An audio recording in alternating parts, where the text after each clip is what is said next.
because there was a team of wife and husband who were bureaucrats, one in animal husbandry department and another in health department. And guess who was in animal husbandry department? It was madam.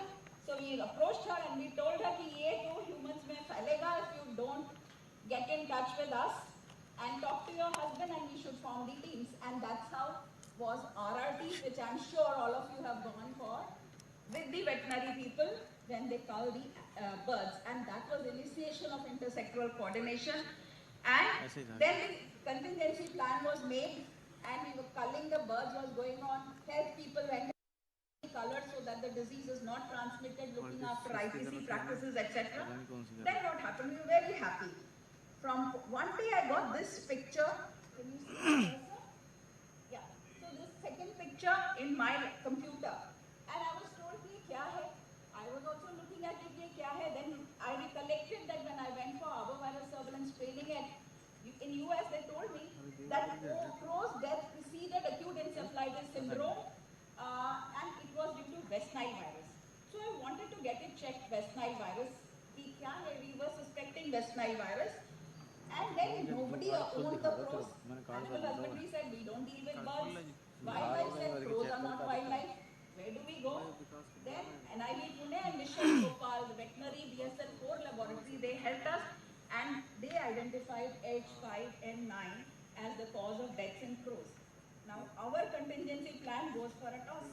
Who would you cull? How would you control? Then it came to migratory birds, same story. Then it appeared in the zoo in animals, especially the tigers were affected, and we were told jungle ke raja ko chidiya ki bimari se maut. That was the headlines. And then it went to wildlife. Now it is seen in pets. And see, we have human cases, documented human cases, even in our country. And so, what I want to emphasize is whatever you do, virus will find way to survive. There is species jump. Now it has reached humans, pet animals. So what is the message that we got? Not only animal husbandry, not only human, we have to coordinate regularly with wildlife people also. So that our coordination system expanded. H1N1 came, it caused havoc, it went off silently. We don't know what happened, why it went off. It became seasonal flu now, as you all know. MERS-CoV, we are still looking for answers. It was the same coronavirus SARS that caused such a huge outbreak and international concern. And this MERS-CoV confined itself to Middle East and never spread to anywhere else. We want these answers, and how are we going to get the answers is what we are going to decide now. Next, Nipah virus outbreak. Now, the first outbreak was in Malaysia in 1999, and there is an anecdote to it. You know, when we went into literature as to why that outbreak occurred there, so it is all because of very complex ecological changes that took place. Because of climate change, because of urbanization, deforestation, 12 acres of land, forest was burnt, and it produced huge smoke in Sumatra. Smoke was so thick that the sunlight did not come down to the trees, and the trees didn't flower and didn't fruit. So all the fruit bats from there flew to Malaysia. Malaysia has huge fruit orchards, and because space constraints, they have pig farms in these fruit orchards. So these piglets, you know, these bats, they suck the pulp, the sap of the fruit and drop the pulp. So these piglets took the pulp, consumed the pulp, and developed respiratory infection. And they were coughing so badly that the cough was heard up to 1 mile. It was a 1 mile cough. And then this virus was identified as Nipah virus infection. And they had exported some pigs to Singapore. There was an outbreak there also. Subsequently, they strengthened their surveillance, culled all the piglets, and they have not reported a single outbreak after that. But the close neighbor, Bangladesh, reports outbreak of Nipah virus every year. And in our country, we had the first outbreak in Siliguri, 2001. That time I just joined NCDC, and this outbreak we thought was plague. was very, very similar symptoms. We tested, it was negative, we tested for leptospirosis, we tested for hantavirus, we tested for Rift Valley fever, nothing came positive. And we were working in open benches. So 2 years down the line, CDC identified it as Nipah virus. We survived working with those samples, and why we survived is to deal with other outbreaks. I've been involved with most of these outbreaks in Kerala and in West Bengal. So I just want to mention something about Nipah virus 2023 outbreak, where I was the team lead. This was the index case, the first one, the first person, and his son and his brother-in-law got affected and they recovered. Now see the bottom circle. So two were the healthcare workers. They developed the disease and recovered. Another person there died. But we could not find any epidemiological link to this index case, the primary case, because he was not related, he was not stayed near his house. Only history we got that he probably visited hospital during that time. So we looked at all the CCTV coverages to find that this person was there in the emergency when this the primary case was being intubated, and he was looking at the person, looking at as to what is happening. Probably he got the disease from there.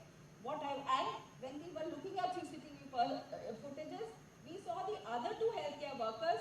You know, Kerala is a very good state. They follow guidelines very, very well. So all of them had masks on their face, but here, not on the nose. And they were turning pages like this. So this is, you know, like Agatha Christie or Sherlock Holmes, we had to investigate these outbreaks. And the question is, the fruit bags are present ubiquitously. They are present wherever there are crops. Answers we need is, why the outbreak is not occurring in other parts of the country? How are we going to find these answers? Because this will happen in any, as of now it is Kerala and West Bengal. Why are the other states spared when fruit bats are there? When fruit bats are there, why not outbreaks occurring every year or every time? What indicates that when should this bat shed the virus?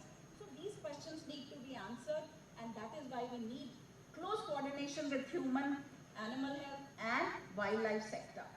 Same story with Crimean Congo hemorrhagic fever. 2011, first case died, nothing happened, like any other hemorrhagic fever death.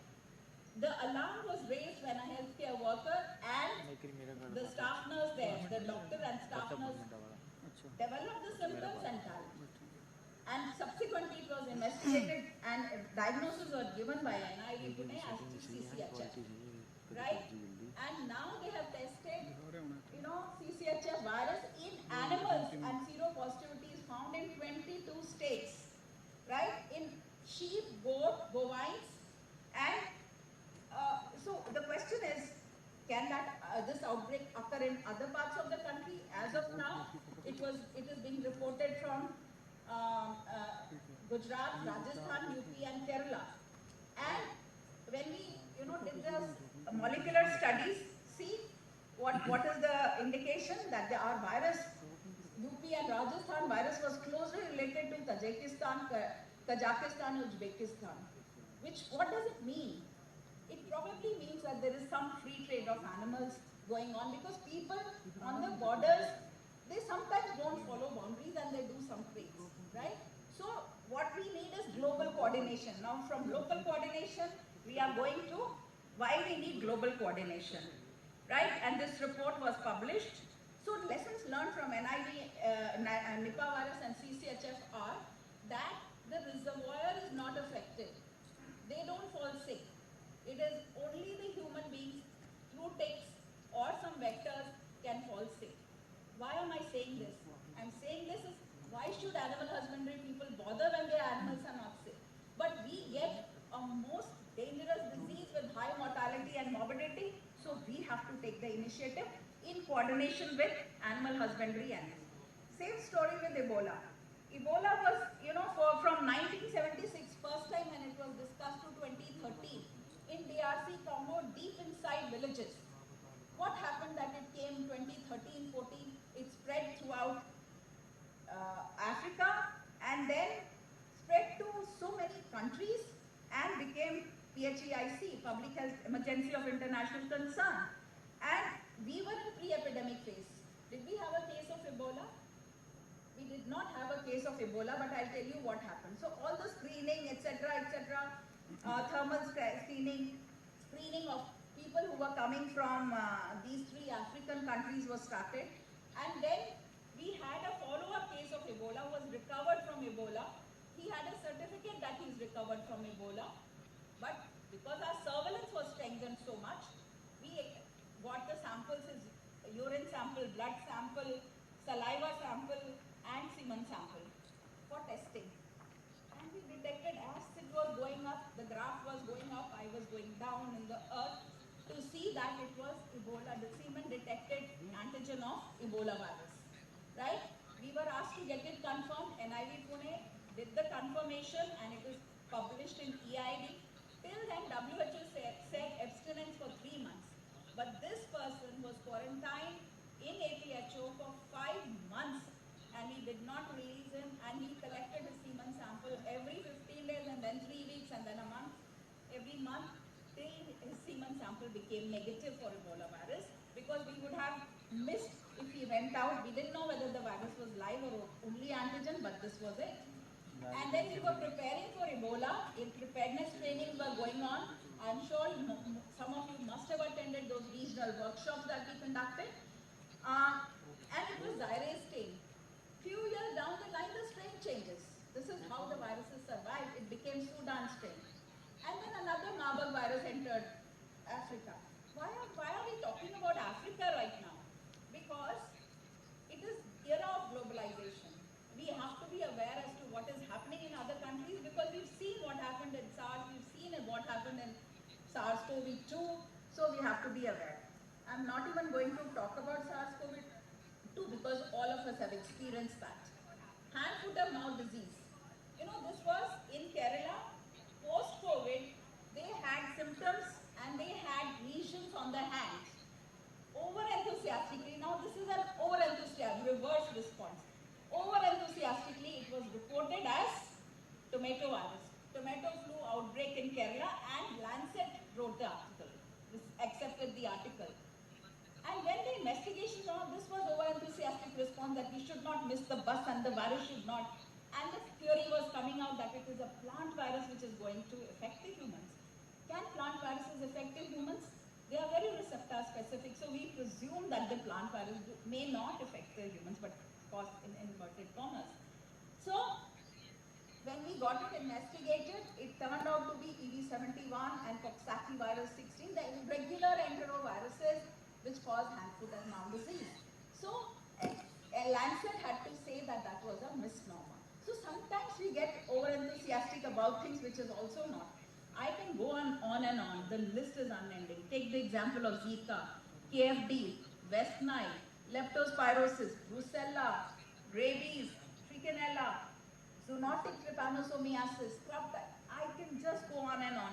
But I think, and then these are there in our country. There are others which are knocking at the door. You know, they are in our neighboring countries. We have the epidemiological conducive circumstances, so these can come into our country. There will be another organism and story shall continue, right? So what needs to be done? Why are we here? So we are here for preparedness. And this is, I think, must congratulate Dr. Bharti for this huge exercise, because we should get sensitized to it, you know, and surveillance and real-time data. It's not that you test today and report after 6 months. It's not going to help. And we have to work together with the animal health sector and ensure that animals, humans and environment coexistence is absolutely essential, and we have to have a comprehensive approach, and that is of One Health. So what is One Health? One Health, as has been defined in the books, is collaborative, multi-sectoral, transdisciplinary approach at local, regional, national and global level. It recognizes the relationship of human, animals and environment. Is it a new concept? Is it a new concept? The mention of togetherness, mention of living harmony has been in our Vedas, and the new concept in modern medicine, William Osler Robert Virchow, who said there can be no dividing line between human health and animal health. And in 19th century and 20th century, Calvin Schwabe said, they gave the concept of one medicine where he said, animal and humans have similar diseases and have to be dealing with them equally. So it's not a new concept. And again, a very book picture to say that you have to work in coordination, in collaboration, in cooperation, in communication and commitment and capacity building like what we are doing today. A lot of global initiatives have gone up, especially after SARS-CoV-2. There's tripartite plus, where all the UN organizations have formulated a One Health joint action plan at global level for working together for health of humans, animals, plants and environment. GHSA, which are IHR 5 signatory, 2005 signatory countries are going to follow that. And then there's pandemic treaty, which is going to be adopted. And this is for One Health surveillance in all the sectors, right? And this is WHO's initiative, which will be binding. Coming to India initiatives, National One Health Control Program, we instituted in 2012, and I'm very proud to say that I was heading the division when we started this One Health program and Rabies Control program, and when we took the program, took the SFC to the ministry, they laughed at us. They said, "Kya karoge iska?" But somehow we could convince that we need this program and let's initiate that. And I'm so proud to say that after I left the institute, the entire One Health division has taken it over and it has reached a new height. Dr. Ajit is here. So he is also a part of One Health team who are running the program along with Dr. Simi. Same as NRCP. All of you know about these programs because you're participating in that. And IDSP, which is now integrating human and animal disease surveillance data in IHIP portal. Then there is India One Health Mission, which is Prime Minister's initiative taken by ICMR and PSA, that is Prime Minister's Office, Prime Minister's Advisor, and it involves 18 ministries and departments to coordinate together, along with various committees and heads have been formed, along with NGOs, private sector and academic institutes. And under that, there is National One Health Institute in Nagpur, which is coming up, which will do research, surveillance and capacity building in this interface area. National AMR action plan, I'm not going to touch because Dr. Sonal is here, she will talk about it. Now really coming to understand, wherever I went and I spoke about One Health, people ask me, "Madam, ye chodo, ye batao karna kya?" So what I realized is whatever we speak, One Health is a very complex and an abstract subject. Karna kya hai? Now it is problem of plenty. When it was, there's so many articles, so many, suggestions and so on. But what exactly you're supposed to do, it has to be tailor-made locally. You have to decide what you have to do and it should be demystified, absolutely simplified. And the bridge between theory and practical has to be plugged in. We have understood the concept of One Health and now it is time to operationalize. We spoke about One Health concept, then it became One Health approach, now it is a mission. So we have to adopt it and we have to do. And instead of working in silos, human, animal and environmental sector has to come together and work together from the beginning, and this is the initiation that Dr. Bharti has made, that she's conducted this workshop in the Veterinary Institute. This is how we recognize our resources and we do the data. Integration of surveillance data on real-time basis, this is one of the ambitions and wish lists that we get animal, because see, anthrax, if we know in animals it's occurring in somewhere, and how does anthrax spread? It is by skinning those dead animals and selling the meat or eating the meat. If we carry out IC, we know that animal death has taken place due to anthrax, then if we do IC in that area or remove that body from there, probably there will be no human cases of anthrax in that area. So that kind of integration we need. Then the syndromic approach, ICMR has taken a big lead in doing this. They have formulated the algorithms for acute encephalitis, acute febrile illness, acute hepatitis and acute respiratory infections, and all these algorithms have been published in IJMM usually. Kindly go and look at that, because when we talk about, I'll just give you one, I have been in their working groups and we've written those articles, and we just talk about acute encephalitis. There are about 80 causes of acute encephalitis and common causes which occur in our country. Now, you get only 2 to 3 ml of sample of CSF. How do you test those? So we have to make an algorithm and prioritize those diseases, and those priorities will be different in different parts of the country. KFT and Nipah would be priority for Kerala and West Bengal. It may not be number 1 for us. It will come down the list. So those levels have been decided, and you can see them in these algorithms. So syndromic approach, and another point that we need to do is strengthen our diagnostic capacity to move towards rapid diagnostic kits, find newer technologies, and it will come from our institutes. Capacity building like this one, we have to embed in our UG/PG program so that they are sensitized from the very, very beginning.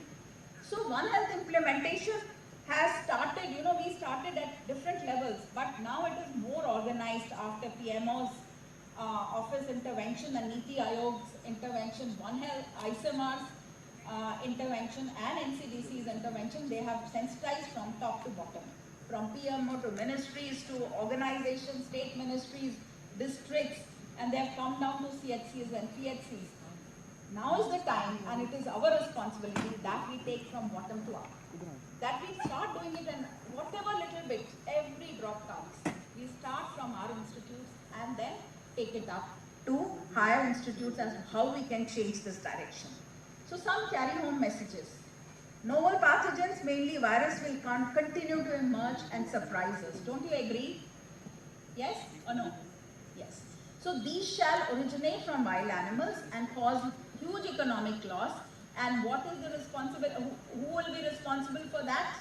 We humans will be responsible for that, because we do activities that cause spillover events, new land use, intense civilization and feeding the growing population, close continuous contact with animals and humans. We have forgotten our boundaries, Rabies, for example, we have invaded, Delhi has so many ridges and monkeys were living there. Now we have broken down those ridges, converted them into big, tall buildings, and so we've destroyed their habitat. They have come to medical colleges and they are in our campuses. So if we destroy their habitat, they will come to us. So close contact, rapid and extensive travel. Can you just believe? About 110,000 flights every day, carrying 3.5 passengers per 3.5 billion passengers per year. When the passengers fly, they take the organisms with them. Insulting and degrading environment and deforestation. Then lab-based detection and surveillance are critical to save the world. We have to strengthen our laboratories, and microbiologists have huge role to play in this. We have to think inside the box. For example, Dr. Bharti conducted that training there. Now, we have organized two standing committee of zoonosis for glanders. Now, glanders we know has not occurred in humans, but the suspicion is always there for decades. But glanders occurs in animals and has zoonotic potential. Do we need to strengthen our laboratories? So we have identified national research, NRC on equines have very good glanders facilities. CMVL, Merit, both veterinary laboratories have very good facilities for diagnosing these diseases. So through standing on committee of zoonosis, we have identified these laboratories. In case there is any doubt of suspicion of glanders, the samples, human samples will be sent to these laboratories.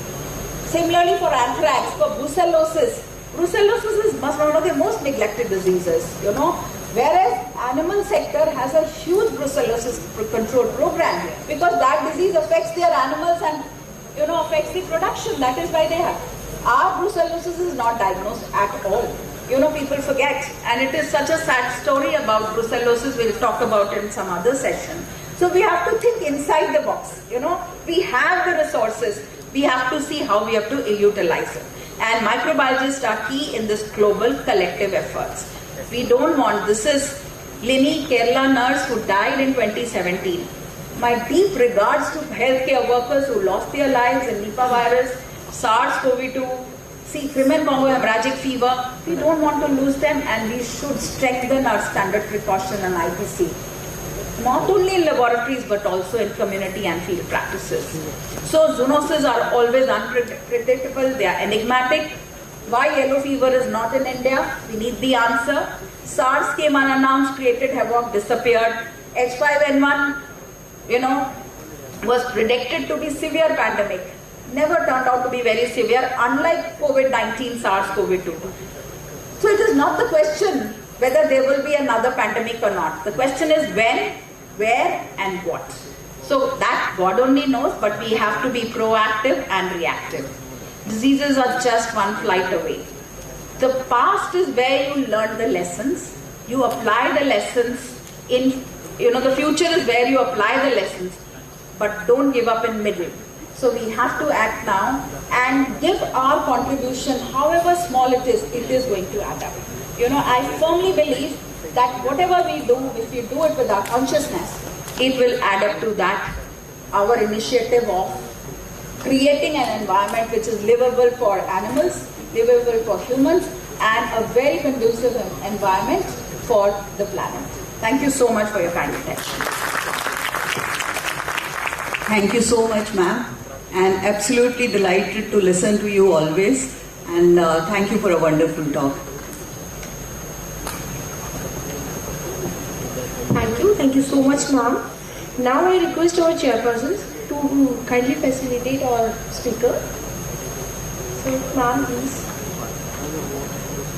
कुछ बोलना नहीं है.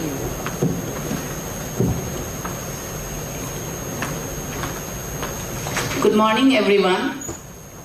Thank you, Dr. Mala, for presenting such an insightful and thought-provoking talk on One Health approach.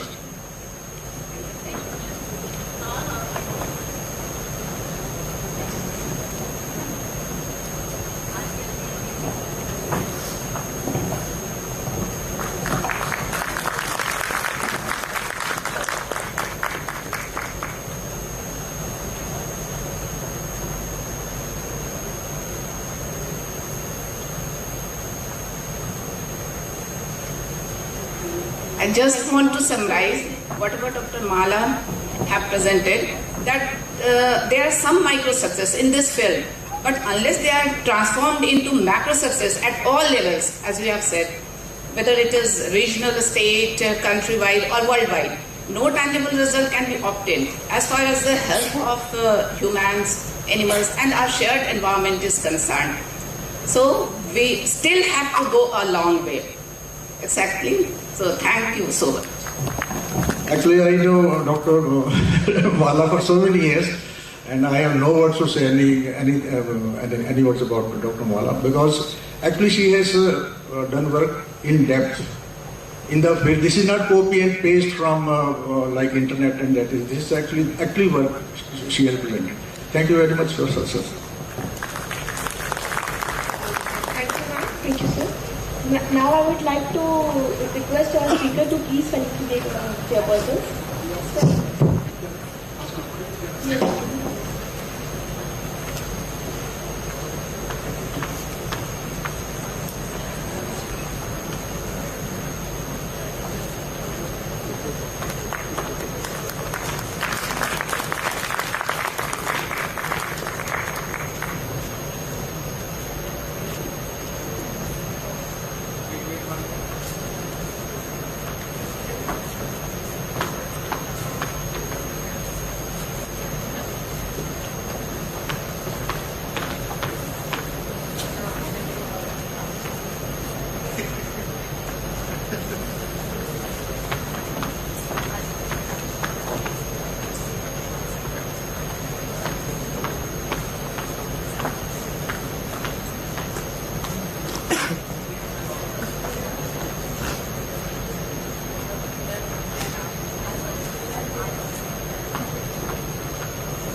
Thank you, ma'am. Thank you, sir. We now move on to the next session. Accurate and timely diagnosis remains fundamental to effective disease control, especially in the context of emerging and re-emerging infections. It's our privilege to have with us Dr. Rupinder Bakshi ma'am, IAMM Northwest President, Joint Director of Department of Research and Medical Education, Punjab, Registrar, Punjab Medical Council. The topic of the session is Insights, Challenges and Experience in the Strengthening Diagnostic Pathways of Zoonotic Diseases. The session will be conducted under the esteemed chairpersonship of Dr. Kiran Bala ma'am, Dr. Shivani Shimar ma'am, Dr. Sangeeta Gupta ma'am and Dr. Karandeep Singh. I now request the respective chairpersons to please take over and introduce the speaker to initiate the session.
Good morning, everyone. Welcome, Dr. Rupinder Bakshi. Ma'am name need no introduction. Everyone knows about her achievement. She is Professor and Head Microbiology at GMC, Principal Investigator VRDL Labs, in charge IDSP, NVHCP and NVBTCP, Member State AMR, Member AMR NMC, Joint Director MER, Registrar PMC, Registrar Homeopathy Council, and Registrar State Allied Health Council. Welcome you, ma'am. Thank you, Dr. for introducing me, and I want to thank first of all Dr. Bharti for inviting me on this particular conference and giving me the chance to say a few words regarding this One Health program. So this is my alma mater, Government Medical College Patiala. So where I am working right now. So starting with the introduction, the word zoonosis was introduced by Rolf Fulcher in 1880 to include collectively the disease shared in nature by man and animals, and later on in 1959 defined that zoonoses are those diseases, that infections which are naturally transmitted between vertebrate animals and man. So zoonoses include only those infections where there is either a proof or a strong circumstantial evidence for transmission between animals and man, and that account for more than 60% of emerging infectious diseases in the nature. So they impact global health, economy through trade restrictions and disease transmission across nations. So as Parliament already described very well, it's an emerging problem, and the importance of zoonotic disease has changed markedly in recent decades, and the key drivers include food production practices, antimicrobial resistance, and ecological changes. That also the part is urbanization, industrialization, climate change, deforestation that have altered human-animal environment interaction. So that is basically the major problem, that is urbanization. So these factors have led to emergence and re-emergence of several zoonotic infections worldwide. So naming few of them, so viruses, as I'm told that there are more than 31 viruses which are circulating, and then they can cause infections between animals and humans. Bacterial, plague, anthrax, brucellosis, leptospirosis, bovine TB, salmonellosis, rickettsia, that's tick typhus, scrub typhus, murine typhus, Q fever, Protozoal, that includes toxoplasmosis, leishmaniasis, trypanosomiasis. Helminthic includes hydatid disease, teniasis, schistosomiasis, leishmaniasis. Fungal, histoplasmosis, cryptococcosis, superficial mycosis, deep mycosis, and we have certain ectoparasite, that is caries and myiasis. Now, how to diagnose these different kind of infections in the society? So that includes a diverse approach, that is viral metagenomics, clinical recognition, standard laboratory assessments, laboratory tests. Now coming to laboratory tests, because most of us we are here as a microbiologist. So that is very simple test, basic, that is microscopy, electron microscopy, culture, measurement of antibody titers in the host sera, antigen capture, nucleic acid amplification, mass spectrometry, gene analysis, vaccination of the test subjects. And we have different techniques available in different medical colleges depending upon the regional and tertiary and the super specialized medical colleges, that include virus neutralization, hemagglutination inhibition, complement fixation, amine microscopy, aminofluorescence, aminoperoxidase staining, enzyme-linked immunosorbent assay, radioimmunoassay, and immunoassay. So as ma'am was telling that we need to strengthen our system or our hospitals or the colleges. So what we can assess is what are the facilities available at our level. So we can strengthen those facilities, and because ma'am is also policy maker at national level, so I want to request here that all medical colleges, they should be upgraded to take over the things which are easy to diagnose and easy to identify at the early stage, because these medical colleges, they can help you a lot making the different kind of prevention in the country. So there are certain articles, that is surveillance and response strategies of zoonotic diseases and comprehensive review, and how to strengthen and improve the disease surveillance in the rural areas where low income and middle income countries are there. So there are insights, because we are talking just like this, what are the insights and challenges? So that is, one thing is One Health integration. As right now we are just holding this conference, that is One Health approach, that effective zoonosis diagnosis require a collaboration between our medical, veterinary and the environmental sectors. Coordinated surveillance system help identify cross-species transmission at the early stage. Molecular diagnostic that have revolutionized the detection, that is the basic thing, that is PCR, real-time PCR, sequencing has improved the sensitivity and specificity for the pathogens like Brucella, influenza, COVID-19. So we all are aware of, and we are well versatile with these techniques nowadays, because these are the compulsory things which are now present in every institute if we want to run any medical college. So we want to strengthen our molecular labs as much as possible, and the thing which is most needed valid at this particular stage is availability of kits and reagents, which we are facing in our area, where because I'm from Patiala, it's a very small city where things are not available very easily. So and the most important thing is the cost of the kits, which we are facing, because if the things they are purchased at national level, they are centralized, the cost of the kit will come down from 1500 per test to rupees 100 per test. As we have seen this, Dr. KD is here. He was also the committee member in Punjab for purchase and for the accreditation of the molecular samples when during the COVID pandemic area. So at the initial level, that is in the March 8, 2020, the capacity of our medical colleges, that is GMC Patiala and GMC Amritsar, that was 40 samples per day. But the COVID testing started in our medical college on 8th March 2020. So 40 samples per day, the capacity was rose to 20,000 samples per day. And how we were able to manage that capacity? With a simple technique, that is, number one, the availability of the kits and reagents. Now we made a team there that include all the medical colleges, myself, Dr. KD, Dr. Vishal, and the university people. They were the committee members, and the thousands and thousands of the kits were purchased to take these samples. That was the capacity for one institute, 20,000 samples per day. So we have 3 institutes, 60,000 samples per day. Apart from that, we have 5 smaller labs. They were doing around 500,000 samples per day. So the almost capacity is equal to 1 lakh samples per day. So to take over this capacity, there is need to procure the things at that particular time.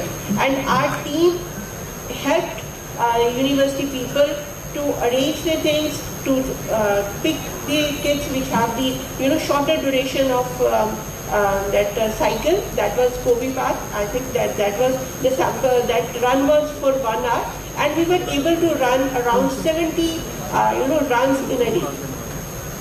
So if that procurement is possible during that period, that is COVID-19, so that procurement is also possible at this particular time too, when we are facing again the reagent shortage in that particular time. We have a big capacity.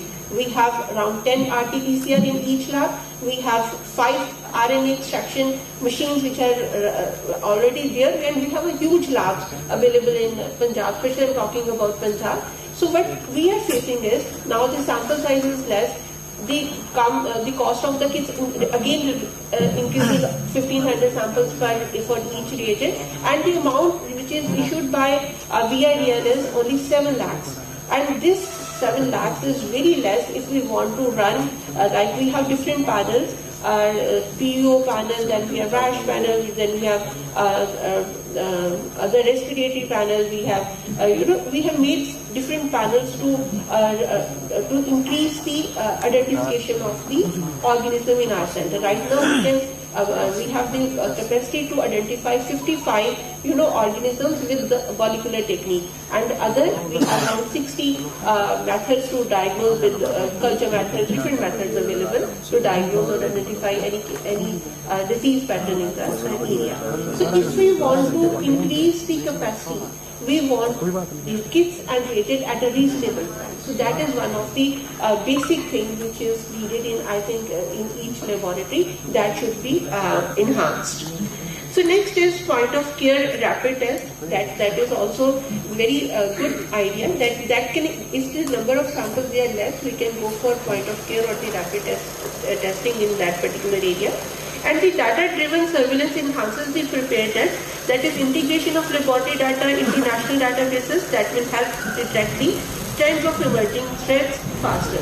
So here again we are facing the problem in the surveillance pattern, because many portals they are going on. We have MCDC portal, we have ICMR portal, we have NIV or NIC portal. So NIV portal, so different portals, same virus we are putting in different portals. So that is basically again a time-consuming thing where we are facing the problem. There should be a one data portal for one organism, so that the data which is entered into one portal, that should be disseminated to different categories. So this thing, I think that should be taken care at the national level.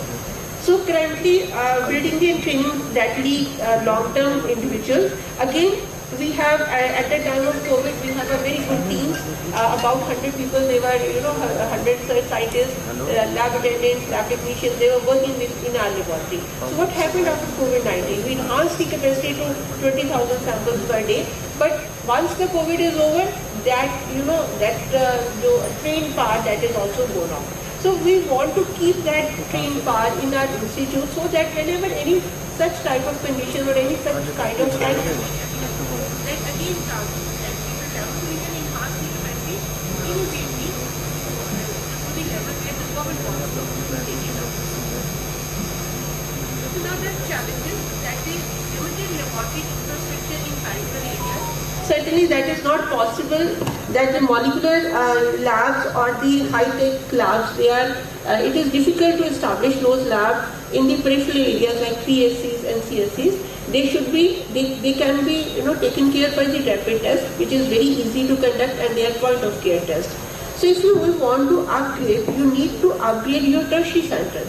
So tertiary centers have manpower, they are already equipped with all the molecular techniques and other upcoming detection equipment. So they need, only the problem is with kits and reagents. So if these are available, then the other things they will also be taken care, and the sample from the outbreak area, they can be shifted to the tertiary care centers, and they can be tested immediately, and they can be reported immediately to the concerned departments. So inadequate intersectorial coordination, that is between human and veterinary health department, that results in delay in information sharing and outbreak. There needs a coordination.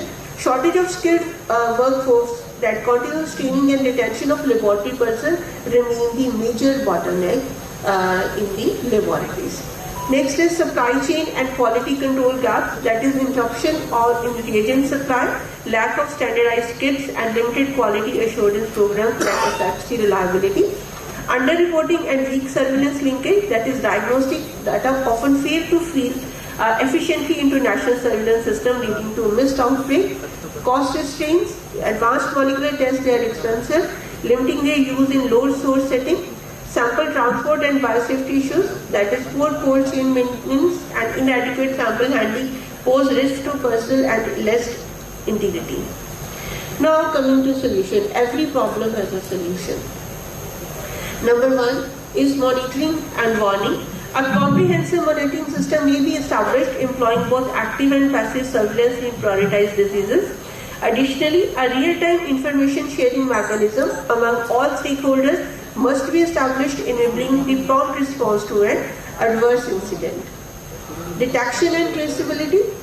Detection of pathogen establishes their traceability through molecular methods. This will help in identifying the source of breach in the system, thereby facilitating necessary improvement in prevent future incidents.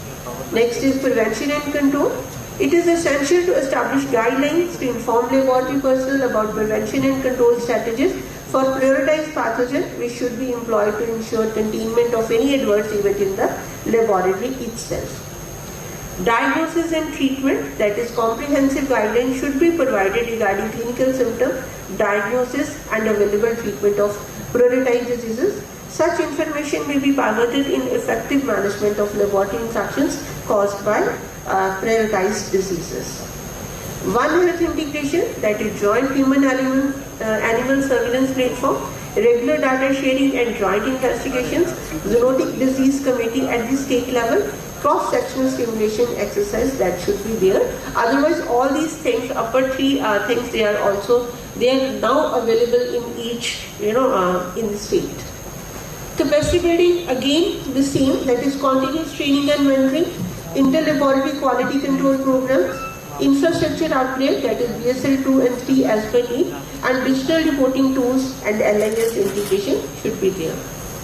For early and accurate diagnosis, what is the need? That is step 1, engage all stakeholders.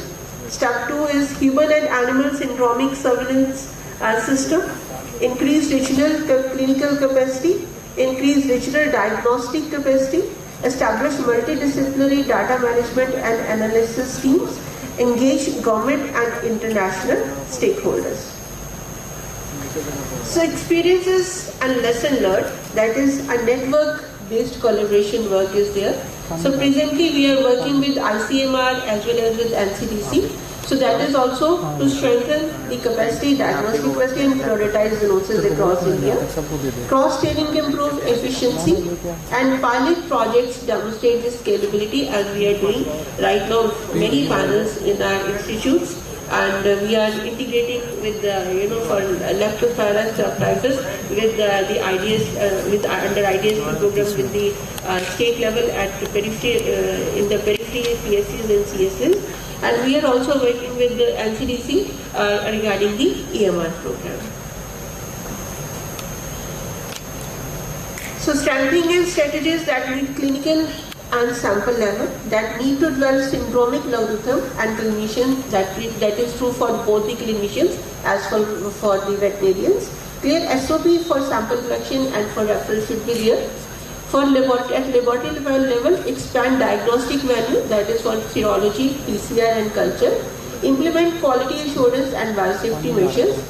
And at system level, integrate zoonotic diagnostic and existing lab material like VIDL, IDSP and NADRS, and strengthen One Health coordination. Thank you.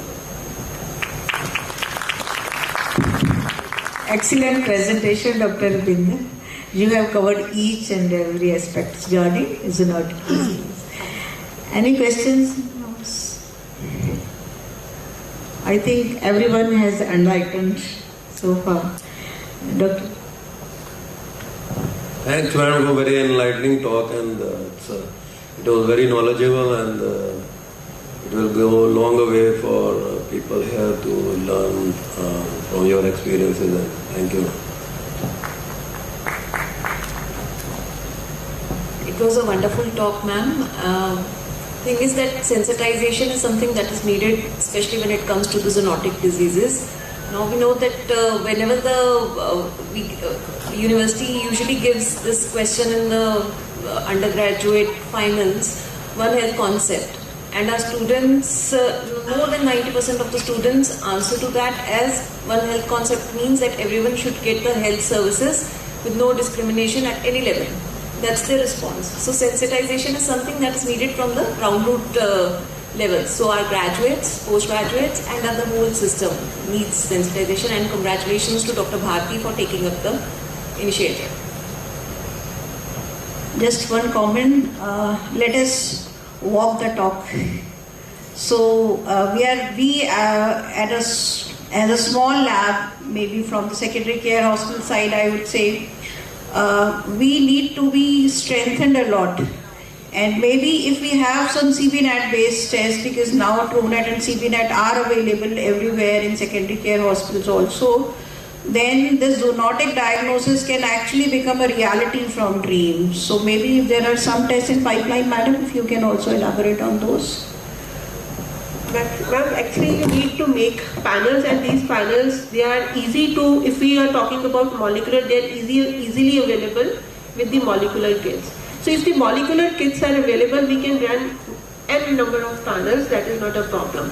But for the culture, some organisms are difficult to culture. So and that needs time to, and they need specialized training for the culture system to get adopted. So I think if the molecular kits are available, nothing is impossible, and we have a good capacity for molecular testing as compared to the other. Because wasting of money on equipment is, I don't recommend. If we have some equipment and we need some reagent, I think that is the thing which is the need of the hour. Identification is needed. That will give result in 3 to 4 hours. And the panels, they are easy to run, easy to inform. So if panels are there, then it is a not problem. And that panels, they are very costly. So the cost cutting central procurement is essential. That can be taken care by NCDC, that can be taken care by One Health program, that can also be taken by the ICMR. So any national agency can take this responsibility, and they can hand it over these kits to the at the ground level, and the test can be done. That is not a big deal. We can take this as from this session. Because Malamam is already there, so I want to request that further that the central procurement should be there to cut the cost of the kits. Thank you, ma'am. Thank you so much, ma'am. I now request the chairpersons to please kindly felicitate our speaker, ma'am.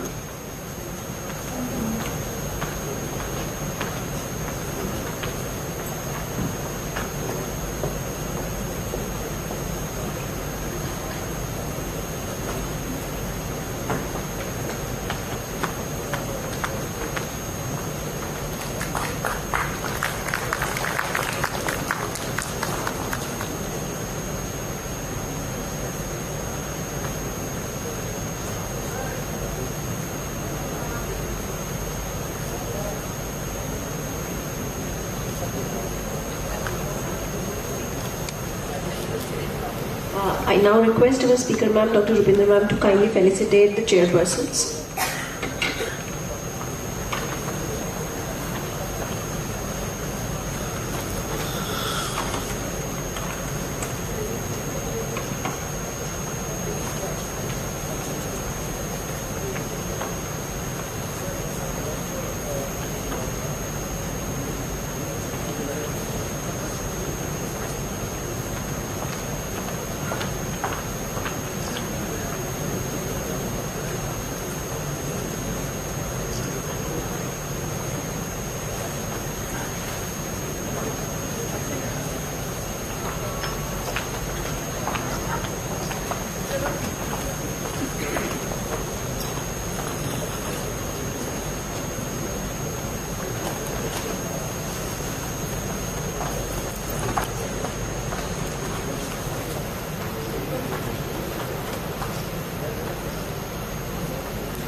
Thank you so much. I would now also like to honor some of our guests who could not join in the inaugural ceremony yesterday. So for that, I would like Dr. Bharti Arora ma'am to kindly present the guest of honor to Dr. Sonal Saxena ma'am.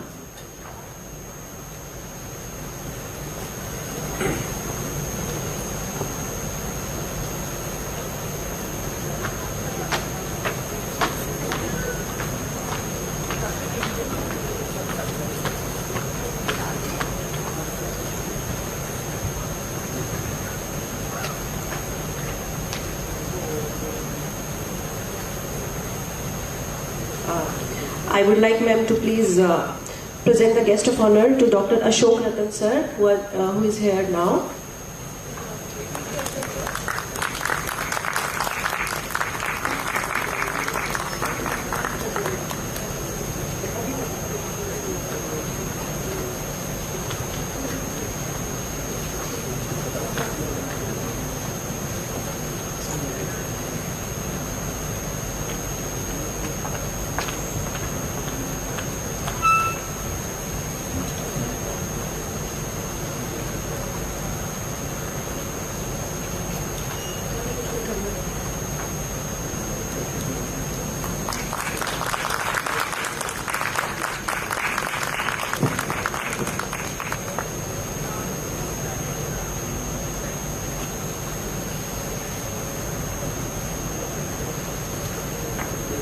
I now request Dr. Ramesh Sharma sir, who was not there in the inaugural ceremony yesterday, to please come on stage for the guest of honor.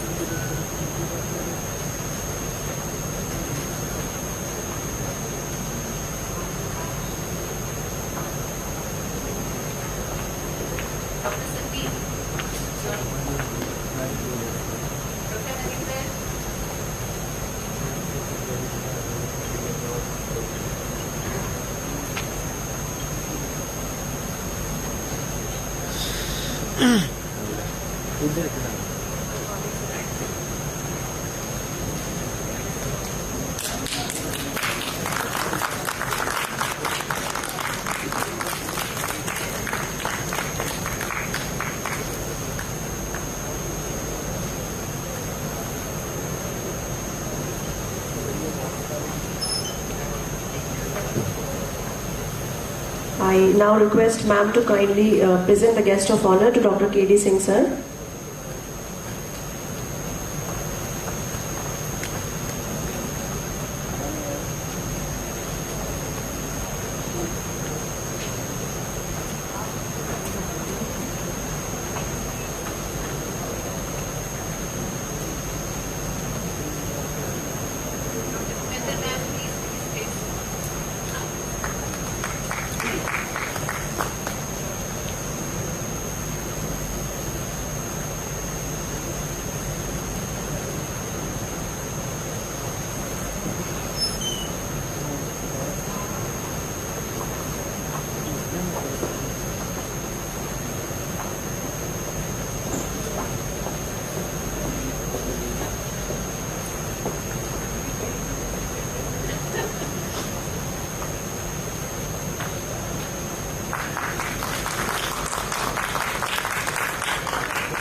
Thank you so much.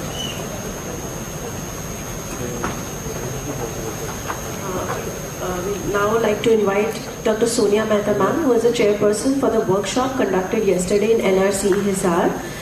I request Dr. Bharti ma'am and the organizing team to kindly present a token of gratitude to ma'am.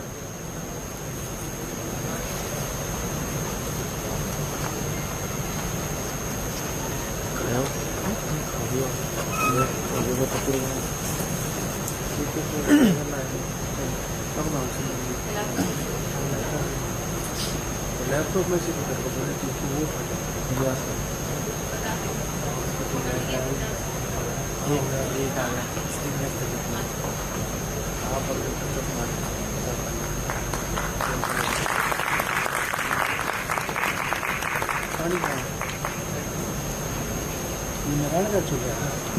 Thank you all.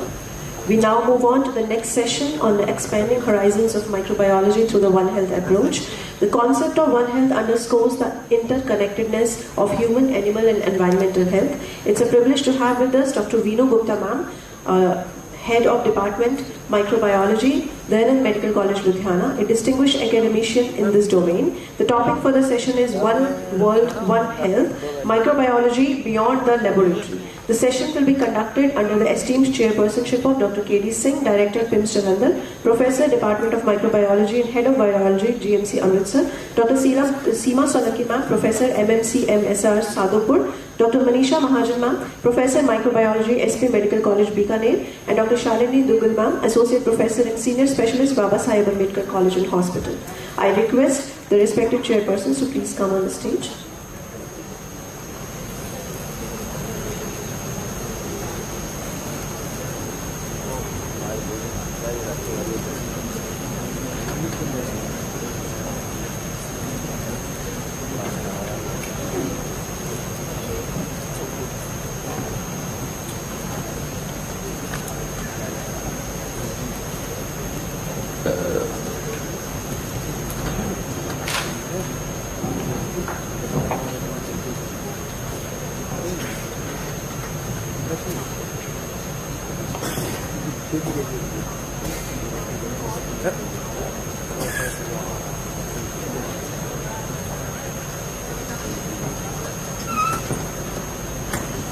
It's my proud privilege to welcome Dr.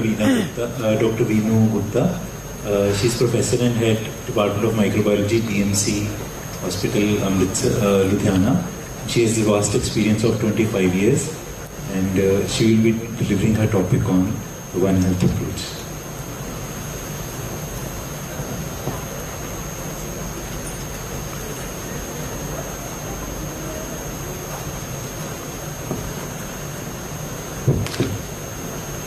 Good morning, and first of all, I congratulate you on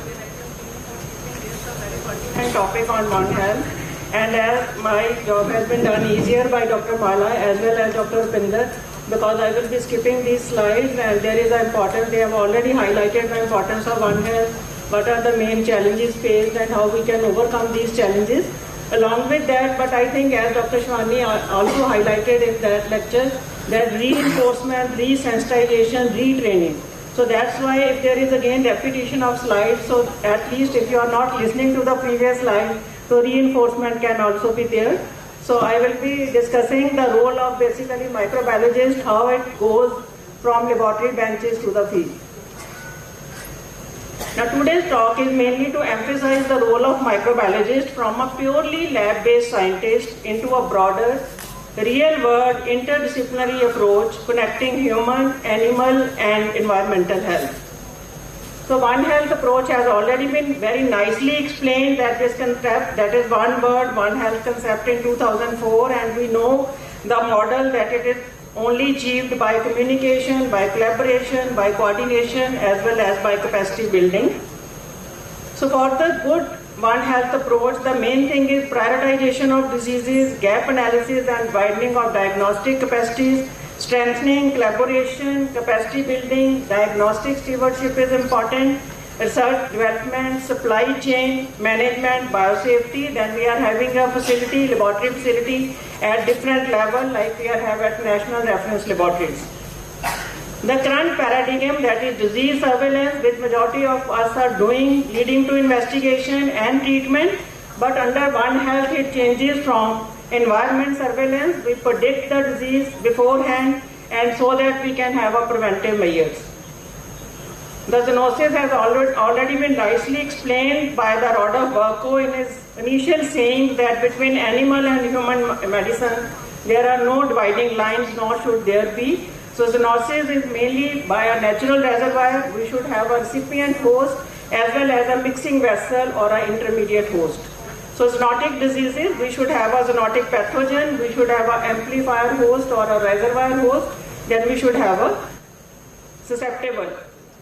Then the classification, as the book classification, it can be anthro, it can be zoo, anthropognosis, or it can be amphicynosis. So this is a long list. This has already been highlighted, and the subsequent speakers, they will speak on bacterial, viral, fungal, and AMR on various zoonotic health concepts. So the main mode of transmission is by airborne. It can be by contamination, by foodborne from the infected milk, meat, or eggs, by bite or saliva, or by direct contact.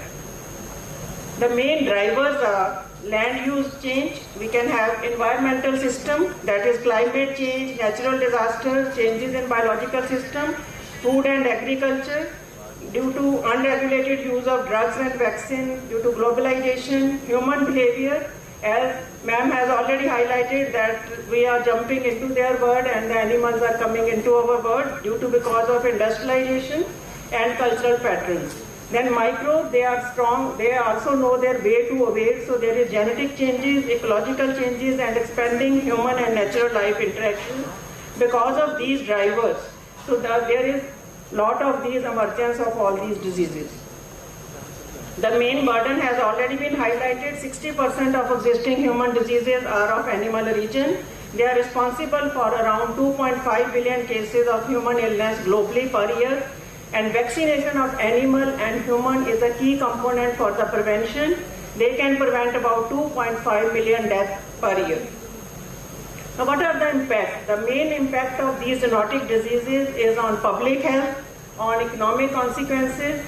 They can lead to disruption of livelihood, increased healthcare costs, loss in animal agriculture, global security threats are there, as well as impact on wildlife conservation. So antimicrobial resistance will be taken in detail. So it is one of the most critical One Health challenge. Integrated microbiological surveillance, governance reforms, and even AI-assisted resistant patterns, they are the key to manage these threats. So it is one of the global crises. There is no time to wait for this. The implications of One Health for clinical microbiologists. The clinical microbiologists have a unique opportunity value to a healthcare by broadening their thinking. Not only sitting in the lab, they should know what the causative agents can be, how to resolve that disease by surveillance and detection system, microbial ecology and environmental microbiology, laboratory networks and capacity building, molecular mechanism and the pathogenesis. We should also deal with the public health microbiology. There are point-of-care diagnostic, artificial intelligence in identification, rapid sequencing technologies which have reduced the turnaround time for majority of the zoonotic infection. The main role after the beyond the reach, that is not only pathogen detection and control within laboratory environment. Today the field extends to environmental microbiology, zoonotic surveillance, public health microbiology, and the study of whole genome or microbiome, that is microbiome research. The surveillance is a crucial component to prevent and control zoonotic diseases, to detect early infection and help in adaptation of control strategies. As they swiftly spread across the globe, coordinated surveillance approaches are necessary. Successful and functional surveillance, it requires well-equipped labs, adequate diagnostic facilities, skilled manpower and funding. The surveillance can be pathogen-specific, it can be serological surveillance, it can be a syndrome-based. So nowadays we are multiplex PCR and we are more into a syndromic approach and syndrome surveillance. Then it can be a risk surveillance to detect the risk factor. For a surveillance, we have to identify a priority pathogens, we have to define and assess our current surveillance system, we have to identify key stakeholders for that, then we have to plan action, monitoring and evaluation leading to the impact of human as well as animal health. On the strength of this is a holistic SWOT analysis of our zoonotic disease surveillance, that what are the strengths, what are the main weaknesses, opportunities and threats.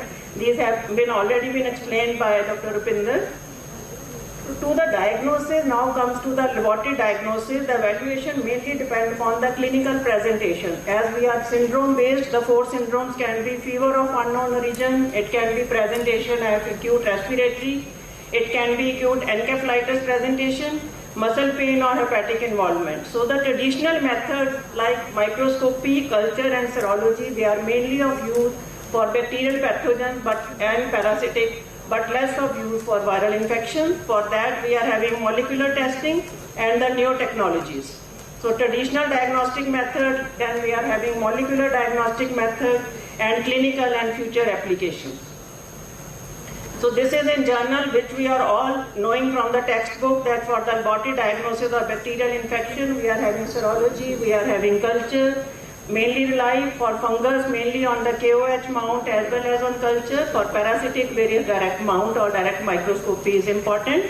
But the molecular diagnosis, they help in early detection, handling unculturable agents, strain differentiation, high sensitivity and specificity. So they are having a role in surveillance, in epidemiological tracking as well as in food and water safety. The main technological advances in zoonotic surveillance is the use of bioanalytical sciences. So that is biosensors which offer fast practical detection of zoonotic microorganisms at the site of disease. Then we are having multi-omics technologies. Then we are having nanotechnology, whole genome sequencing, next generation sequencing, direct computerized observation for the field outbreaks. Then we are having convenient demonstrative gadgets. So these are the new technologies. First, coming to the biosensors, they represent a significant technological advancement in One Health management, improving quality control in food industry, environmental monitoring and healthcare. They provide results rapidly with higher sensitivity and specificity. Basically, they utilize biological agents like we can detect enzyme, whole cells, nucleic acid, DNA or RNA or by monoclonal antibodies. So the transducer converts these biochemical into a recognizable signal, but the major challenge for biomarker identification is their low concentration in early stage of infection. The various applications for the biomarkers are in for the effective therapeutic drug monitoring to track various infectious diseases like aptamer-based biosensors. They used to detect salmonella in slaughterhouses. Similarly, we can detect AMR in various specimens from animal, human and environment, then to detect volatile organic compounds like ketones and ethanols in animal breath, which can help us to diagnose various diseases like foot and mouth disease, bovine tuberculosis and brucellosis. In addition, biosensors, they help us in continuous in-field monitoring of soil, water and air samples. But the main challenges is because of their ecological behavior, there is human to animal and plant system. They require consideration of species-specific physiological factors. Now coming to these omics approaches, which depends upon either DNA like genomic or epigenomics, they can target RNA like transcriptomics. Then we are having on basis of protein, it can be proteomics. Similarly, we are having metabolomics, then we are consider the formation of metalines, how they act with the biological substances, they are metallomics. So these multi-omics technologies, they are particularly relevant for controlling zoonosis, reducing bacterial resistance to antimicrobial agents and ensuring food safety. They are useful for studying transmission pathway, pathogenic mechanism, vaccine development and novel treatment for pathogens, toxins and allergens. So this is multi-omics variation which lead to integration analysis leading to solution for One Health approach. Then we are having whole genome based sequencing. It has been largely driven by the detection of viruses. This has been started during COVID pandemic. So WGS provides the tool to monitor and validate the expected sensitivity of various diagnostic assays. Important role in improving accuracy and effectiveness of disease surveillance. But for development and for evaluation, we need a multidisciplinary expertise for this. Then now we all are into a role of AI. In recent years, artificial intelligence has emerged as a transformative tool in fight against diseases, mitigating the global impact of various infectious diseases. They are crucial in epidemiological modeling. They can predict in advanced disease outbreak, transmission patterns and enhance contact tracing, thereby facilitating proactive public health responses. Machine learning models, they can analyze vast amount of complex data from diverse sources, ranging from environmental factors to genetic sequences. So now we are into a role. We are having a facilities of these all machine learning models and AI. Main challenges has already been discussed. They can be at an organizational level, at the diagnosis and detection level. or there are main challenges how we can control and interrupt the transmission.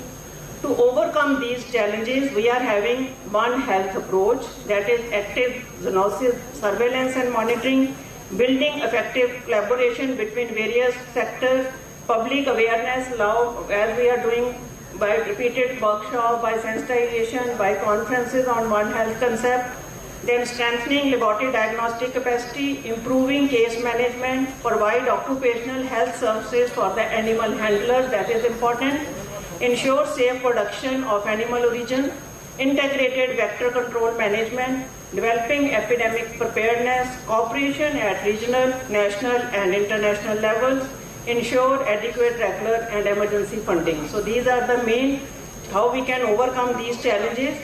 One challenge that how we can prevent the actions to identify threat and reduce the risk of spillover. By risk reduction activity, we have to understand the infection dynamics, addressing various drivers for disease emergence, and we have to look into integrated surveillance. Then for the preparedness or response, that is how we can limit spread in human population. It is by good laboratory diagnostic capacity, by surveillance, by healthcare capacities, then development of vaccines and various therapeutics. Main prevention is the key stone for every kind of infection. We have to use a personal protective equipment. This has already been highlighted that when this term was coined, PPE. So while handling animals, proper handling and disposal of animal waste, decontamination and sterilization of animal products, pasteurization of milk, food safety, water filtration, but then good vector control program. So we are privileged and lucky that we are working under One Health, my institute at Dayanand Medical College along with the Gadwastru animal veterinary persons. We are having into a ICMR surveillance model for detecting zoonotic spill in increased animal-human interaction using a One Health approach. So we have out of 65 slaughterhouse workers, they encountered during 1 year, 61 illnesses were encountered, and 2 spillover events where we can track out the event that it has spread from the slaughterhouse to the concerned person. Then similarly, we are having again ICMR project on multicentric syndromic surveillance of acute febrile illness, again in which we are getting a lot of leptospirosis, salmonellosis, scrub typhus under this syndrome. So this is the main the zoonotic surveillance which we are doing at our DMC. Majority of these the bacterial, viral and the parasitic causes, they have been done at DMC.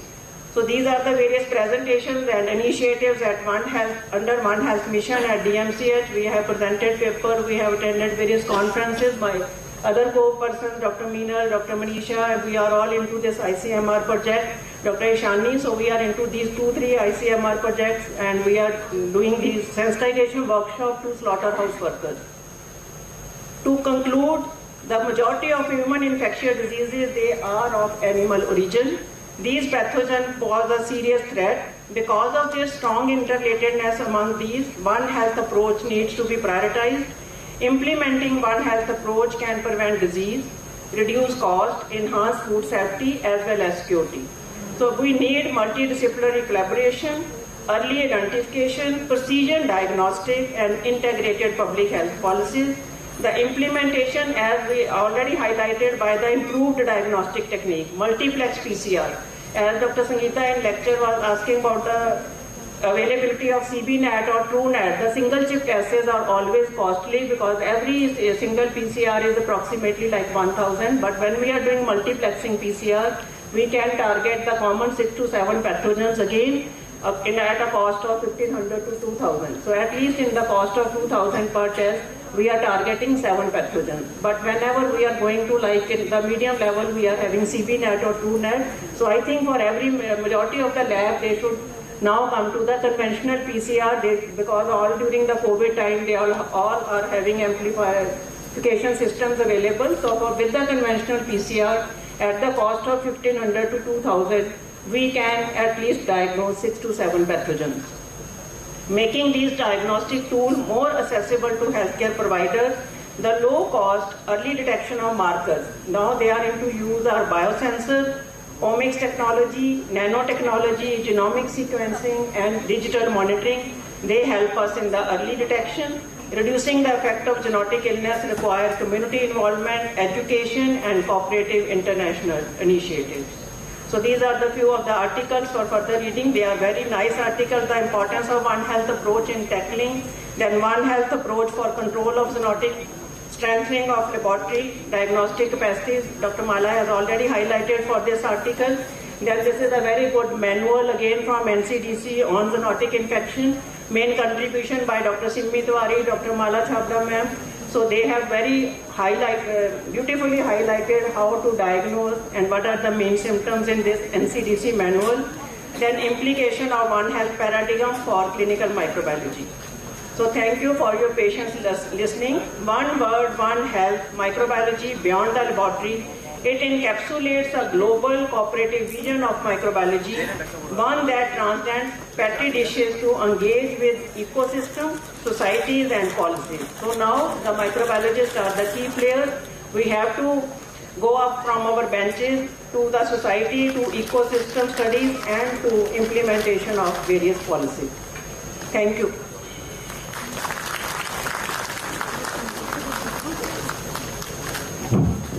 Thank you so much, ma'am. Now I would like to request our chairperson, please felicitate the speaker. Thank you, Dr. Veenu, for an all-encompassing, comprehensive and a detailed discussion on One World, One Health. Excellent talk, Dr. Veenu, as always, and it's always a privilege to hear from you. And you have very well covered the topic. And from surveillance to molecular diagnostics to AI, and then the work which has been done by you. Thank you very much. Very nicely summarized, ma'am. I would also like to add that for one thing, we have for diagnosis of one particular pathogen, I think the clinicians and microbiologists also need to be on the same page. And yes, and they need to give us the inputs and of what they are seeing in the clinical area so that we can diagnose the pathogens better. Thank you so much, ma'am.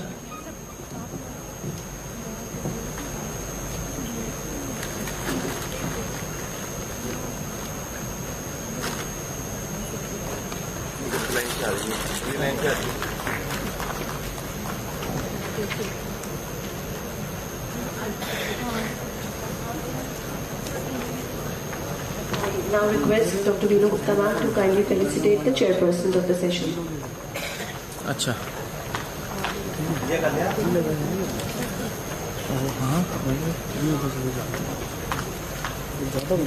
Capsule लेना capsule है ये बहुत ज़्यादा तैयार हो गया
It's our honor to have the esteemed presence of Dr. Ajit Dadaji Shevale, Joint Director NCDC, Ministry of Health and Family Welfare, New Delhi.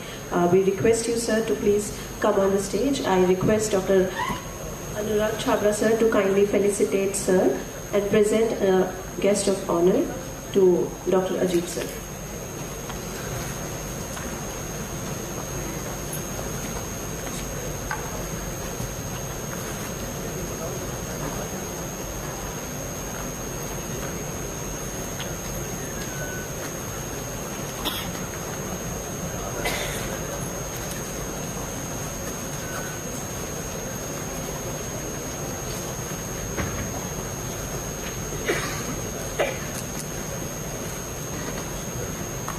Dr. Anurag Chabra is Senior Professor and HOD in Orthopedic Department at Maharaja Agrawal Medical College, Agroha.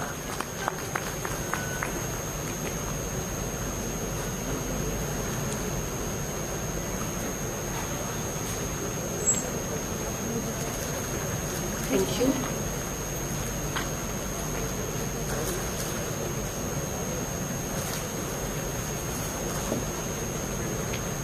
Thank you all.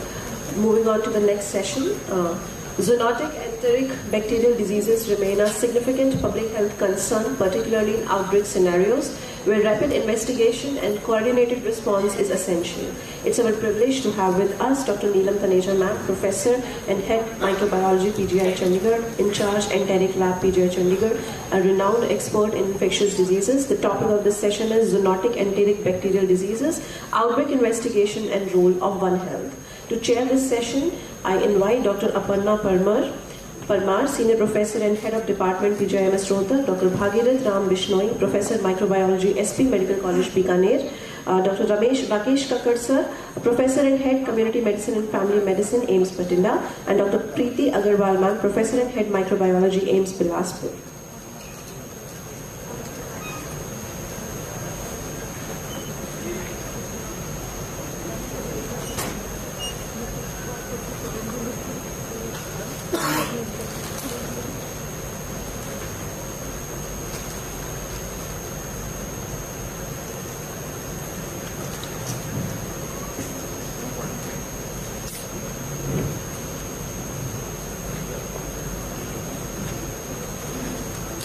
I request the chairpersons to introduce ma'am and kindly proceed with the session.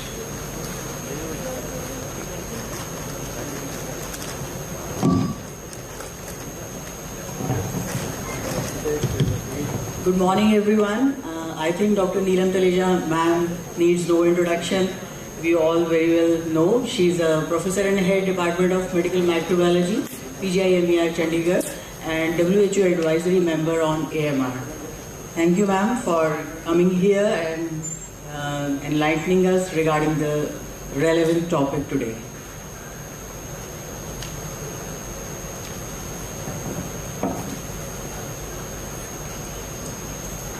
A very good morning to all of you. At the outset, I would like to profusely thank Dr. Bharti Arora. I have found her to be very energetic and very efficient organization, and I thank her for all the warm hospitality we have received yesterday and today. So this is the outline of my talk. It is divided into 3 parts. First, I would be telling you the burden, microorganisms and transmission pathways of zoonotic foodborne bacterial infections. Then I will tell you outbreak investigations and real examples in the real world scenarios, including the one very famous outbreak we investigated. Then One Health perspectives. You've already been introduced to One Health and role of whole genome sequencing and need for strengthening labs in India. So the burden of foodborne diseases is very, very high. 1 in 10 people every year, they suffer from foodborne infections, and 33 million healthy days are lost. 420, these diseases can be fatal, 420,000 deaths, and 1/3 of these deaths occur in children. And in the South Asia region to which we belong, these diseases are even more important. And you know that most of these diseases present as diarrhea, but not all. And norovirus, non-tubercle salmonella, campylobacter, pachyonychus, these are the major ones. And most of the disease burden, quite a lot of disease burden, which goes unrecognized, and the mortality is in our world. So this is the burden of foodborne diseases. We are seeing that South America and Africa are red and orange.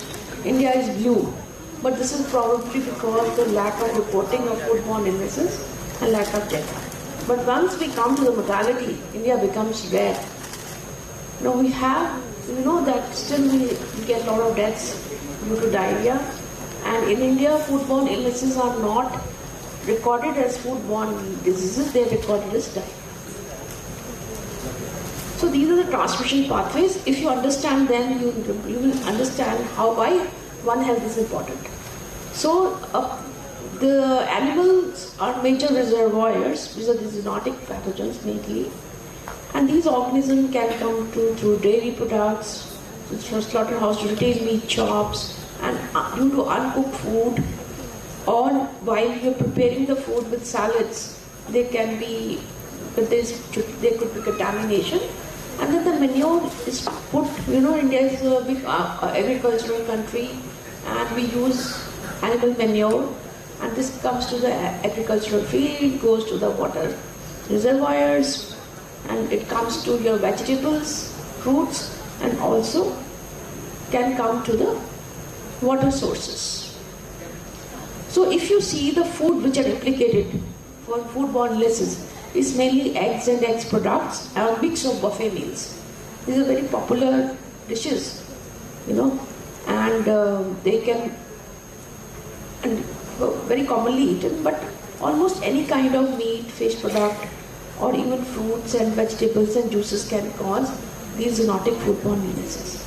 So this is the data from the WHO thing. If you just focus on, do we have a pointer?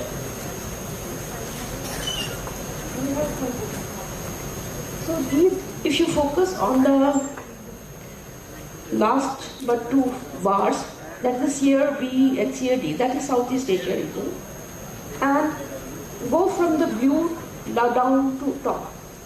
Norovirus, Campylobacter, EPEC, ETEC, these are diarrhea pathogens. Shiga toxin E. coli.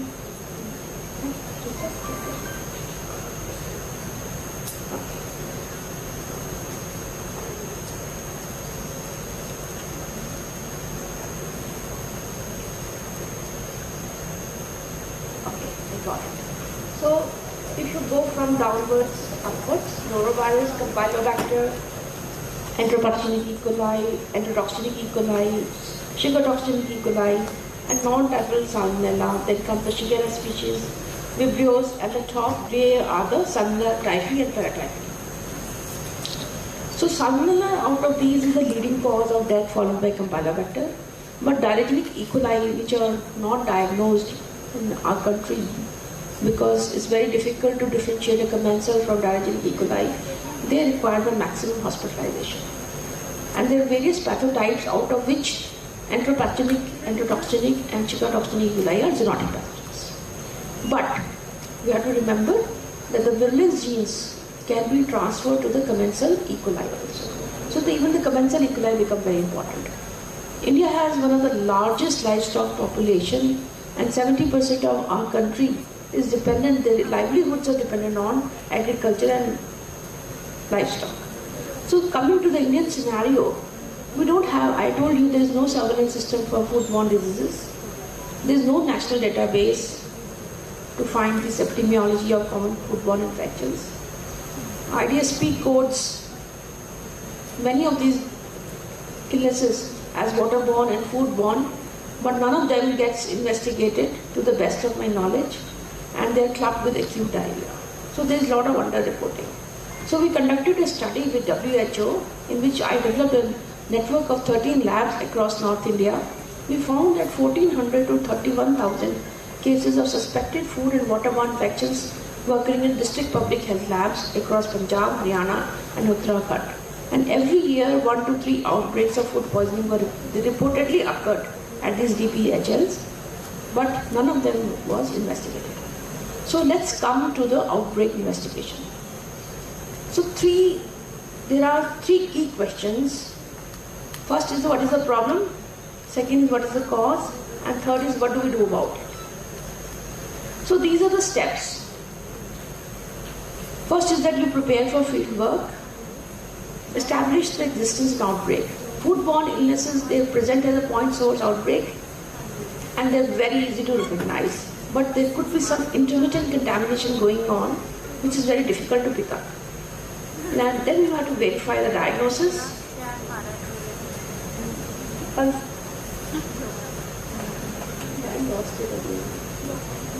Okay, I don't need a pointer. Construct a working case definition. So working case definitions, I will go through some of the examples which have been published to give you working case definitions and some new information. Then you have to systematically find the cases and record this information, perform descriptive epidemiology. All of you, I know that the descriptive epidemiology is, what is descriptive epidemiology? It includes demographics, who are the people who are affected, what is the place, and what are the clinical features, what is happening. Then make a hypothesis. This is very important. Unless you make a hypothesis, then you will be going haywire in your investigation. And then evaluate the hypothesis epidemiologically, whether you want to do a case control study or you want to do a retrospective analysis. Then you, as necessary, reconsider, refine and re-evaluate your hypothesis. This I will tell you by my own example. And compare and reconcile with lab and environmental studies. Then at the same time, you have to start implementing the control and prevention measures. Don't have to wait till you get the whole scenario, whole picture to start the control, because most of the control features are basically common sense. And then initiate or maintain surveillance and communicate your findings. So let's go through these examples. First, I'm talking about campylobacteriosis. It's one of the most important, most common cause of gastrointestinal infection. In India, we do not look for it. Once we started looking for it, we found that 10% of our cases, not by culture, by LISA or real-time PCR, which we use at our laboratory, 10% of our community-acquired diarrhea was because of Campylobacter. So this is a totally neglected disease. So in England, this is the UK outbreak. Now, typical incubation period of this disease is 2 to 5 days and presents with diarrhea, abdominal pain and fever. But it can be a short incubation period also. So these are the risk factors. Person-to-person transmission is possible. Every kind of animal has Campylobacter in their guts. So the food becomes a very important vehicle. And here I am talking about an outbreak which was due to eating liver tissue. So this is the outbreak. These are chicken liver patties, and this location of this outbreak is hotel, North Yorkshire, and it's a Christmas party attended with 73 people, and there were 19 cases, 7 confirmed and 12 probable. So the methods in this they have used is a retrospective cohort study. So they did an online questionnaire, and the case definitions, the confirmed case definition is lab confirmed Campylobacter. Probable is symptoms without lab confirmation, but they ate at the same time. And then for analysis they did the risk ratio and logistic regression. And on the right side, the clinical symptoms. I've already said that diarrhea, abdominal pain and nausea, fever and headache. So this is how you present your data. On the right side, you can see the picture, confirmed and probable cases. And there were 53 respondents, and the demographics were that median age was 45 years, mostly females, but age and gender were not risk factors. So then they do the single variant analysis. On the single variant analysis, they took the association between each food one at a time and illness, and they found compared the exposed and unexposed group. And people who ate the chicken liver patties, they were 13 times more likely to get sick. Soup with a relative risk ratio of less than 1 looked protective, but was actually confounding. Then they did a multivariate analysis, and they found that the chicken liver patty, the adjusted odds ratio was 87.57. This is extremely strong independent risk factors. The lab results, there was no Campylobacter found in food samples, kitchen swabs. This is very common phenomena. By the time the illness presents to us, most of the food samples are not available. Whatever is available, the organism can go into a viable dormant stage in the and there is a lot of other organisms which produce a lot of acid, and that can kill the organisms. Kitchen inspection was done, generally acceptable hygiene, but there was poor documentation and some unsafe practices. So possibly it was because of the livers were initially cooked to 75 degrees, which is inadequate. So this outbreak was because of incomplete cooking. So the conclusion in public health impact was that the recommendations included strict temperature control, proper documentation of the procedures, and increase the awareness. Now coming to this was a single organism, but once a food is contaminated, there can be multiple organisms present, and you can get a multi-organism outbreak. So this is in the Morocco, in a training institute. This is a Ramadan month, and in Rabat is the place. And so this is a dual outbreak because of Staphylococcus aureus toxins and E. coli O157H7, which is sugar toxinic E. coli. So they did a case control study. In this, they took 50 cases and used 50 controls. They was all young population because this was an institute. Symptoms were classic acute food poisoning symptoms: diarrhea 100%, abdominal 98%, nausea 52%. There was some fever and vomiting. And the epidemic curve, cases started same night, very, very typical of a food poisoning outbreak, and they peaked next morning. And there was the incubation period was 9 hours. So that shows maybe a preformed toxin is there, and so this points towards Staphylococcus aureus. So the epidemiological link was all ate the Ramadan buffet meal, and so this was an institute restaurant, and there was poor hygiene. So poor hand hygiene, damaged kitchen infrastructure, improper storage, presence of insects. So when they took the stool samples, only 2 stool samples were there, but they were negative. The food sample, this is called brevettes. This is basically a combined dish of chicken, meat, and noodles, and put something else. And it actually was positive for Staphylococcus aureus and E. coli O157, and there was a high level of coliform contaminant. So this is strong microbiological evidence, even though the stool samples were negative. So in the analytical epidemiology, they found that there was brevettes were strongly associated with illness with an OR of 14.2, and some other foods, they appear to be, these were some cakes, they appear to be protected. So the people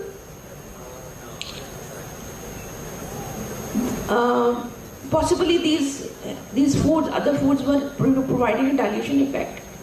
So this brevettes contaminated with Staph aureus, rapid system, E. coli O157H7, more severe cases, some of them developed HUS also, caused a point source foodborne outbreak supported by strong epidemiological lab environmental. So what was the recommendation in this? Strengthen food safety regulation, regular inspection of food establishments, training of food handlers, and awareness during mass gatherings. Mass gatherings are very, very shadi or years of parties. They are very prone to these foodborne outbreaks. Now next is a single pathogen foodborne outbreak due to sugar toxin E. coli. This is again UK, and this is because of dried food. This is a very interesting outbreak. So there is something new to learn from this. So the confirmed case in this was, they made the confirmation was through whole genome sequencing and a particular phylogenetic type with a SNP. Okay, so this is a symptom, and the person can be symptomatic or asymptomatic. Resident of UK belonging to the SNP SNP designation, particular SNP designation since 1st October 2023.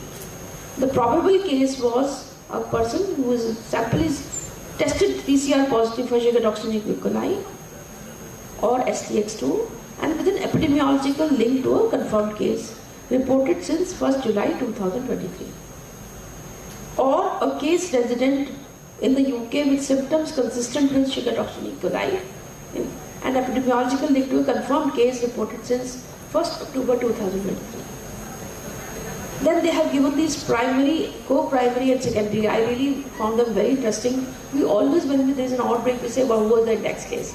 Here, they have called them primary cases, and can be one person or can be a whole family or a cluster. And co-primary are case with an onset of less than, incubation period is 5 days, so within 4 days, whatever cases have occurred, they have called them co-primary. And of course, secondary cases are the ones we have presented after more than 5 days, equal to more than 5 days. So there was total cases of 37 confirmed and 3 probable. Median age was children, and most of the cases were 0 to 9 years, and 54% were female, and this outbreak had very high severity, bloody diarrhea, some were hospitalized, and 48 to 50% developed a hemolytic uremic syndrome. You know that hemolytic uremic syndrome can be fatal. It can cause chronic kidney damage. So there were 9 epidemiological clusters and suggest person to person transmission.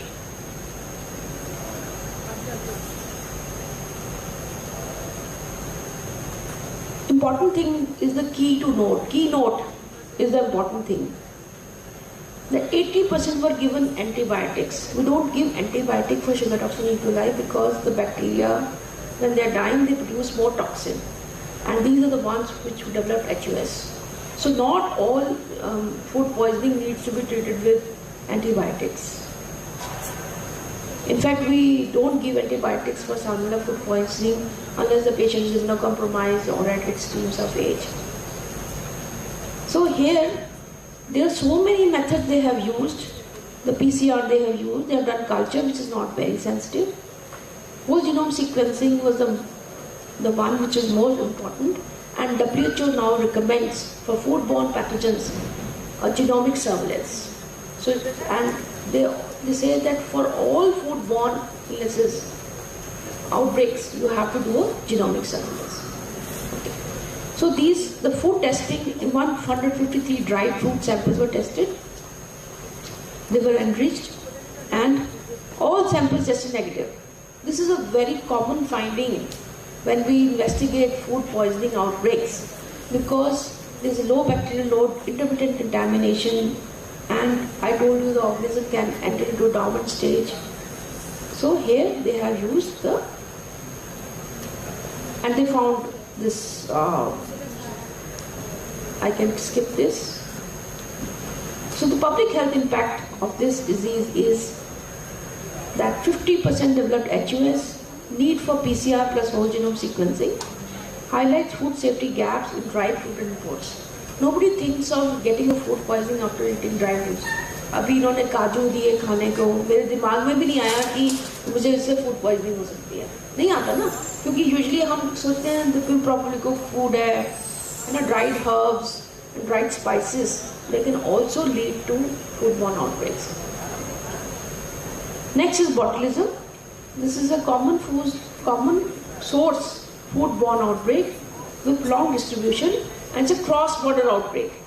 Cases occurred in UK as well as Spain, and this is foodborne botulism, which is very common, very difficult to diagnose. We often get some complicated cases suspected of botulism, but it's very difficult to make out that this is because of the botulism. And this is a foodborne intoxication. So they had 6 confirmed cases and 1 possible case. So annual EU cases are 80 to 132 per year. And in Germany, botulism is mainly foodborne, more than 70% cases are foodborne. So this was, all these cases, all these people were from Russian Kazakh origin. And 100% consumed dried salt cured roach, which is a fish. So this was a dried fish what they ate. And this shows the clinical and lab thing. And this is the table, how you want to make the table. Okay, case number, sex, age, fish consumed, disease onset, admission date, ventilatory support, antitoxin administration, serum testing, stool testing, fish testing. This is the kind of table I have presented for this slide because I want to show you how we make these tables. And demographic analysis they have done through age, sex, disease onset, admission and all that. I've covered ventilation requirement, antitoxin treatment and lab results. And this is a nice timeline they have made for each case. When was the case came, clinical presentation, when was hospitalized, how many days, gray bars are hospitalization and other things, when was the stool tested, and this is a very nice timeline. So most of the cases occurred within a 6-week window, suggesting a point source outbreak. with one delayed case, possibly due to prolonged product availability. And very interesting, there was one company and there was another company and then another company. One company in Netherlands and one company in Lithuania, two companies in Lithuania, but the wholesale seller was the same. Different companies' products, very interesting finding. And they did in the serum they did mouse bioassay, they did PCR for toxin gene and they found the E toxin, and for food samples they did ELISA and the mouse bioassay, and molecular typing they did with 16S ribosomal DNA sequencing and the subtablets. Why I am saying is this is very important, unless you show that this from the food, there many outbreaks you get an epidemiological link and no organism. Okay, but where you get the organism or you get this thing, so you can correlate them with molecular typing. Many PCR assays are available. You can do a real-time PCR assay, a conventional PCR also. And then when they did this multiple toxin variants, they found that multiple E variants were detected. There was no single cluster because there were 3 companies, so we don't expect a single cluster and isolate spread across different branches. So this dendrogram confirmed that this outbreak was genetically heterogeneous, making it unique among foodborne botulinum amoebans. So this is the first cross-border botulinum outbreak in EU due to commercial dried fish. And what are the public health impact? So this shows that commercial food products, they have to go for stringent parameters and they recall the product. And you have to, because if you want to recall the products, you have to do a rapid detection. And this shows the importance of international surveillance system. So this is our outbreak. Very interesting. So I'll like to spend a few minutes here and tell you the story. So the Rajouri area, the Badal village, is a poor area dominated by only Muslim population, very poor people. So there were 17 mysterious deaths which occurred in different clusters. So the first cluster, we were involved in the bacteriology because they had tested, they had the NIV team was also there, and the local lab also in Jammu also had a lot of capacity to do the virological diagnosis. They couldn't find any viruses. And at the outset it appeared like a new infectious disease. And so much so that this became a big question in UK Parliament. And my friend called me and said, Neelam, what is happening in your North India? Are you reporting going to get a new infectious disease which is going to spread like fire?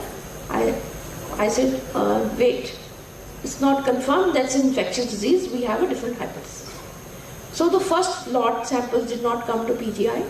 The second lot samples came to PGI, both ante-mortem as well as post-mortem, and the third cluster also came. And what happened was that there was a marriage.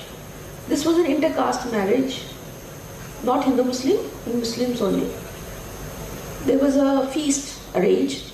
First a buffalo dies. Then the people who have eaten food, only the family members where the marriage is there. 5 children die. 5 children, father died. Mother is the first case, but mother is given treatment fast and she recovers. Father and the children die, and the girl who is married, she's brought some laddus and some food. Okay. So this is the first typical food poisoning. I'll show you the symptoms also. Then what happens is this, the person who is looking after these children in the hospital, the mamu dies. His family members die. Then there is some suspicion going on that maybe the food samples were transported to the others. Then what happens is this, उनके यहाँ जैसे हमारे यहाँ चौथा होता है कि 40th होता है. There was a big feast in this and that, and the family died there. People who ate died. So it was very perplexing what is happening. So the cases presented with nausea, vomiting, abdominal cramps, very short incubation period, suggesting a preformed toxin. And there were neurological symptoms suggestive of toxic shock symptoms, fever, breathlessness, drowsiness, lethargy, multi-organ failure, death, fast death. Autopsy had edema and congested GI mucosa, blackish discoloration in bloody fluids. And the differentials were botulinum, anthrax, Listeria meningitis, staphylococcal enterotoxin, sugar toxin producing E. coli, and Shigella dysentery, and maybe Vibrio cholerae also was kept. So we did a 3-tier diagnostic approach. We did culture-based assays, target-specific molecular diagnostic, and shotgun metagenomics. So we do a lot of multiplex PCR assays. We did all these PCRs, and we also optimized the PCR for botulinum toxin. By this time, many deaths had occurred, and we were thinking that this is not an infection, this could be poisoning, but we have to prove that this is not infection, especially when it has become an international event. So what I did was that we did metagenomics, shotgun metagenomics. Now shotgun metagenomics is a technique in which you take out the whole DNA and then you sequence everything in it, whether it's a bacterial, virus, whatever. So we found that, like in culture, we were growing Klebsiella pneumoniae because it's a terminal event, sepsis is a terminal event, and patients are hospitalized. We did not find any organism causing the primary event. We again only found Klebsiella pneumoniae.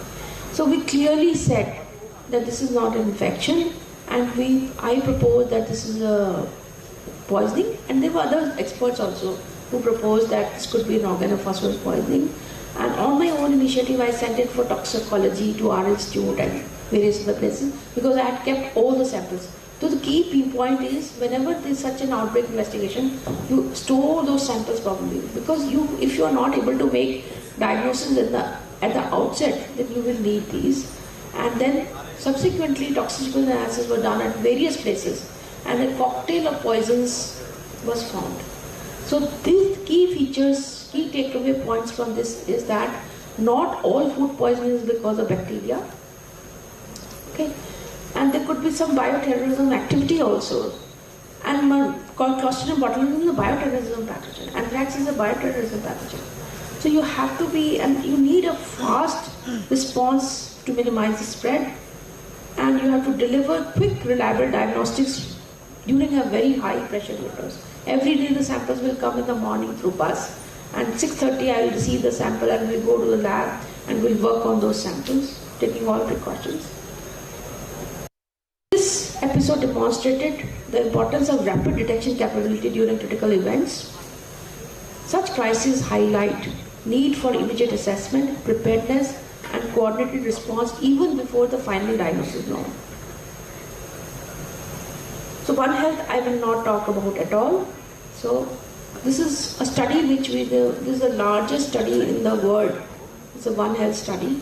This is done at human-animal interface. The title of the study was Monitoring the AMR Profile of Bacterial Foodborne Pathogens in Humans, Food, Animals and Retail Meat in India. So I was the mentor for this project, international project, which was spread across many countries. The protocol was so simple that even African countries with low resources can adapt it. And I was the PI for India. So these are countries did it. So in this thing, we covered 13 network labs that participated, and we looked for non-terminal salmonella, campylobacter, enteroaggregative E. coli, enterotoxinic E. coli, and entropathogen. 5 major zoonotic foodborne pathogens in humans and animals, taking the samples in the same time frame over the same period and same locations. So we took 1,968 samples, and each sample had a performer attached to it, and we calculated the severity of disease. Only community-acquired diarrhea was included. And we also collected samples, stool samples and meat samples. So this shows the footprint of the study. We approached many farms and shops, and whoever gave us permission, we collected them. So we took Barwala, Patiala, Ropar, Balongi, Sangrur, Samana, Anandpur Sahib, Kurali, Nahan, Kangra, Hamirpur and Chandigarh slaughterhouse. So if you look at the human pathogens, non-terminal salmonella is 1.2%, campylobacter 2% by culture. But when we did the real-time PCR assay, 10%. ETEC and enteroaggregative, almost similar, nearly 4 to 5%. These are the most common organisms. And there is a huge burden of these organisms. If you just focus, blue is campylobacter, orange is salmonella, yellow is EPEC. And you can see that these organisms have a huge burden, whether it's a chicken, pig or goat or sheep. This was an eye-opener for us because pigs are not usually eaten in North India for various reasons. But pig came out to be a very important source of salmonella and Campylobacter, and meat samples were also contaminated. Then we did the AMR stuff and found large number of a very high level of AMR corresponding to, like in humans, whatever drug you use, mainly misuse, you will get the corresponding antibiotic resistance. In the animal side, it is the same, and same antibiotic use on the animal side. So whatever is being used, like if gentamicin is being used, we got gentamicin. If tetracycline was being used, we got tetracycline resistance. And ESBLs were more on the animal samples than in the human samples.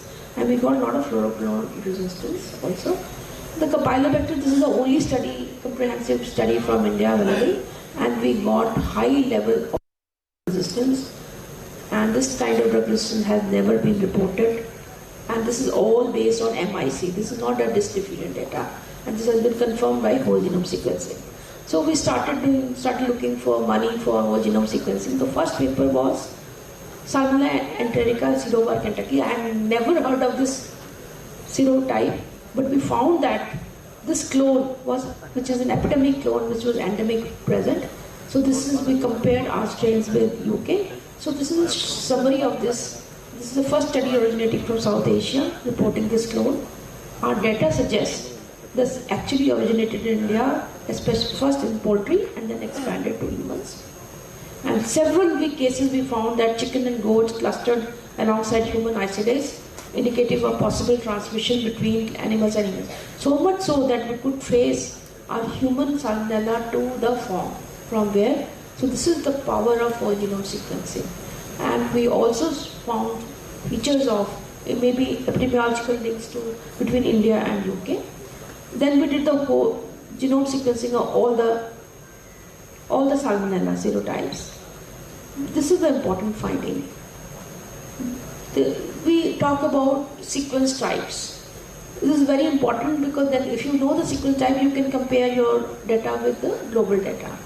So this was our human strains were ST36, not ST19, but ST19 was present in poultry, and it has an invasive plasmid, which is virulence plasmid, causes invasive bloodstream infection in sub-Saharan Africa in HIV patients as the cause of biggest mortality. So this is circulating in our poultry.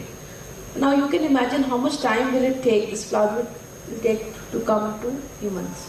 So we found a rich diversity of human salmonella serovars, and many of them were being reported from India first time. So to conclude my talk and to tell you a little bit about future prospects, we have been listening today in the morning the role of One Health, which is very important. So I want to emphasize that zoonotic foodborne illnesses are very common but totally underreported. We need a surveillance, and many can cause outbreaks and even pandemics. Detection and source attributions are tough, very tough. You need a battery of tests, including culture, molecular tests, and now whole genome sequencing, and a lot of expertise is needed. So ICMR and NCDC combined have taken initiatives to develop, strengthen these networks of labs at human-animal interface, and I'm one of the key partners there, and we did 2 trainings for them. And WGS, whole genome sequencing in One Health perspective. One Health actually, One Health means whole genome sequencing to me, for me. Unless you have whole genome sequencing, you cannot do the source attribution. You cannot find transmission pathway, whether it is coming from the environment, whether it is coming from the animals, and what is the pathway. So this is also recommended by WHO. So this study is published, and many more have been published from this, and many will be coming in the near future. So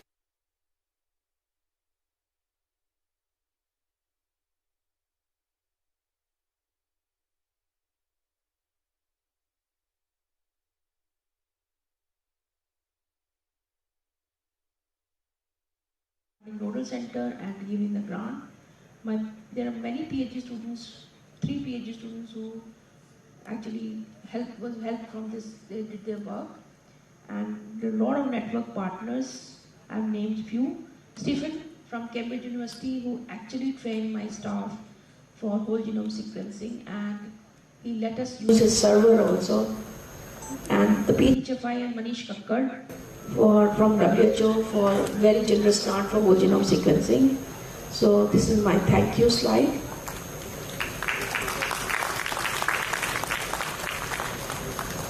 If there are any questions, I would be happy to take. If there are not. Thank you so much, ma'am, for compiling the information on molecular epidemiology of foodborne infections, zoonotic infections, citing and giving very interesting case scenarios and summarizing, to summarize various steps in outbreak infections, keeping one pathogen and multiple pathogens in mind. Very inspiring talk and very nicely compiled, ma'am. Thank you so much.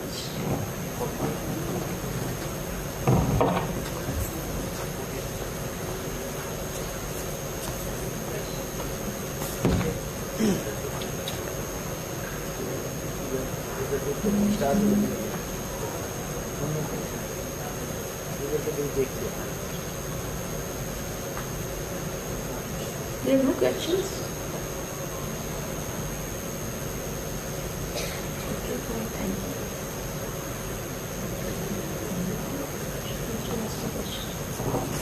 You have covered the topic so well, ma'am. Nicely delivered. Who has a question? Dr. Veenu, right?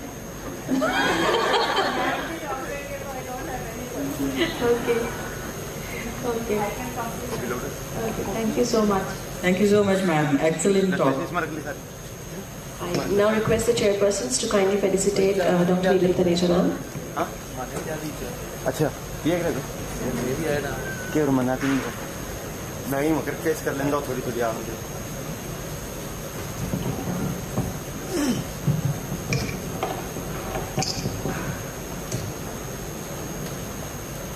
I am utilizing the time my colleague, my student, Dr. Neha Mittal has penned down 3-4 lines on One Health.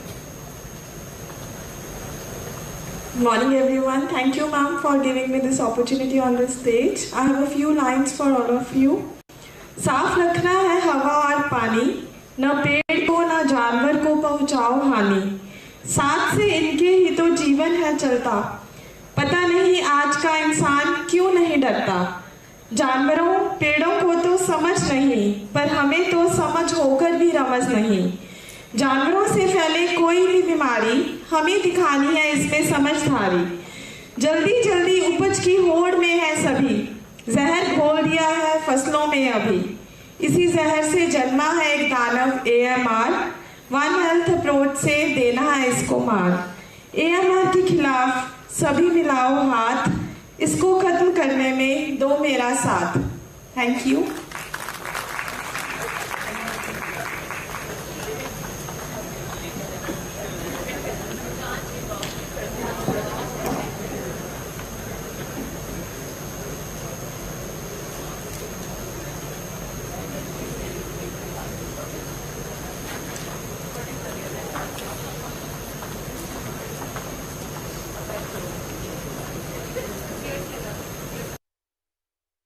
Thank you so much.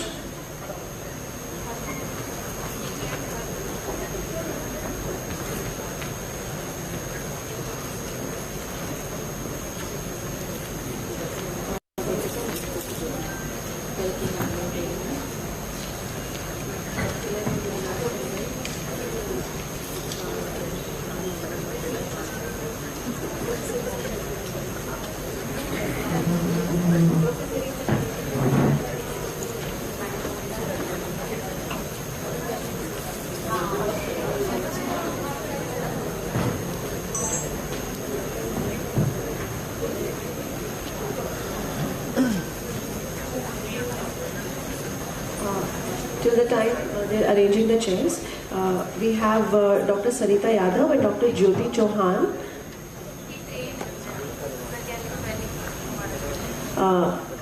Dr. Sarita Yadav and Dr. Jyoti Chauhan were the chairpersons in the yesterday's workshop happened at NRC Hisar. We kindly invite you on the stage, ma'am. I request the organizing team to kindly felicitate the chairpersons.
Now move on to a highly engaging and thought-provoking segment of today's program. That is the panel discussion on zoonosis, impact on human, animal and environmental health.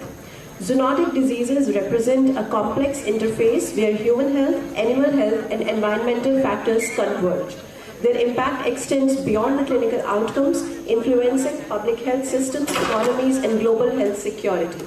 Addressing these challenges require not only scientific expertise, but also interdisciplinary collaboration and integrated strategies. We are privileged to have with us our esteemed panel of experts. I would like to invite Dr. Ajit Dadaji Shivale, Joint Director, NCDC, Ministry of Health and Family Welfare, New Delhi, is our first panelist. Dr. Surendra Kumar Sir, Professor Microbiology, SGT Medical College, Hospital and Research Institute, former Director, Professor of Microbiology, Maulana Azad Medical College, New Delhi. Sir has achieved International Best Researcher of the Year Award, Research Peace Award of 2019 for International Innovations, International Best Researcher Award 2025, teaching and research experience of more than 35 years. We welcome you, sir. We have Dr. Aroma Agroha, ma'am. She is a professor and section head at Christian Medical College and Hospital, Ludhiana. Her achievements include the chairman of the ORSTF Punjab, published more than 125 publications in reputed national and international journals. We welcome you, ma'am. Dr. Lavina Oberoi, ma'am, professor and head, Department of Microbiology, Government Medical College, Amritsar. Ma'am is a MEU coordinator and ACME fellow. Ma'am has a post-PG teaching experience of more than 25 years. We welcome you, ma'am. Dr. Prerna Agarwal, ma'am, Professor and Head, Department of Microbiology, KCGMC, Karnal. She has a total expertise and experience of more than 23 years. We welcome you, ma'am. Dr. Sandeep Dogra, sir, MD, NAMS, Associate and FAMER, Professor and Head, Department of Microbiology, Government Medical College, Jammu. He has an experience of over 21 years. As to moderate this session, we have Dr. Ashok Ratan sir with us, ex-lab director and medical microbiologist, consultant diagnostics, CAHO. Sir needs no introduction, but we have ex-additional professor, Department of Microbiology, AIMS, New Delhi, distinguished expert in infectious diseases and has served for more than 45 years. We welcome you, sir.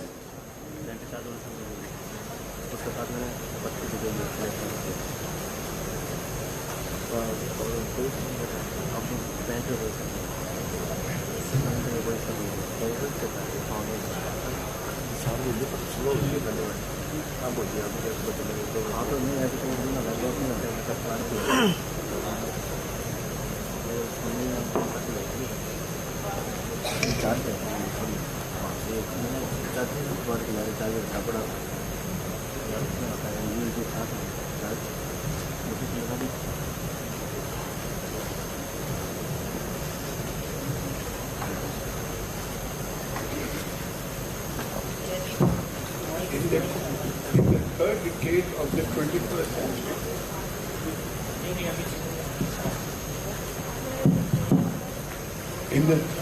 is it working now? Yeah. In the third decade of the 21st century, the traditional boundaries of medicine, veterinary science and ecology has effectively collapsed.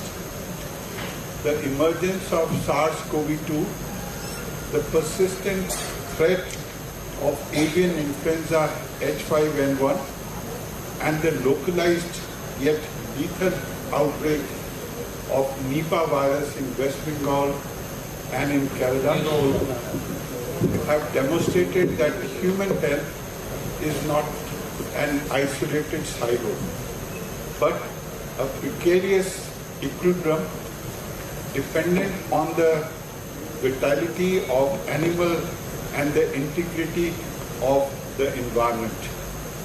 The One Health perspective reveals that zoonoses are not merely biological accidents, but systematic failures at the interface of our shared biosphere. To address the impact of zoonotic diseases on human and animal health and the environment, we have assembled together a galaxy of experts. Professor Ajit Dardaji Shavali from NCDC, Professor Surendra Kumar, formerly from Maulana Azad, Professor Aroma Oberoi, Professor Lavina Oberoi, Professor Prerna Agarwal, who is absent today, and Professor Sandeep Dogra. We will begin by the impact of zoonotic diseases on human health by Professor Lavina Oberoi. So good morning to all. First of all, I thank the organizing team for inviting me as the panelist in this. And the question which has been given me, it is very apt in today's scenario because we know that zoonotic diseases, if we talk about in humans, majority of the emerging infections nowadays, approximately 75% are zoonotic in origin. And burden, creating this infection burden is in billions, with causing so many mortality and morbidity. So these infections, the main why we are concerned about it in humans, because the infections are coming from animals, they are totally new to the humans, and we don't have any, symptoms are very vague, we don't have any immunity to these infections. So once they come, they can vary either from the minor morbidity to they have, as we have already witnessed, that they have a pandemic and outbreak potential also. So it becomes, because due to these reasons, there is a reason there are so many challenges in counteracting these zoonotic infections. So that is why, because of the lack of suspicion, lack of diagnosis, in the whole conference it is detecting that lack of reporting as in our developing countries. So these infections, they are creating a lot of burden and crossing the boundaries, creating the havoc in the form of public health, impact on public health in form of patients, morbidity and mortality, creating the collapse of healthcare system, as well as economic burden also, because there is so much cost, healthcare cost, so many costs. There was a total shutdown of economics during COVID. So economy is also affected, trade, tourism, travel, everything. So that is again an impact on the humans impact, as well as these emerging infections. They are basically the total economic, social, health, everything in humans is being affected. So that is why there is a need that there should be the continuous surveillance detection so that these infections, there should be risk assessment and risk management of these infections, and involving and collaborating or with the animal as well as environmental is the only answer to this. Thank you, ma'am. Now we will go on to the impact of zoonotic diseases on animals, and I request Professor Surendra Kumar, who would like to use the slides to make the presentation on the impact of zoonotic diseases on animals.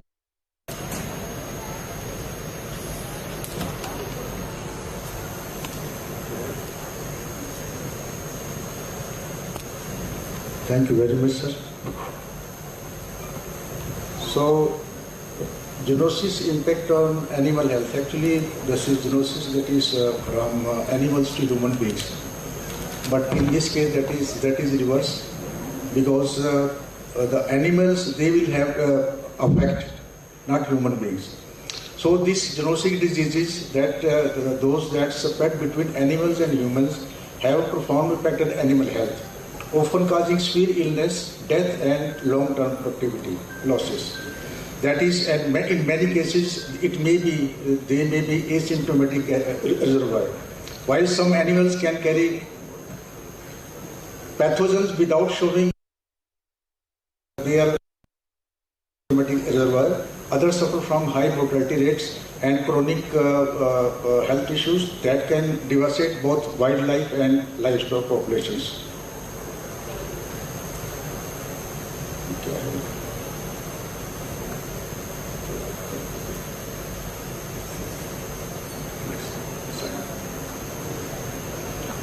What is core zoonosis impact on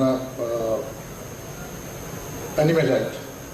So there are many factors. First is morbidity and mortality, pathogens which can cause severe clinical disease in animals. It may cause acute mortality, that is just like the African swine fever, which have near 100% fatality rates in certain species. Second, that is target organ damage, like in case of bacillus anthracis, that is causing anthrax. It can cause fetal septicemia and internal hemorrhage. Also, there may be Rift Valley fever, which can cause severe liver necrosis in ruminants. In case of rubella, this rubella virus, it has caused significant population decline in wild apes. In some animals, like there may be chronic illness. For example, in case of this bovine tuberculosis, it leads to chronic pulmonary inflammation and progressive wastage. Second is, this is the second factor that is important, that is reproductive and productive issues. So many zoonosis directly target an animal's ability to produce or reproduce. For example, in reproductive failure, in some diseases like brucellosis, leptospirosis, and Q fever, it frequently causes abortion, infertility, and decreased milk production in livestock. Third is asymptomatic reservoir. Like we know, in some cases, animals act as silent carriers, like species like bats for Ebola and MERS, or poultry for certain Salmonella strains. Next is animal welfare and culling, because that is a very long detail you must we know in detail. So that is to prevent human outbreaks, health authorities often mandate large-scale culling of infected or exposed animals. Like in the case of mad cow disease and avian influenza, this crisis led to the slaughter of millions of animals to contain the spread. As we know, in case of mad cow, early efforts to control the BSE the outbreak focus on culling sick animals to prevent them from entering the food chains. And secondly, this is the very important, that is avian influenza. During the 2000s, millions of healthy birds were exterminated due to their potential for transferring avian flu. Between 2003 and 2006 alone, more than 200 million chickens, geese, and ducks were killed in Asia, Africa, Europe, and Middle East. Activity is a key focus area for animal health management. So, first is preventive biosecurity and disease control, and the various factors are, it should be biosecurity protocol. Number 2, vaccinations, the program that is for immunity, and thirdly, the parasite management, and fourth is very important, that is AMR. We know in detail. Second is monitoring and early detection, that is by active surveillance and record keeping, that is very important, that is for maintaining detailed logs on vaccination, treatment, and report performance to identify trends. Third is nutrition and environmental management. That is where the animal should get balanced nutrition.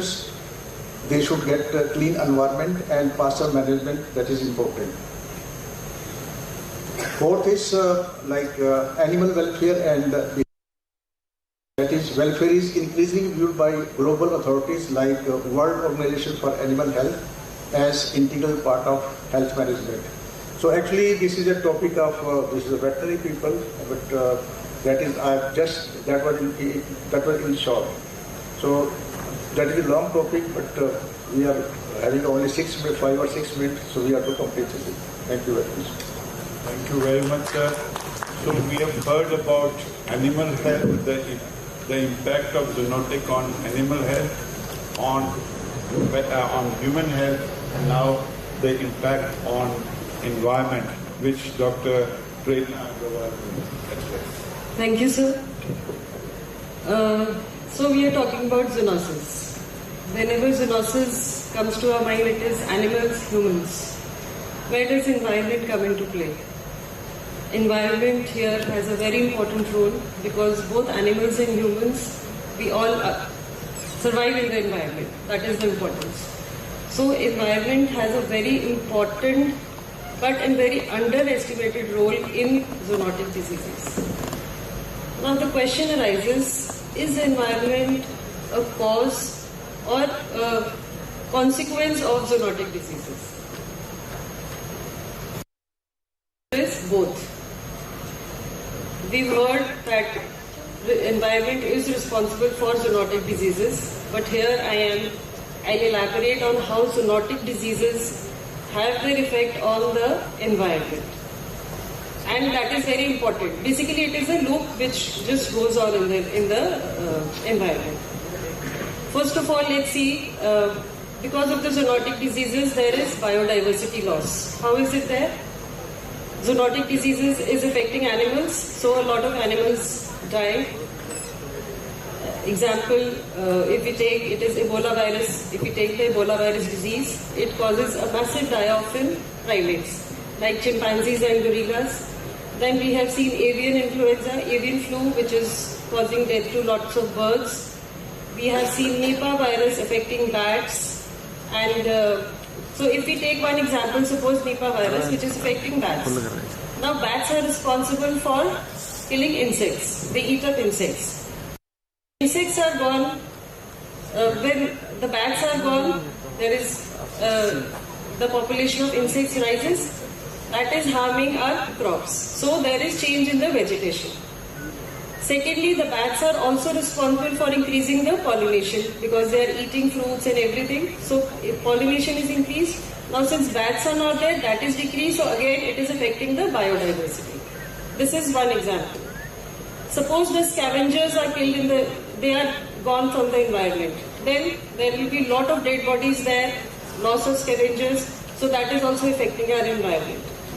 So basically, if one of the species is lost, so there is trophic imbalance in the environment. In layman terms, there is a rift in the cycle of the predator and the prey.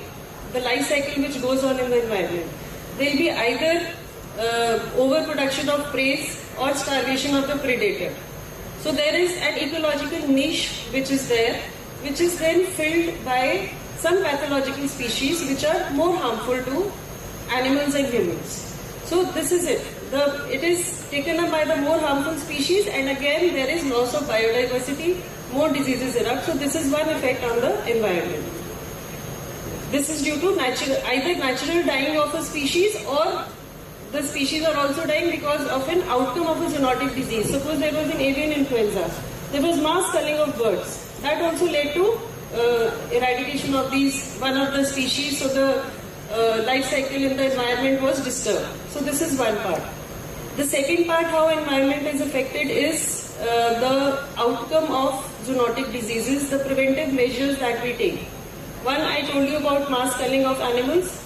The second is what we use. We use a lot of disinfectants, we use a lot of pesticides, we use a lot of veterinary medicines. Where do they all go? They all go into the environment, into the soil, into the water, and we are contaminating our soil and water, which we have to use again. Secondly, there is mass death of animals. Again, their disposal is in the soil and water. Again, we are contaminating the soil and water. So basically, it is an ecological loop which is being formed. We destroy the environment, zoonotic disease happens, again the ecological balance is destroyed. So basically, environment plays a very, very important role in combating the zoonotic diseases that we are talking about today, apart from all other important roles that it has. So basically, the environment and health has a loop in which the zoonotic disease are a part of it. So this is all. Thank you very much, ma'am. So it emerges that human health alone, animal health alone, or environment alone would not be able to control. And that brings out the concept of One Health, which Professor Dogra will explain.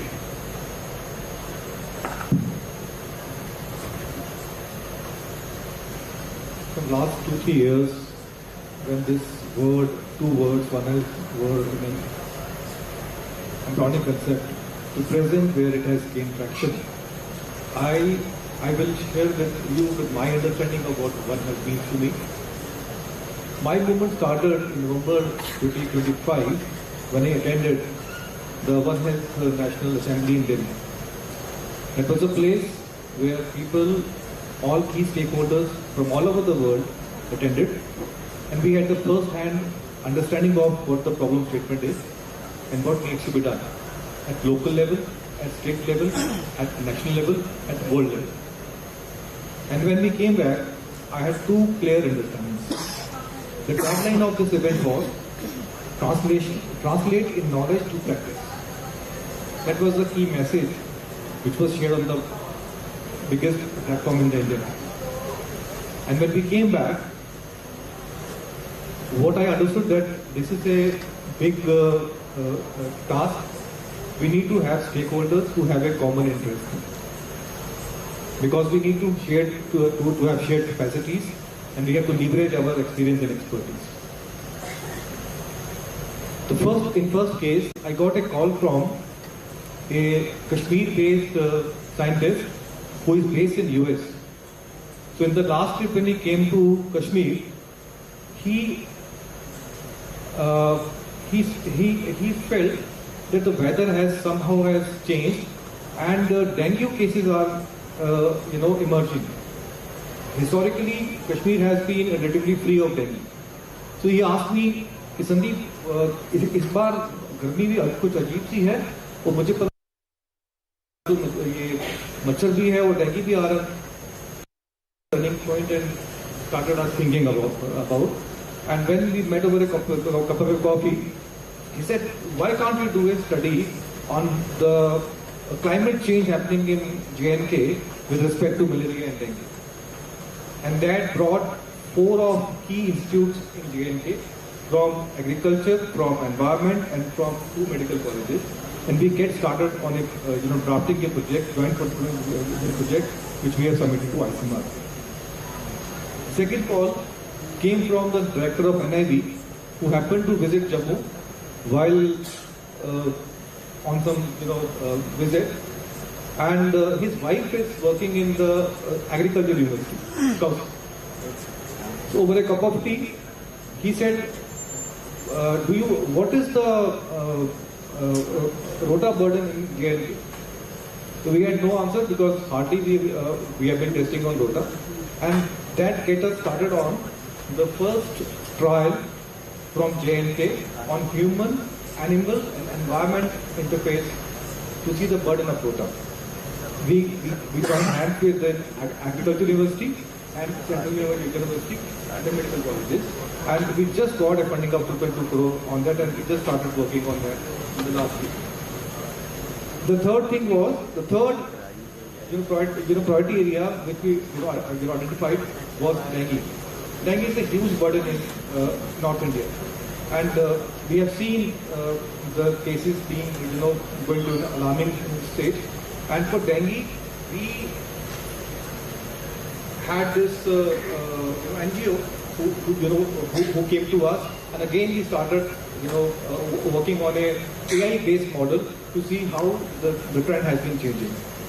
And finally, a few months back, my PG guide from Sevagram, she called me up and asking me, would you like to work on an NTM project? We are working on One Health mapping of NTM from all stakeholders, from all the medical colleges of Central India and North India. So that was my third entry into this thing. So the point I'm making is that it's a complex area, it's a costly work, and unless we find the priority, local priority areas of your area, what is your burden? First, look for that burden. Then see for people who want to work on that priority area, get network, get funding. It's easy to get a funding when you are working in a team. You leverage the capacities, your budget comes down because the kind of work Scout is doing, I cannot do in my lab. So we are leveraging our capacities and we are working on a cause which is common to all of us. So for me, this is one end. That I'm focusing on my priority areas, my burden in my JNK, and I'm working with all those people who have the same priorities. And that's how we have understood one end, and that's how we have started. Thank you, Dr. Dr. Dogra is breaking the silos, which is fundamental to One Health. As long as we keep thinking that I'm a medical microbiologist, I will deal only with medical samples, and I'll not talk to my microbiologist colleague who is a veterinarian, we are not going to make progress. Unless we break this silo and work together, and we should not always depend on a central team, it has to be at the district level. So one of the toughest jobs is given to Dr. Aroma Oberoi to deal with rapid response teams which appear in the district to deal with One Health approach with any emerging outbreak. Thank you so much, sir. Sir, as you have given me the most difficult task, not only for the panel discussion, but when practically we just think of One Health, we always have some barrier, some challenges, because when we just think of the problem globally, that zoonotic diseases, everybody, all my co-fellows, they just told you the burden. This much is the burden for various zoonotic diseases. Both international and national data, they are available. But like Dr. Dogra just now discussed, whenever we have to tackle a problem, you just think globally but act locally. What resources we have? Everybody's scenario is different. Just take the burden, make your targets, goals, your objectives, they should be. Do the SWOT analysis problem. How much is the burden? How I have to tackle that problem? Make the watertight compartments. That I am a medical microbiologist, somebody else is working with the animals, veterinarian, somebody else is working with the environment. If your approach not be total, and if we want to tackle a problem like this, zoonotic diseases, then we have to be not only active but proactive. So the teams we formulate, they have to be rapid response team. As all of us are microbiologists and we tackle the biggest challenge from 2019 onwards, COVID-19.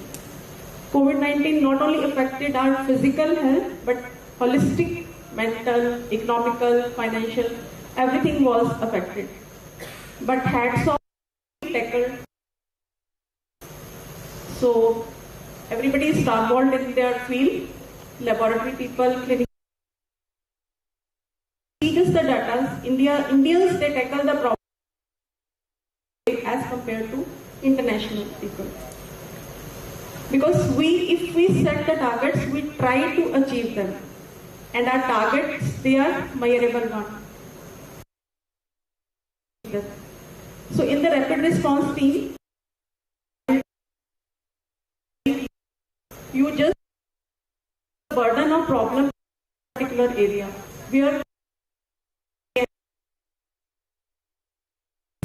We do routine laboratory that select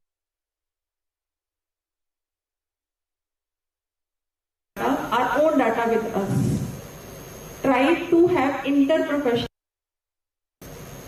Try to involve everybody from top to the bottom. Role. Don't expect everyone from the or you can say you are, because we Indians always try to have the utilize those minimal resources. Ask, do the documentation, and something we get. So those resources utilize. Proactive rapid response teams we have to make. Share your data. Do n number of applications, because if we do the work and it is dumped in our mirrors, nothing is going to happen. Try to publish it. Of course, it's a very difficult one, but you can have, again, there are a number of resources where we can just submit our things, and it has to be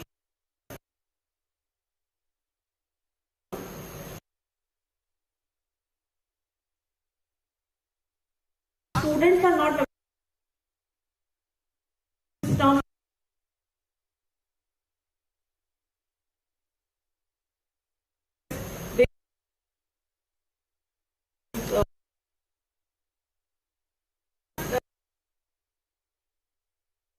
in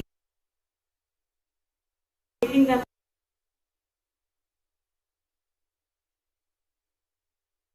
PGs,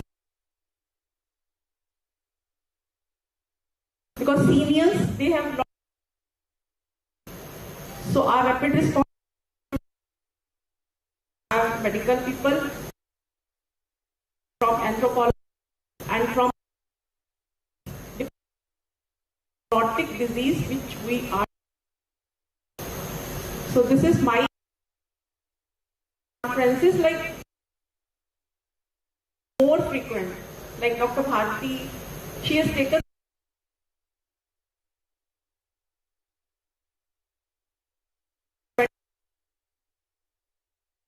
we do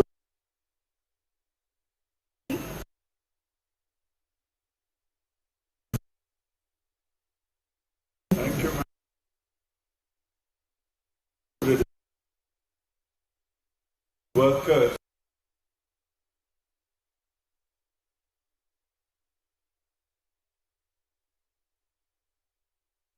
that the Prime Minister's office directly is monitoring what is happening. Done a mock deficiencies found and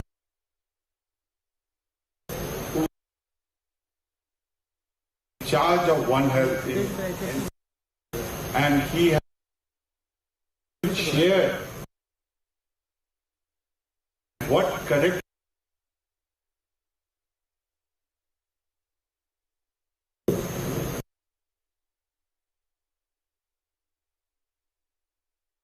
First of all, I will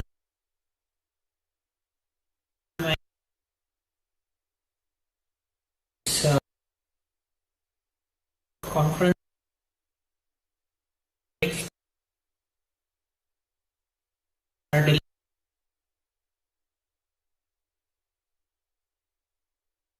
I'm joined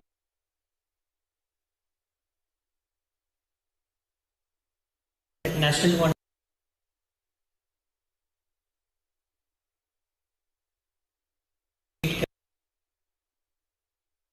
So One Health Mission, where the ability outbreak is through these particular simulation exercises. And most of the higher departments, right from Ministry of Home Affairs, NDMA, the ICMR, NCDC, state governments, health and veterinary departments, ICMR, ICR, all those institutions are involved in these particular exercises. And in these particular exercises, the center, states or no ministry is informed about what outbreaks is going to be reported. So it's like kept in confidential, and when the teams actually visit and the processes are then tested, it is found that at present in India, the most importantly, if there is an outbreak, then medical and veterinary people do come together, they go investigate, but this is based on time to time basis, based on outbreaks. Not in the routine time, if you can see, the routine times medical and veterinary people do not sit along with each other and discuss what is there in your domain. So at PSC and CSC level, although the human health system is having very good reporting system in terms of IHIP. So if there is an outbreak of any scruff typhus or anthrax or brucellosis, it will definitely get reported in our government health system through IDSP. But at the same time, if there is a death of the brucellosis due to brucellosis in animal sector, that it may not be percolated in the health sector, mainly because the sharing of the information or the need for information sharing at the field level is lacking. Just to give example, when I visit in the field, I could see the Pashu Sakhis, the forest guard, and the Asha, IAMM and Anganwadi workers, they are sitting each other in Viksit Bharat Sankalp Yatra, but they have hardly met each other and they have hardly realized that the importance of telling what is there in their sector with their nearest counterparts, whether it is needed also. So that thing is lacking in at the field level, at the grassroots level. At the institutional level, means the health facilities like PSCs and the veterinary dispensaries, hardly the veterinary surgeon which is sitting at the veterinary hospital and the medical officer at the block PSCs, they have hardly had any conversation. They do not feel any idea that our sectors are overlapping with each other. So that is one of the issues.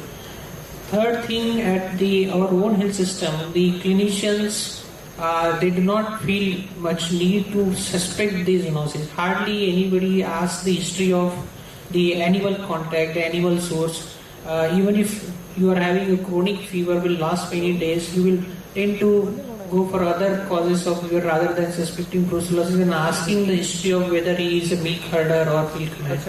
So that point is missing. In terms of the state level and the sharing of information between the medical, veterinary and forest sector, at the wildlife sector we hardly have any surveillance system. So we have last 2 to 3 biodiversity hotspot.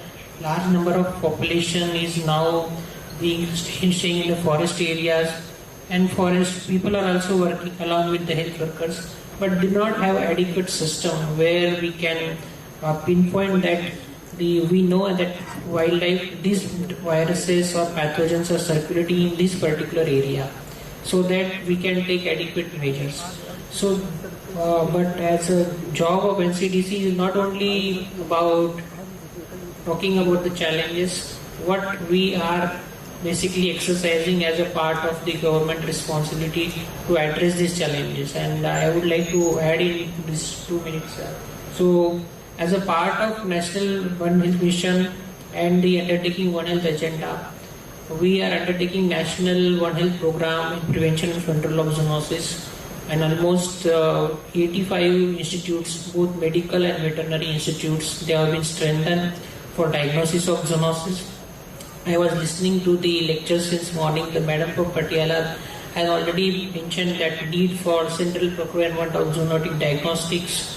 We also feel that there should be a battery of tests which should be standardized across India. We are working with that. Madam is also, Mala is also one of the member of that. I also met Dr. Dolly Gambhir ma'am, SSO. So we also feel that in Haryana also we should have the state one health action plan implemented soon, like we are implemented in Rajasthan, Tamil Nadu and Telangana, and we are going in the district level to establish the real-time surveillance system for what was mentioned in the morning about integrated surveillance. So the one point which was mentioned that we will have to enter in the one portal for both medical, veterinary and wildlife for zoonotic potential. So that thing is being worked out in the pilot test in these particular states, and we are hopeful that since this conference is being organized, I can feel that there is enough expertise in Haryana also where they feel want to work in zoonosis sector. So we should give the opportunity to all the colleges, public and private, and as well as the veterinary sector to come forward and implement the state one health action plan for Haryana also. So these are the few of the initiatives, mainly in terms of strengthening the laboratory capacity, training of the professionals. We have training of both medical and veterinary professionals jointly so that they understand each other's issue. And third is about the educational and awareness issue. One example I would like to highlight, sir, in Haryana, one village, we really wanted to know whether communities or individuals, they feel the need of zoonosis. So to our surprise, we were thinking that since we are working in zoonosis is a big issue and everybody understands zoonosis. But to surprise, when we interviewed all the people in that Haryana village, one village which is having a lot of herders, lot of goats and the milkmaids are there, they did not feel zoonosis an issue. Everybody said that we are staying with animals, and for us the diseases for the animals, they are more important. If they are getting abortion, they are dying, they are not being used in the field. So that is main concern.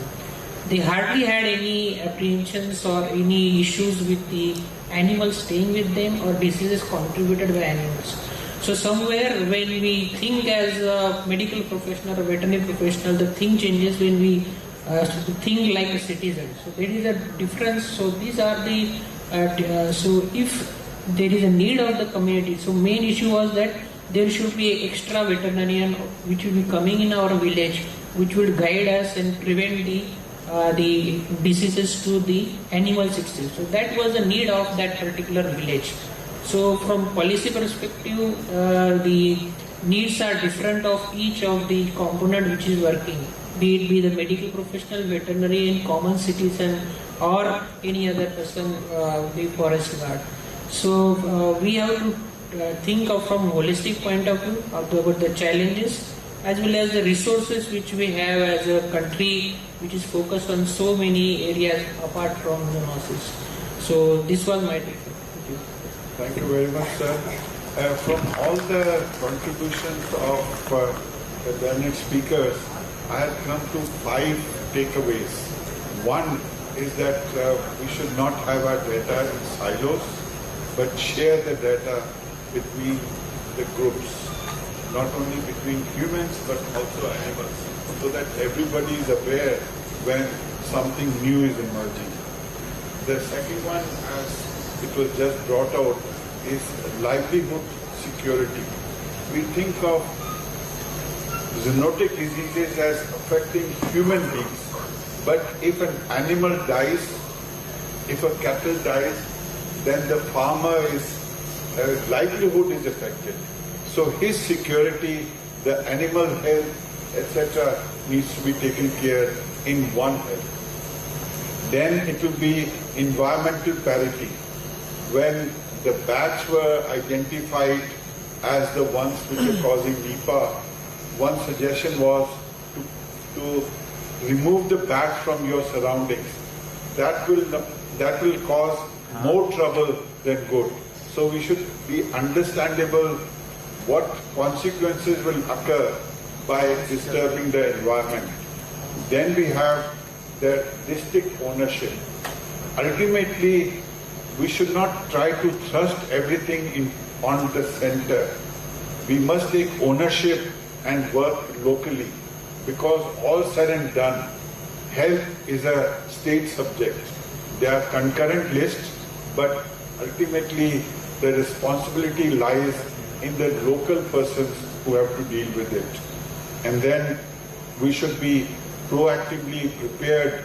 We should hold more of these mock drills so that, as they say in the army, the more you sweat in peace, the less you will bleed in war. So we should be all prepared and then make sure that we don't work in silo. We work out of our lab, interact with not only our clinical colleagues, but also with our veterinarian colleagues and share data. If there's any final thoughts by anybody, I can give one round to each one of them. Final thoughts? I think One Health is a huge opportunity for all of us. At the top, the government doesn't want to have another COVID-19 and they want to be ready for disease X. The industry is excited. They are willing to work with us. Now it's up to us that what we want to do. I think it's time for walk to talk. So everybody's ownership, accountability and networking. So networking plays a very important role and it can be a game turnover in zoonotic diseases if we really want to control them. Thank you. So animal health is as important as our health. That is very important. We should take care of animals. That is like the message that is for animals and for human beings also. My message is that whoever is working or willing to work in zoonosis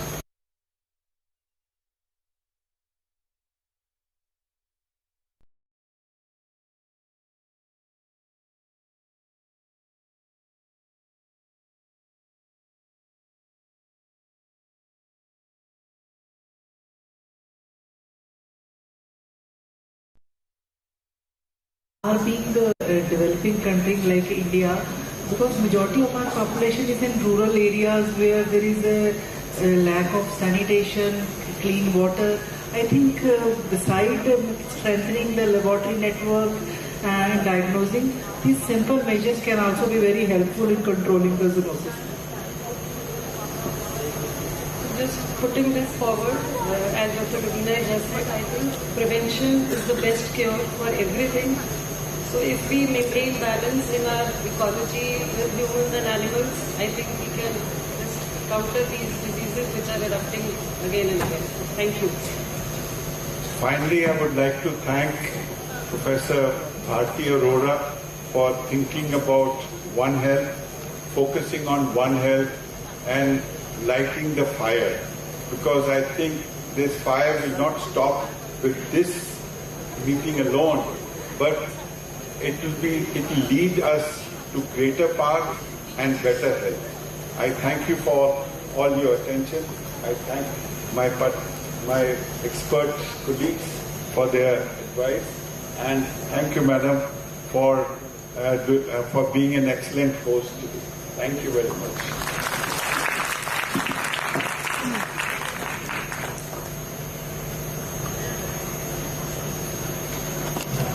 I now request the organizing team. The most important thanks for Dr. Shobhatan.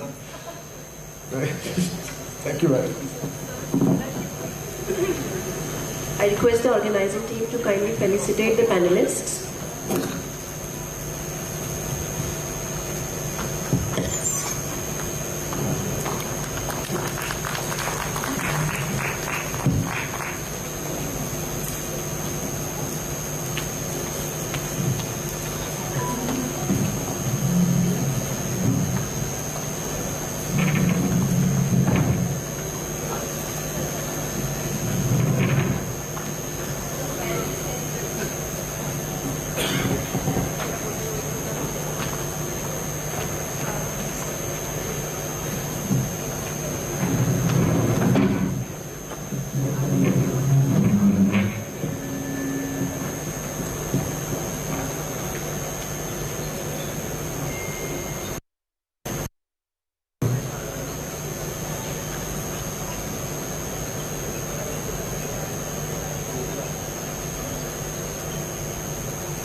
that session addressed one of the most critical global health threat, that is antimicrobial resistance.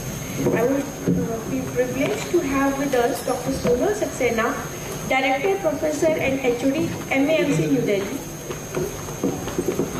And the session will be conducted under the esteemed chairpersonship of Dr. Jagdish Chandra Sir, Professor and Head of GMC 32 Chandigarh, Dr. Nidhi Goyal, Professor Microbiology, PGIMS, and Dr.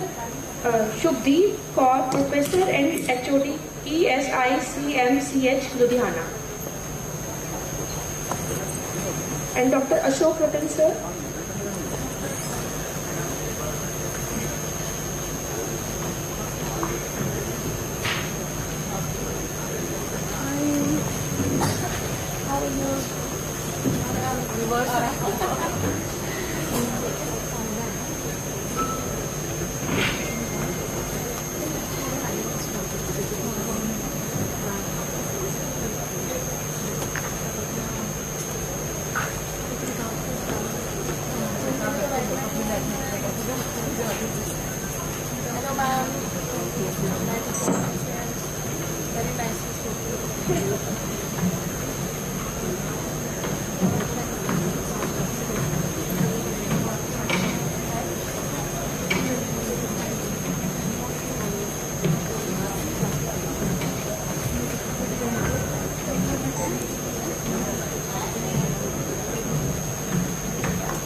Dr. Sonal needs no introduction. She is the Director Professor and Head Microbiology, Maulana Azad Medical College. She is the Director Professor and the National IAMM Secretary. She is an eminent researcher and she has published various national and the international publications. So we look forward to your enlightened speech. Thank you. Thank you, Dr. Nidhi. I am the former National IAMM Secretary. I would just like to correct a little bit. Now, the AMR is become now the buzzword. So before I begin, I wish to thank the organizers for integrating this topic also in One Health, one of the most important topics. So many thanks to IAMM Northwest for giving me this opportunity to share my thoughts on this. Thanks for the esteemed chairperson for introducing me. So, I shall be covering this under the concept of AMR, its global and public health importance, which actually needs no introduction, the One Health approach and its role in linking various domains, animal, environment and human interfaces, and identify the key drivers and transmission pathways across these sectors, and also outline these strategies which are available and are in pipeline for prevention and control of AMR. Now we all understand that it's a global threat and there are more than 1 million deaths per year. The projections seem very dismal, where we say that in 2050 we will have billions of deaths only due to AMR. In the past 2 years, WHO has also defined the death due to AMR as one of the ICD causes, which has actually led to the actual burden of AMR death being quantified, and we all understand that it needs a very urgent and cooperative actions. Now, why do we say that AMR is going to be a pandemic? And this is one identification which takes time. Now, if somebody has diabetes, he goes to a clinic, they gets 4 random sugars done, or very easily now they just put up a sensor which tells them that this is your blood sugar is fluctuating this much, you have insulin resistance, and your HbA1c is this much, and you need treatment. But what happens in our systems is we need to answer a lot of questions when we talk about AMR. Is it justified? Is it colonizer? Is it a pathogen? Is this resistance actually what I am seeing here? And then it takes 48 to 72 hours, even with the best of automation that we have.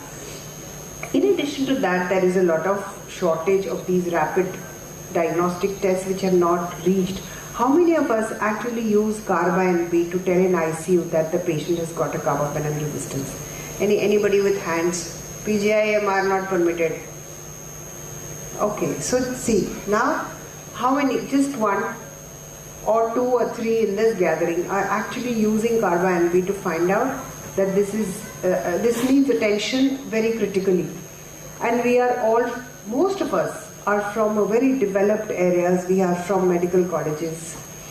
And then we never tire ourselves in talking about inadequate infection control and inadequate staff and manpower and increasing high-risk patients, because we are developing our drugs, our transplants, our steroids.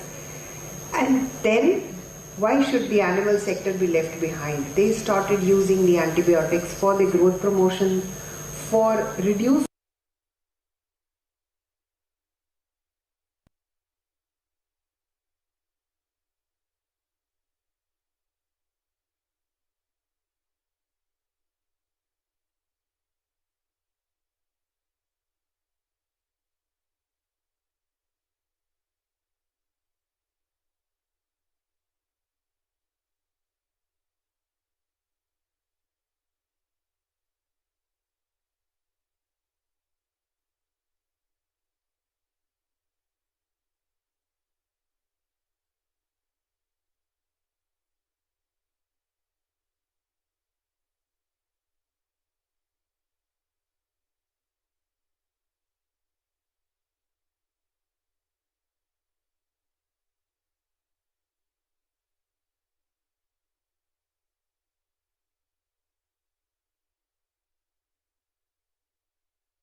for buying pharmaceuticals. Where is this going? The discharge of antibiotic-rich effluents, the heavy metals, the disinfectants, everything is flowing into our food chain, either through the water or through soil, and then it is re-entering your system. So whatever amount of food that you eat, everything is going inside your body. So addressing AMR through One Health lens necessitates the inclusion of industrial pollution. You have to give guidelines to industries to treat the effluent before it goes out for antibiotics. They must have done it for heavy metals, for caustic elements, but have they ever thought of, there are now regulations, we'll come to that in a while, but they are now core components of national and international AMR plans. Then again, agricultural runoff and manure. More than 90% of what is administered to the animals comes out in their waste. And where does it flow? It flows into your water, in your soil, in your manure. And we are all very fond of growing plants even in our balconies where we use manure which is made from animal waste. We handle them, it comes into our system, and therefore there is a necessity to have a multi-sectoral approach which encompasses this kind of a veterinary stewardship, optimized manure management, not your backside manure management, and eco-engineered buffers which remove these antibiotic residues and also the pathogens which are there in this manure. Then in your municipal sewage, ultimately everything from the animals and the humans, whatever we've talked about till now, is actually going into your municipal sewage. So human excreta contains large amount of antimicrobials, and that's where the sewage surveillance comes into picture. And ETPs can actually reduce the microbial load and organic matter, but are not fully effective in doing it. And so effective mitigation will actually require advanced treatment technologies. It would require membrane filtration, UV radiations, ozonizations to treat the affluent which is coming out, especially from the hospitals and the daycare centers across, and it has to happen across the cities and across the urban areas with wastewater engineering sectors. So the wastewater samples have been studied lately to a large extent, and it has been found that the AMR genes are abundant in wastewater. And this across 79 sectors it was held, and it was seen that there is in Africa 79 sites globally were reviewed for wastewater, and these areas had very little antimicrobial consumption, but they had very high levels of antibiotic resistant genes. So the question is why, when, how this is happening. Also, these repertoire of AMR genes or the resistome in Africa is very distinct from that of Europe and North America. And very often we rely on a data which comes from the West. We always say this has happened in Europe. We all follow CLSI or UCAS guidelines. And we've had these discussions a number of times in NCDC, in our AMR network, as to does it actually happen? Does the bacteria in India behave differently as they do in Europe or America? It could be. We never know. Just like we are different from one another, maybe the organisms are also different, and the repertoire of their genes might also be different. And we might presume that there are more number of genes, but it may say that it's a reflection of poor sanitation and weak healthcare system rather than the expression of how much antibiotic has been used. So if you incorporate this antimicrobial surveillance, the wastewater surveillance into AMR monitoring networks, it gives you a One Health approach that even though my usage is low but my AMR genes are more, that means where is it being used, or is the effluent not being treated before being put into the system. So therefore it is a very important area. And again, soil and water, again they are the catchment areas which are catching from everywhere. And sometimes heavy metals like mercury also play a very important role. MDR and environmental isolates have been associated with a high mercury yield, and so found a strong link between heavy metal and AMR exposure. So integrated efforts in land use, planning, sustainable agriculture, wastewater treatment strategies and environmental surveillance become important. Now what are the unexplored areas which still remain where we don't know? We don't know how much of antibiotic is actually used in marine and how much of it actually remains in that, because eating a wild caught fish is a rarity these days. So only in coastal areas. The rest are all fisheries, and in order to gain their pound of flesh, from that flesh, they will be using antimicrobials. Then how much of it comes in actually in the aerosols that are there? Wildlife, livestock, poultry, fish. We've heard, since morning we've heard examples of how poultry and wildlife plays a very important role in dissemination of diseases. So why not AMR? So all these areas, there could be possible reasons as to why we've not explored them. We've not explored them because we don't know what is, these are small stakeholders, let's not do any stewardship here. Farm to fork tracking is not being done. There is a limited data from lower middle and income countries who feel that this is some money being wasted. Let's talk about the bigger things. Let's talk about the vaccines, developing new antimicrobials. There are few intervention trials which actually pick out that if you stop this antibiotic use in fisheries, this is what happens. And there is lack of global recognition. We don't know that how much of it is getting actually affected. And poor affluent tracking. The data from lower middle income countries is often not taken very well. All of us struggle to get our work published. Either you pay or your good work goes down the drain, or it becomes so different from what you had envisaged. After all the corrections of the reviewers, it shows a very different picture. That happens because we are a lower middle income countries and we don't have that much of money to pay for those publications, and as a result we publish data in either predatory journals, many of us publish data in free journals, and most of these journals either lack merit or when consensus comes for global guidelines, these articles are not respected globally. There are limitations in current approaches. There are lots of focus on antibiotic consumption and antibiotic reduction. Over the years, we've only thought of one thing: make a behavioral change to our prescribers. Our stewardship begins and ends there.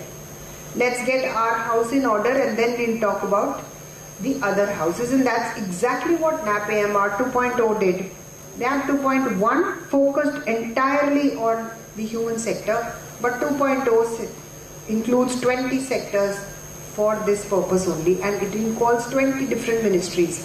So there are certain core One Health strategies which one needs to think about when we talk of One Health to tackle AMR, and that is the human subsystems, the environmental systems, and also the processes which link these systems with human, animal and the environment. There are various types of systems which are in place and out of place. So the system is very, very complex, and dynamics which are driven by non-linearities. What do we mean by these non-linearities? Because the feedback loops are not very simple. If we stop prescribing antimicrobials, or we follow a certain strategy, do we actually reduce AMR? We don't. So it's not a linear thing that if I reduce antimicrobial prescription by 20%, the AMR should also reduce by 20%. If I don't prescribe colistin, my colistin resistance goes away.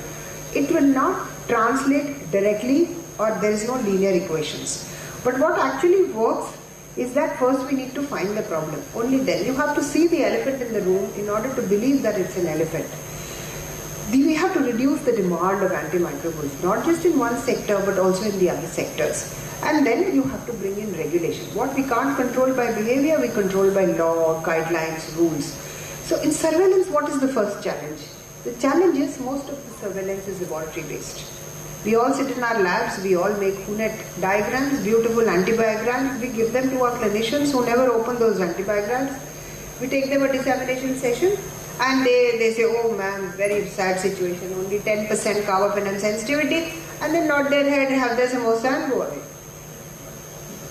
Then it's a very time consuming process. It takes me a year to make my antibiogram, or at least 6 months. My isolates run into thousands, so I really don't know what is actually happening on the ground level. It's difficult to scale up. Even if I say that very recently our health secretary was of the idea that let's make MAMC the center and we attach various hospitals for antimicrobial susceptibility, and I had to literally put up myself in arms कि नहीं sir, ये नहीं चल सकता. It's very, very difficult for us to manage our own load. How will I manage with the existing staff and consumables the load of another 5 hospitals? So it's very difficult to scale up that surveillance. And as the coordinator for Delhi State Network of Antimicrobial Resistance, where 24 labs report data to me, it's been a Herculean task for the last 6 years, I can tell you that. It takes away days and hours of manpower, even with support. Then very many systems are very weak globally. Even when I review the 24 labs data, I find that certain drugs and certain drug-bug combinations are used in spite of repeated reminders of not using them. There are data is to be filtered, it has to be collated, it has to be brought to table where people can make it readable. Then imagine this on a global scenario. But what is the mitigation? The mitigation lies in an integrated surveillance. And this data, the biggest challenge in surveillance is it is limited only to human data. So we need to bring in that similar situation will be there when we talk of poultry or when we talk of animal husbandry or we talk of animals. So we have to combine this data and bring about a molecular or a sequencing data which says that this is the actual sequence and this is actually the gene which has gone from here and there. So we have to use advanced tool and we have to identify this. Now where we have worked is that we worked on an Indian network of fisheries and animal antimicrobial resistance, or the INFAR network, which brings in, like we have an NCDC ICMR network for human health, we have a similar INFAR network which brings in this data. Then we have the National Action Plan for AMR. As I said, the 2.0 actually brings in 20 ministries, even the Information and Broadcasting Ministry, because a lot of IC material had to be developed and a lot of IC is required for farmers, for human doctors, for animal doctors, for veterinarians and for agriculturists. So a lot of, if you go through it, there are now specified objectives which have to be achieved by IFAR, which have to be achieved by the Animal Husbandry Department, which have to be achieved by the Environment Ministry. So that is how. The other thing is to have a wastewater surveillance, because all that soil, water, everything is ultimately flowing into the wastewater, the animal manure, the human excreta. So it covers large group of communities and very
Thank you, Dr. Sonal. Thank you very much. Now I would like to request our chairperson, please felicitate our speaker, Dr. Sonal ma'am, please. Yes, you have some question?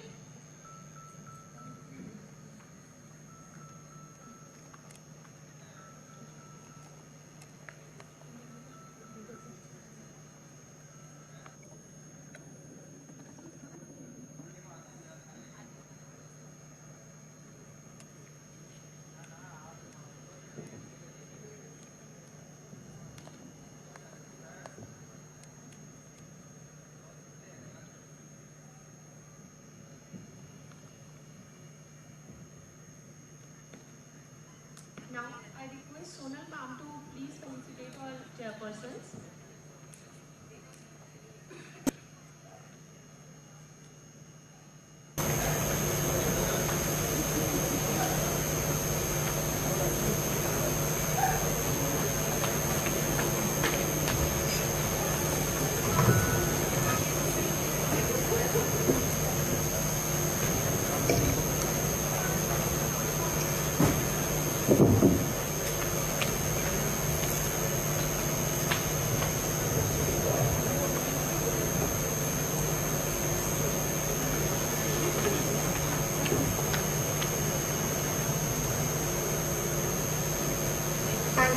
Thank you all of you.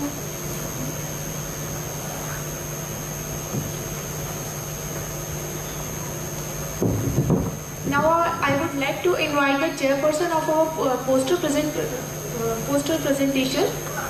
All the chairpersons of poster presentation, please come on the stage. Dr. Swati Mittal, Dr. Seema Rani, Dr. Rajesh, Dr. Santlal Verma, Dr. Shilpa, Dr. Ashima, Dr. Ritu Agarwal, Dr. Vinita, Dr. Ishani, Dr. Priyanka Soni, Dr. Seema Sharma, Dr. Sunaina Girl, Dr. Priyanka, Dr. Dipendra Kaur, Dr. Deepti Jain, Dr. Manisha, Dr. Seema Girl, Dr. Monica Jain, Dr. Parul Punya, Dr. Sunil Kumar Daya, Dr. Dipendra Singh, Dr. Neelu, Dr. Puneet Kumar Gupta. All of you please grace the stage.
Dr. Vidushi, given the history of unrelated fever exposure to animals, what do you think is a differential diagnosis?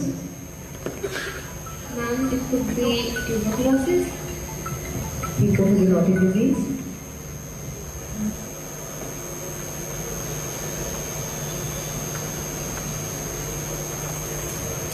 Ram Ram दोस्तों, आज हम आपको एक one hand sketch के माध्यम से दिखाएंगे.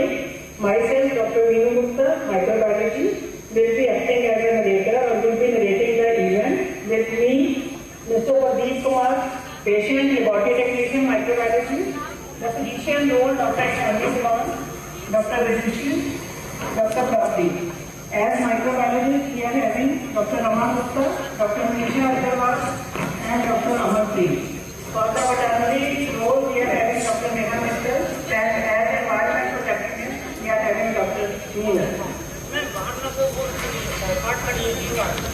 Now the patient team, one the patient comes to the hospital with the complaint.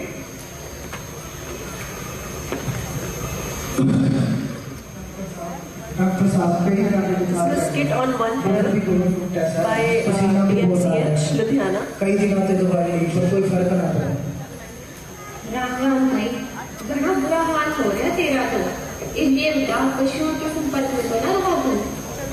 हाँ डॉक्टर साहब, घर पे 2-3 गाय भैंसे रखी हुई हैं। मैं तो शहर वाली स्लॉटर हाउस में भी काम करूँ तो 5-6 2 गाय बीमार तो हुई थी और एक अचानक ही मर गई। देख भाई, ये मामला थोड़ा गंभीर लागू है। बहुत तुम बीमार हो गए, सारे को सारी जानकारी लानी पड़ेगी। Dr. Vidushi, given the history of unrelated fever, exposure to animals, what do you think is the differential diagnosis? Ma'am, this could be tuberculosis. Think of zoonotic disease? Brucellosis? Exactly. That is right. That culture and serological test study आप microbiology lab में जाके अपने खून की जांच करवाएं तुरंत। ठीक है डॉक्टर साहब। The patient goes to microbiology lab. हाँ जी मैं क्या बीमारी है? डॉक्टर साहब ये 25 दिन है। अच्छा, आप खास करके 10-12 दिन से जा रहे हैं। और फिर लंबी दवाई तो नहीं दे रही उसके लिए? नहीं। बैठो, आप आपके थोड़े से खून की जांच करेंगे और इसकी रिपोर्ट आपको 2-3 दिन में मिल जाएगी। ठीक है भैया, आप ये ले जाओ पर्ची, हम अब आपको खून का टेस्ट करके 2-3 दिन की रिपोर्ट दे देंगे और कुछ होगा तो आपके डॉक्टर देगा। ठीक है।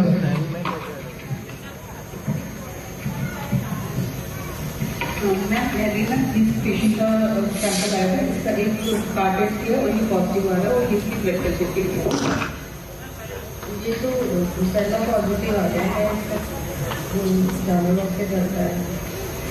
ठीक है, इसको फिजिशियन को आप इन्फॉर्म कर लो। ठीक है, मैं इसके फिजिशियन को इन्फॉर्म करूँगी। हेलो, हाँ जी डॉक्टर दीवान, आपने जो पेशेंट भेजा था उसकी रिपोर्ट में हमारे लोग पहला आ रहा है। ये एक जेनेटिक इन्फेक्शन है जो ह्यूमंस को हो गई है एनिमल्स के एक्सक्रीटा से एनिमल प्रोडक्ट से। बहुत डिफरेंट बैक्टीरिया तो we can treat according to. That is excellent news, Dr. Manisha. Thank you so much for the accurate and timely diagnosis. We'll be able to treat him, avoid complications and unnecessarily giving antibiotics. Thank you. The patient better go again comes to the physician. आपकी report है blood pressure की, इससे glucose से ज़्यादा है और आप अपने फिजिशियन के पास जाओ ट्रीटमेंट शुरू करेंगे। ठीक है डॉक्टर।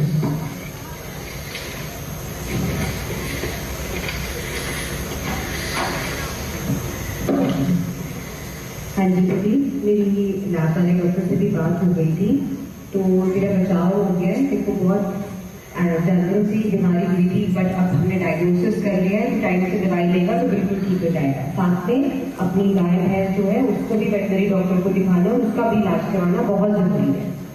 ठीक है डॉक्टर साहब। देखेंगे कि डॉक्टर की सलाह के साथ अपने गाय के इलाज के लिए जानकारी डॉक्टर के पास जाते हैं। हाँ सर, क्या हुआ? डॉक्टर साहब मैं तो बहुत परेशान हूँ। किसी डॉक्टर ने कहा कि तुम्हारी गाय भैंस का इलाज करवाना पड़ेगा। लेके आए हो पेशेंट? हाँ जी डॉक्टर साहब। चलो मैं देख लेती हूँ। भाई गाय तो मेरी बहुत बीमार है, तुझे भी उसी से बीमारी हुई है। ये जानवरों से फैलने वाली बीमारी है, इसका नाम ब्रूसेलोसिस है। इसमें जानवरों को गर्भपात हो जाता है और दूध भी कम हो जाता है। तुझे भी यही हुई है? ना डॉक्टर साहब, योग के ध्यान पाल रहे हैं तो पशुओं की बीमारी मनुष्यों में कैसे हो सकता है? ये तो कोई मौसम की बदलने की दिक्कत से है या फिर कोई किस्मत की बात से है। इसमें जानवरों को ना दोष दो। भाई ये कोई जहर नहीं है, ये विज्ञान है। ये जानवरों से ही फैलती है। इस बीमार पशु का अगर कच्चा दूध पिएगा या इसके पेशाब या खून के संपर्क में आएगा तो तेरे अंदर भी ये कीटाणु चले गए हैं, इसी वजह से तुझे ब्रुसेलोसिस हुआ है। अपना भी ध्यान रख, इलाज करा अच्छे से और जानवर को।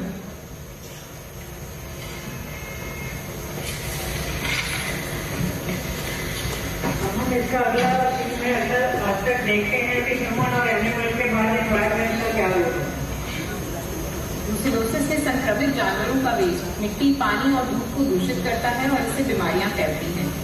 साफ सफाई रखने से, स्वस्थ रहने से, साफ पानी पीने से और पैस्चराइज्ड दूध पीने से इनसे बचा जा सकता है। हमने तीनों कड़ियाँ अच्छे से देखी हैं कि कैसे ह्यूमन की हेल्थ, एनिमल की हेल्थ और हमारे एनवायरमेंट की हेल्थ आपस में इंटरकनेक्टेड है। मेरी समझ में आई, मेरी सेहत, मेरे पशुओं की सेहत भी और आसपास की सफाई सारे एक कड़ी से जुड़े हुए हैं।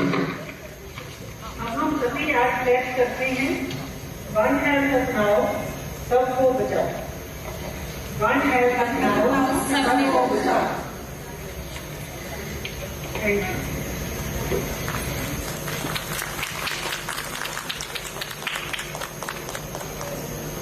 Now, I would like to invite Dr. Ashok Ratan sir as our next speaker, and it is my privilege to have us Dr. Ashok Ratan on the stage. The session will be conducted under the esteemed chairpersonship of Dr. J.P. Narwal sir, Dr. Anurag Chavda and Dr. Sandeep Dogra and Dr. Maninder Kaur ma'am.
Good afternoon, everyone. So it's my proud privilege to introduce Dr. Ashok Ratan. I think sir needs no introduction, but briefly, sir has been ex-lab director and medical microbiologist, and he is also consultant diagnostic CAHO, ex-additional professor Department Microbiology at IAMM, Delhi, distinguished expert in infectious diseases, and he has served for more than 45 years. I welcome you, sir. Thank you. Respected Chair, Madam and gentlemen and persons in the audience, it's my pleasure.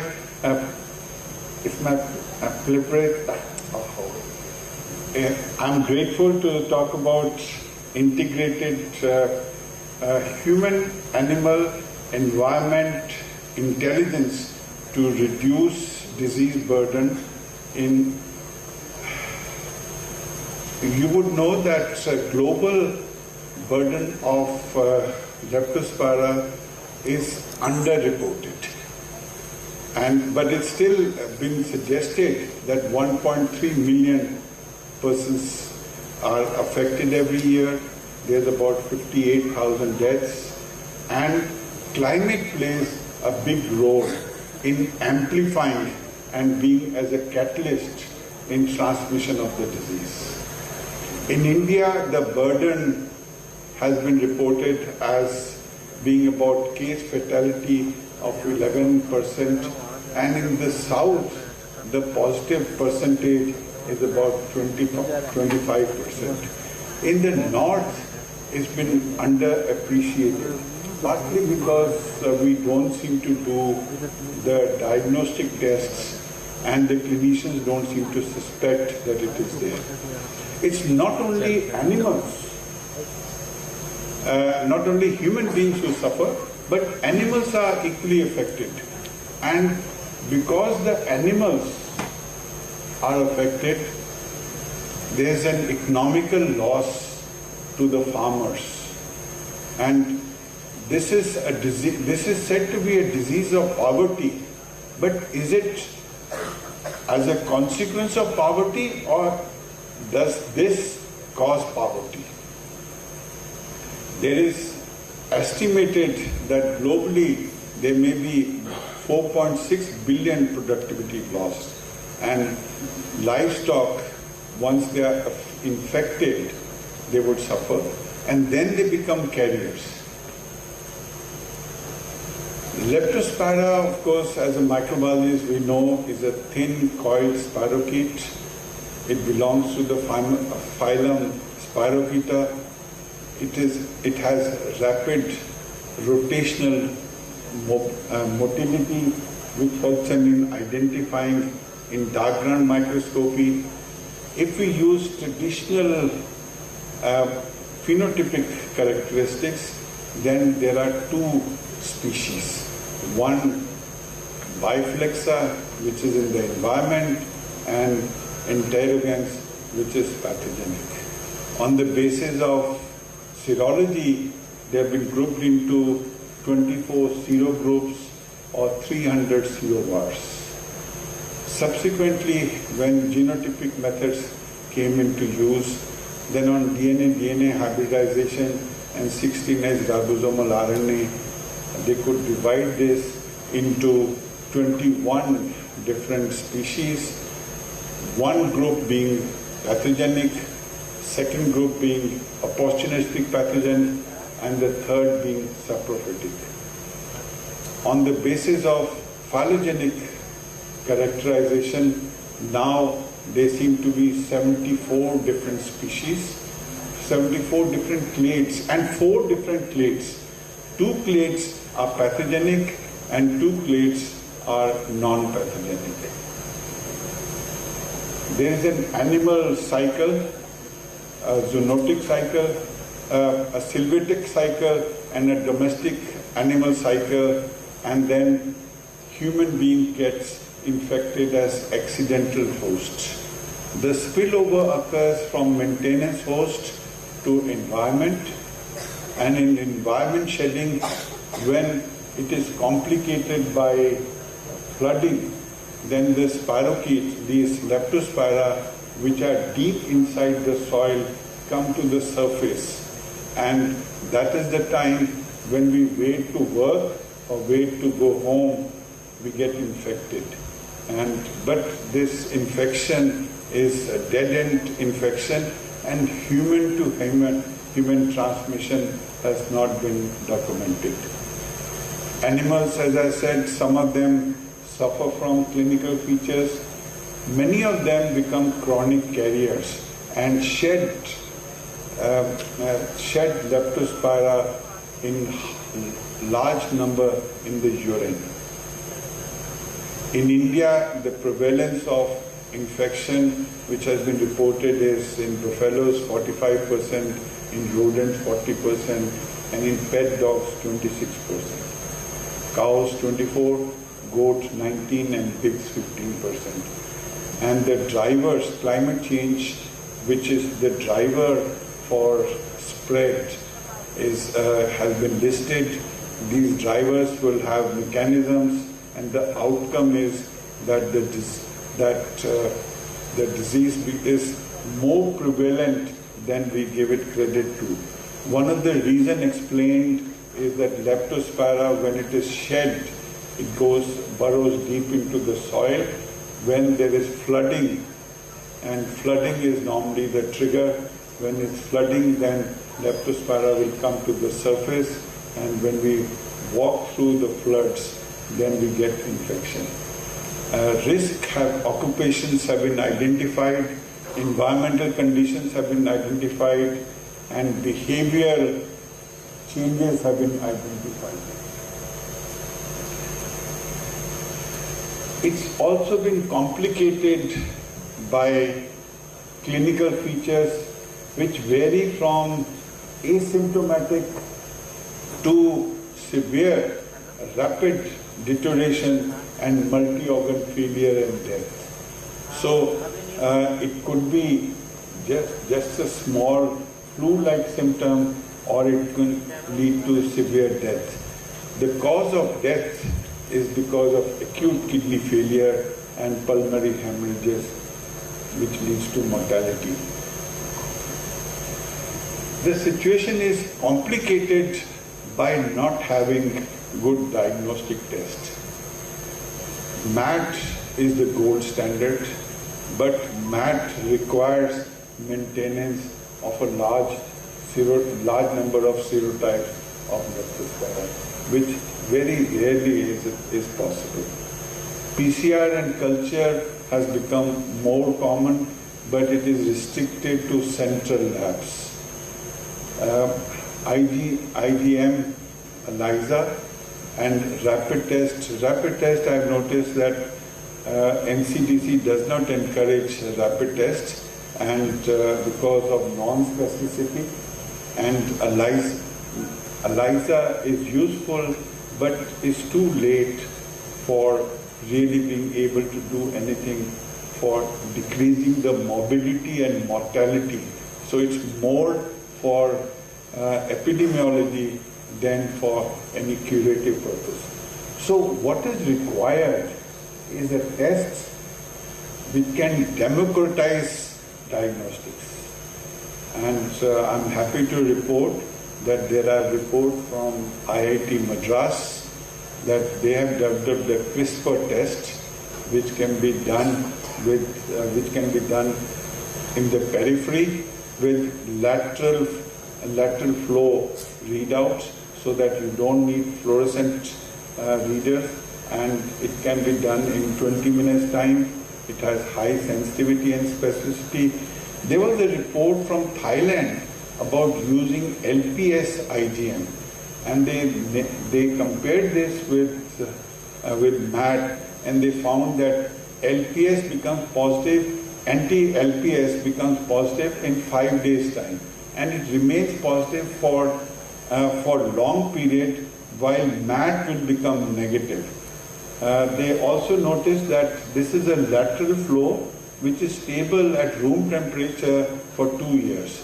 Somehow that has not been adapted or not been available. But from all indications, CRISPR with lateral flow readouts may be the answer to the diagnostics and to be able to identify the cases in a time frame and in the place where it is needed. But the approach for control is One Health. Human health is an incidental host, and healthcare infrastructure is around occupational exposure. But human health cannot be controlled unless we have controlled animal health, and because animal work as maintenance host, and livestock vaccination and vaccination of pet dogs is essential, but it's rodents which we cannot vaccinate and we need to control. Unless we control that, is going to, and they would then cause problem in the environment, which is complicated by flooding, as I explained. That again is beyond our control. For a very long time, I thought that soil pH played a role, and because soil in the north is much acidic, as people say that they have to put a lot of urea for the soil to become productive, and that means it's acidic, and Leptospira does not survive too well in acidic conditions, while in the south it's a different kind of soil and they survive much better.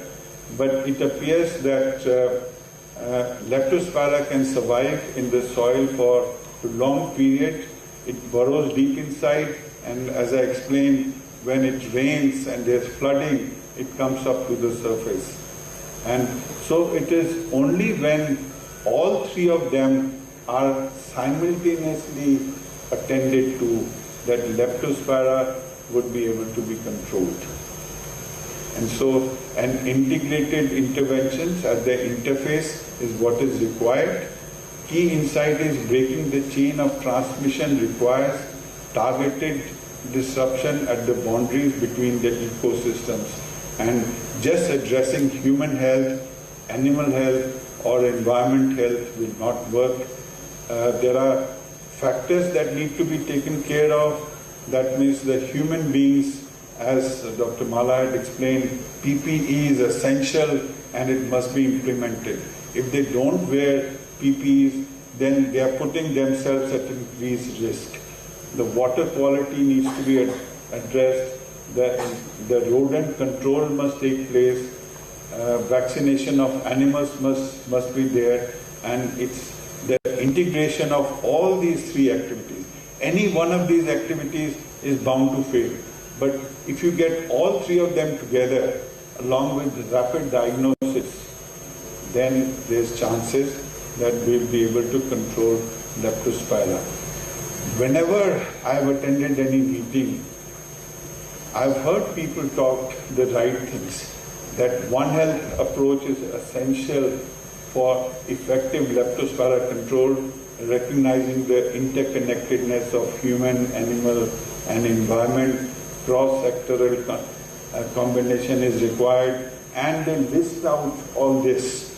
But when you review the literature, you find that everybody is comfortable in their own silos.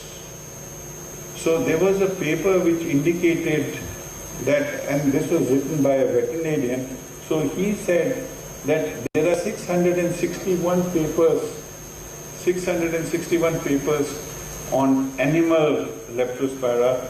There are 257 papers on human leptospirosis, 60 papers on environmental, but very little work on all three.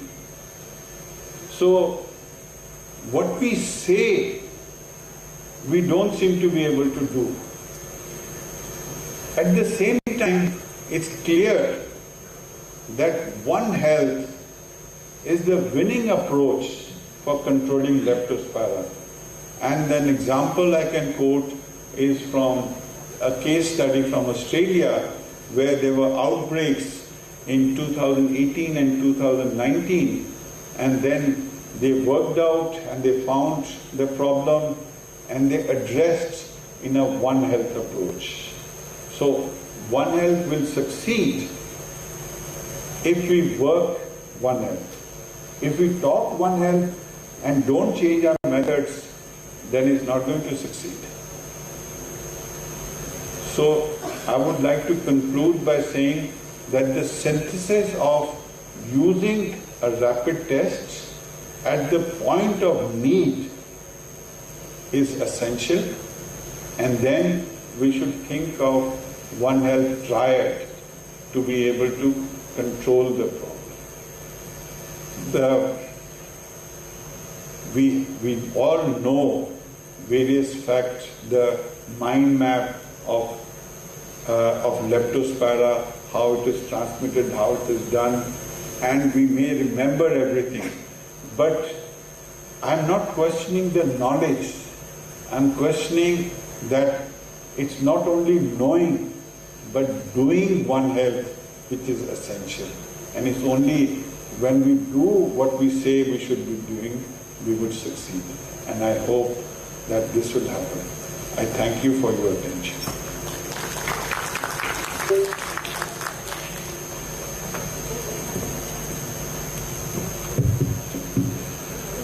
Excellent presentation, very informative. I have a question, sir. I'm an orthopedic surgeon, and right from UG till date, almost 37 years in orthopedics.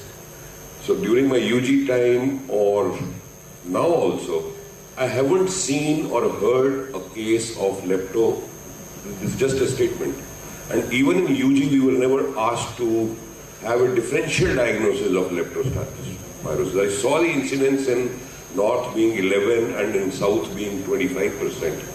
And it was little yellow on the north side and almost brown on the south side. So in you have a huge experience, much more than me. How many lab diagnoses have been confirmed cases of leptospirosis in north? Not like Delhi area or your workplace. You have been working in AIMS also. You served AIMS also. So why we have not been told to put it as a differential diagnosis? We hardly see, and where you've done an excellent presentation, where it is in the environment also, it is in the animal health is more involved, and humans are the trapped in between the environment and the animal health. Sir, I remember I was in academics at that time when a PSM person said that there is an illness in Andamans which comes during monsoon, and people start spitting blood.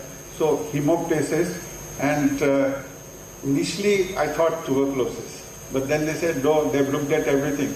Then luckily Dr. Sehgal, who did his MD from PGI Chandigarh, he was posted there.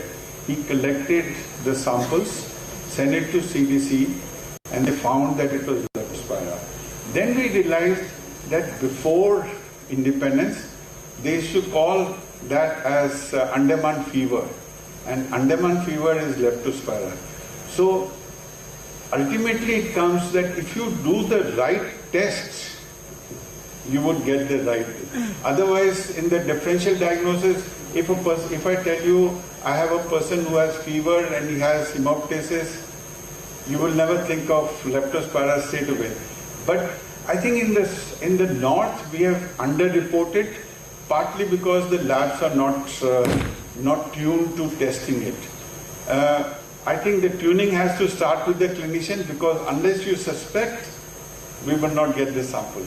So it is to increase awareness that if after exposure, after a person has walked through the floods, there is fever, it's frequently confused with malaria, frequently confused with dengue, frequently confused with typhoid. And unless the diagnostic, if the diagnostic is made on clinical ground, then leptospira can range, as I said, from asymptomatic to jaundice. So if it is jaundice, we might then say it's hepatitis A till we do the testing. So I think it's more, since COVID, people have understood that lab diagnosis is essential. Even in the past, the story was that 50% clinicians are right making clinical diagnosis in 50% of cases. Wise clinicians use the lab to make it 80 to 90%. There was a study in India. Those kind of studies have not been done, but in Kenya and Kenya and Tanzania, any fever was treated as malaria, and they'll give chloroquine, and 50% will respond.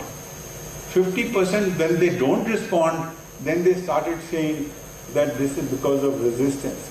And as we know, chloroquine was in paisas, while artemisinin was much higher, and their anti-malarial is gifted. So they made a demonstration in Paris saying that you are giving us junk because 50% are not responding.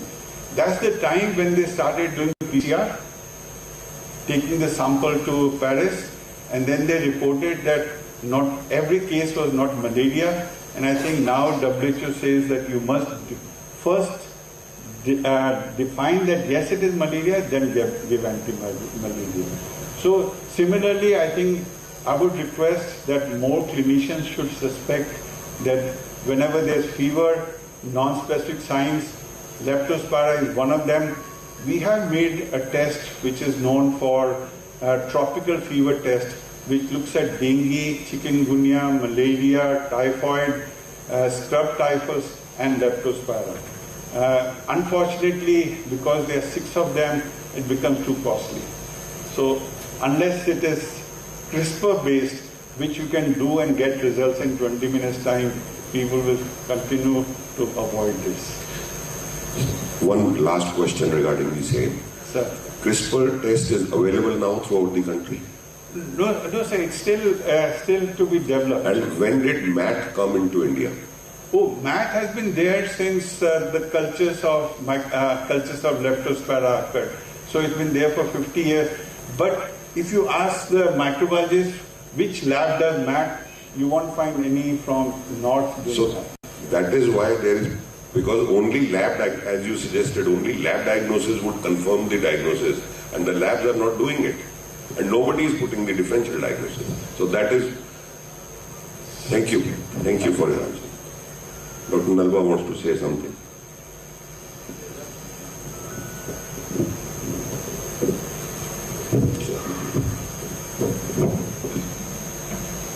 Thank you, sir. We are discussing the topics for the last 2 days. And being a clinical microbiologist in Hisar for the last 40 years, I have seen sea changes and established the diagnostic tests in my own laboratory. What I could get today, that we are discussing very costly things, very costly tests. Still we are backward. We need cheap, potent and easily available tests so that poor masses could be served, could be saved. So all microbiologists, my message is this, that they should not only go to theory, or they should go to other very higher things. Please develop the cheap tests so that we can perform the investigation for the masses. Number 2 things. Rapid test of leptospira is available in our city. And we are doing it. And few doubtful cases have been observed in the investigations, where there are very much complicated or multi-organ failure patients are there, having severe jaundice and hemoptysis and so many other things. We have seen in occasional case that this is a suspected case of leptospirosis, and treatment is given accordingly, because in Hisar it is a clinical hub of doctors, and they are very intelligent doctors, and they require the diagnostic tools, and in Hisar diagnostic tools are very good. As far as this college is concerned, this is doing extremely good work for poor, and we are getting the results. That's why this college is a model for Hisar. Even not for Hisar, for the medical persons, for medical industry, you can say. Thank you very much. Very good, sir. Sir, I also like to thank you for the crisp and very comprehensive presentation, sir. I think sir has nicely explained the epidemiological part, like pH of the soil matters in maintaining the leptospirosis. Then next, they remain deep down in the soil, and then with flooding, they tend to come up. So that was another point sir highlighted. And in the lab diagnosis, sir, that CRISPR-based lateral flow assay, I think if that comes up, that can be of help, probably. Thank you, sir. Well, thank you, sir, for such a wonderful and insightful lecture. and there were many key takeaways from this, especially the CRISPR one. I just want to highlight that recently we had a small outbreak in one district of Punjab, and we were investigating that outbreak. And with the help of the entire government machinery, everyone was involved. And as you said, normally we are comfortable in our own silos, but at that moment of time we saw a number of people coming out from the entire, from the laboratory aspect, from the district health authorities, and we were able to contain it. Regarding the diagnosis, as you have said, MAT we are not doing, we are only relying on ELISAs. So this lecture, I think I was looking for such a wonderful lecture, and again I want to thank you for such a good presentation, sir. Thank you, sir.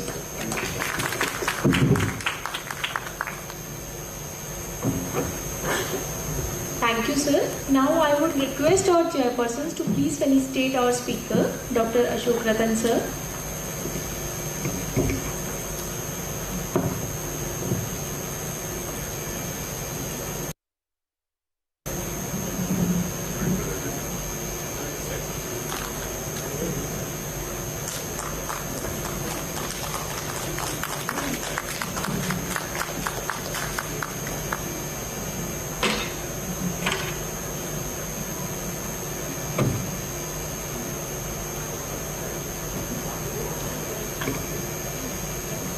Now I request Dr. Ashok Ratan sir to please felicitate our chairpersons.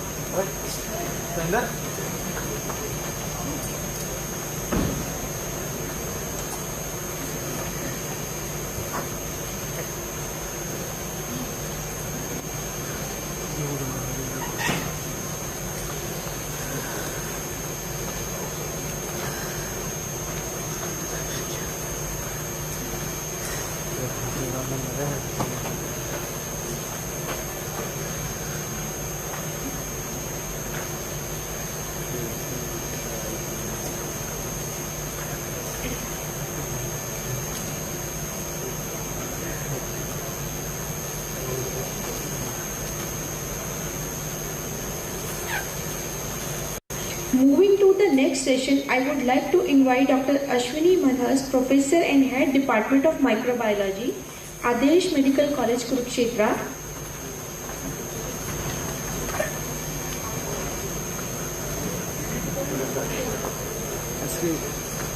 We will be honored to release Dr. Surinder sir's book.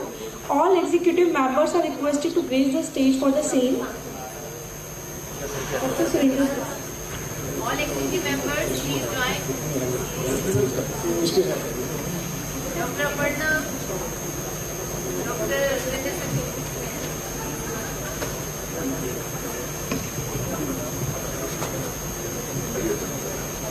Dr. Sangeeta.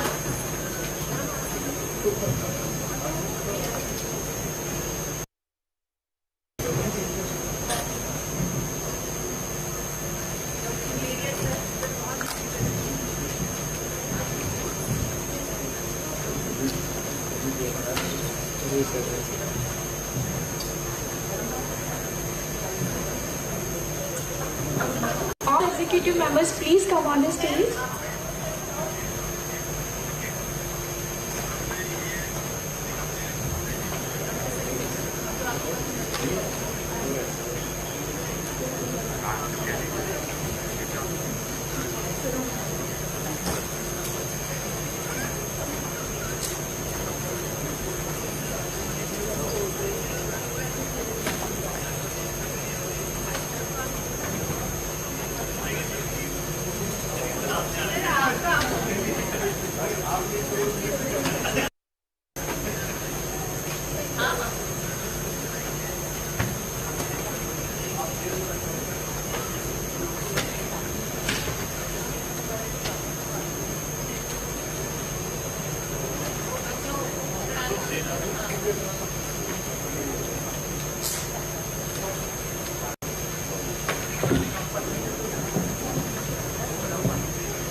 बड़ी जल्दी चल रहा है मेरे को जाम नहीं पता तीनों को बेटा दो समझ रहा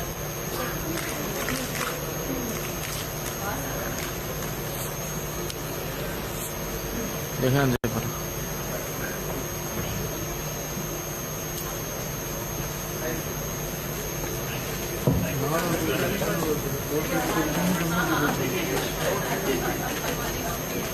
Thank you so much.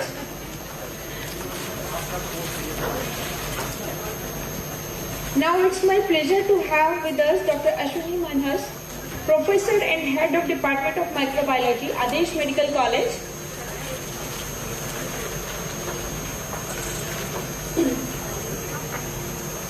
The session will be conducted under the esteemed chairpersonship of Dr. Shilpa Arora, Professor Microbiology, GCMS Hospital, Faridkot, Dr. Gursimar Kaur Mohit, Department of Microbiology, PGI, Chandigarh.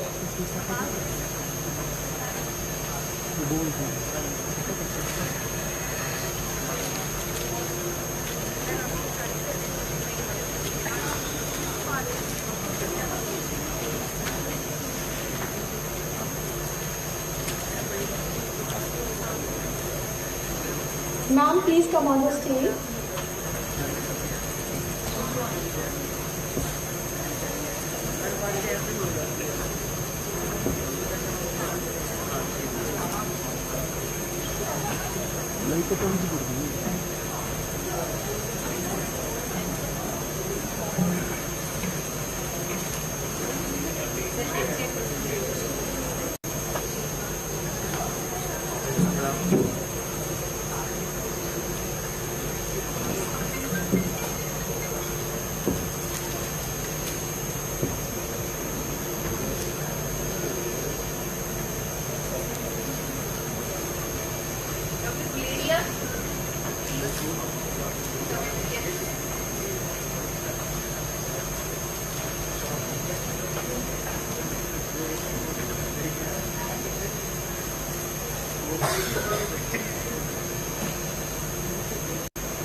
ये सही चल गई battery पे है जरूरत नहीं पड़ी ना power bank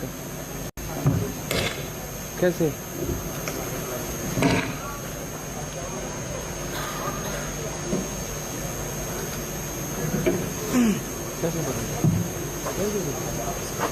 Good afternoon all.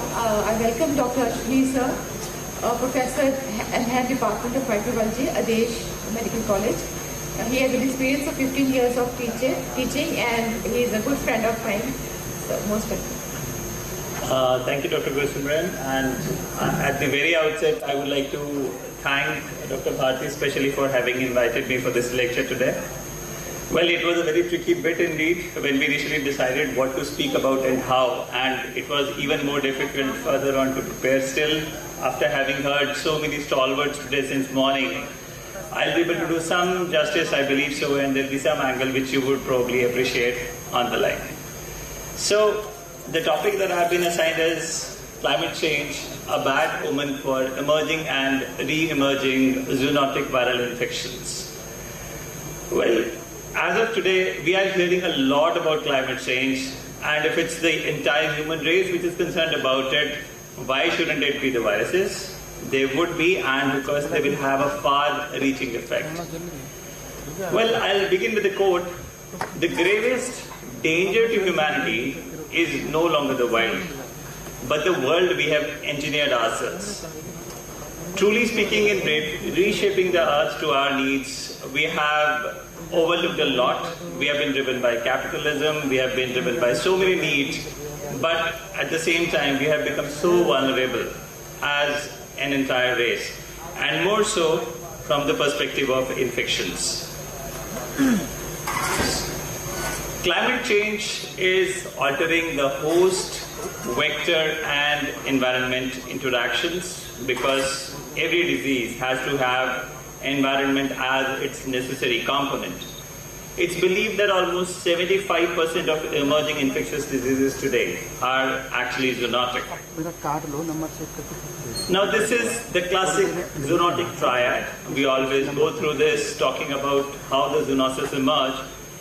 So at the helm of it, we have the virus, we have the host, we have a reservoir additionally, which is besides the environment, which is always going to be there in any disease.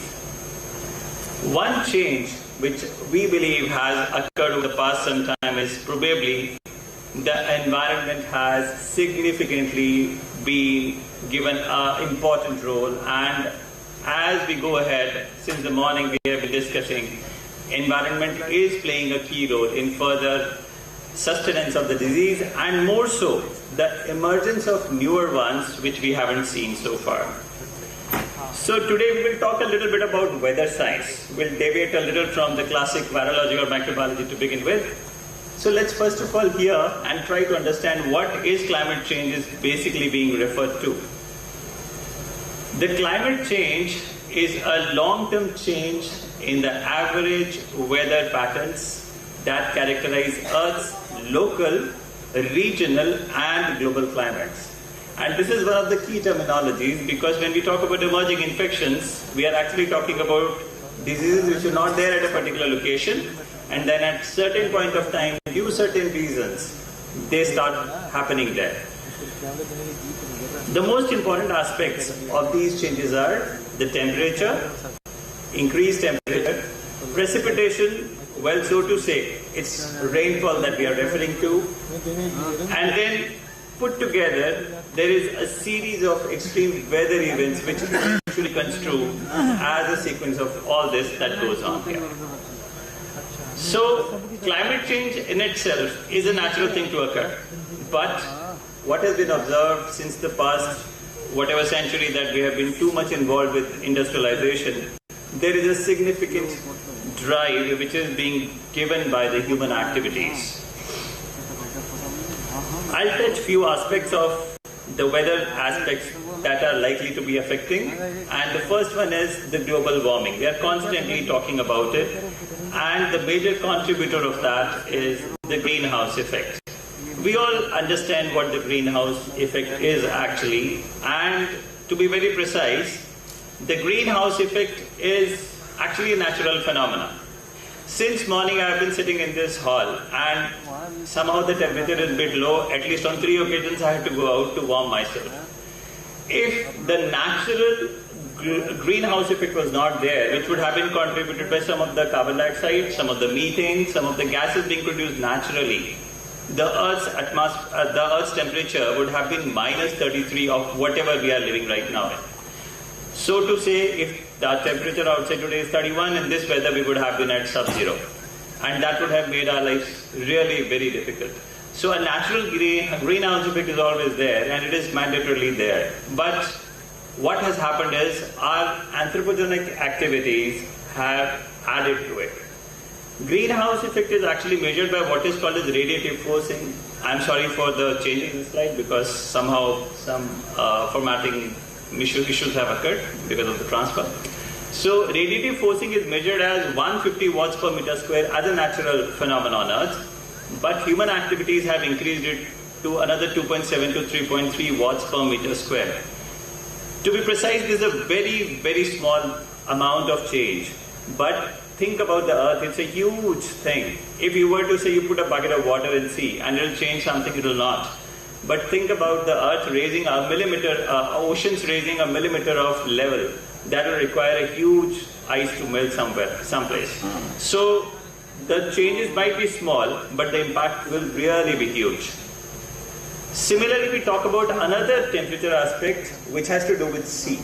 Now this is the sea surface temperature. If you look at this graphical representation, whatever data we have since, say in 1880s, it was sub-zero. The surface at the sea surface, the temperature at the sea surface. Now since 1940s, if you will observe the graph, ever since the industrialization picked up, it increased significantly. The temperature has shot up by about 1 degree Celsius by the time it's 2020. And the change is really rapid and huge, and it's traveling onwards.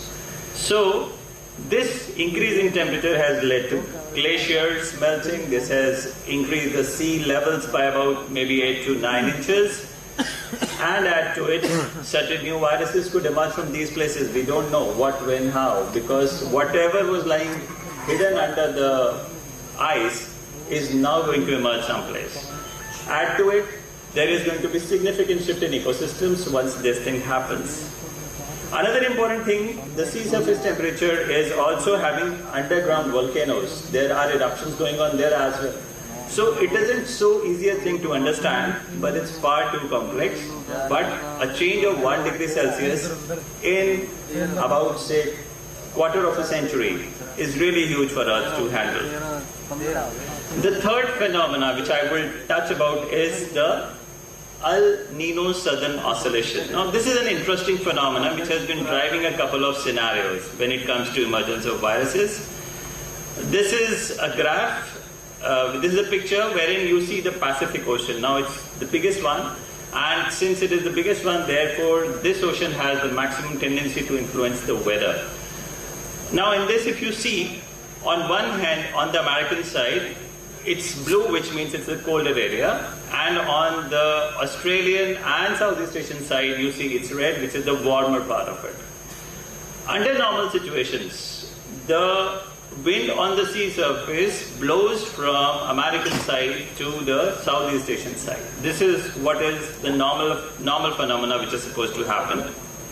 And in this panel, you can see under the normal situations, when it goes from colder to warmer side, I'll take you back to the good old water cycle that we used to draw when we were in 4th or 5th standard to tell how the rains occur. Exactly the same thing happens here. When these cold winds travel over to the Southeast Asian part, they get warmed up because of heat, they form clouds, and then the rain occurs. This is what is usually supposed to happen. When El Nino conditions occur, there is a slight change. The change is in terms of the sea surface temperature. Now if you see, this reddish portion is relatively hotter. And because of this, there is going to be evaporation much earlier. The rains will form earlier, not being able to reach the Southeast Asian part or the Australia continent, and the rains will happen around this place or maybe back at the American continent. Now this is a complete shift. The rains are reduced on the Southeast Asia side, but they are increased on the American continent side. The reverse of El Nino is called as La Nina. Now what happens here? The temperature gets colder on the American side and it gets much warmer on the Southeast Asian side. So the effect of this will be a higher amount of rainfall on Southeast Asian side. So the bottom line is the sea surface temperature is driving the winds, and eventually because of that the rain pattern is getting affected. So this is one of the key things which have been found to be significantly affecting. It occurs naturally also, but it has been found that El Nino condition, once they set in, they will persist for about a quarter of a year. And La Nina, if it comes in, it could go on for maybe 2 years or 3 years. But it changes naturally also, it keeps oscillating between various conditions. But what is believed is that our anthropogenic activities have made them a little worse than what they would naturally have been. Now let's talk about few climatic events. I'll give you a snippet. This is not the whole of it, but just a few examples to tell you how the climate has contributed in emergence of diseases in areas where probably they were never there. So we'll take the first case of West Nile virus, which emerged in North America in 1999 and later on in Europe. Now these were colder countries where, as you can see, the reservoirs of birds and the bacterial Culex mosquitoes, they were initially not reported. Now, in 1999, it was first of all reported in the New York City. You can see the left panel wherein you don't see any cases. But by 2023, entire America has patches of cases being reported for West Nile virus. Similarly, from Europe, in 2008, if you see, there were just a couple of pockets, few red spot countries wherein it was reported. And by 2023, you see a lot more of them. And you see the graphical representation of this showing the increased number of cases across Europe. Now, both these countries are cold, supposedly, and the weather conditions have not been initially supportive.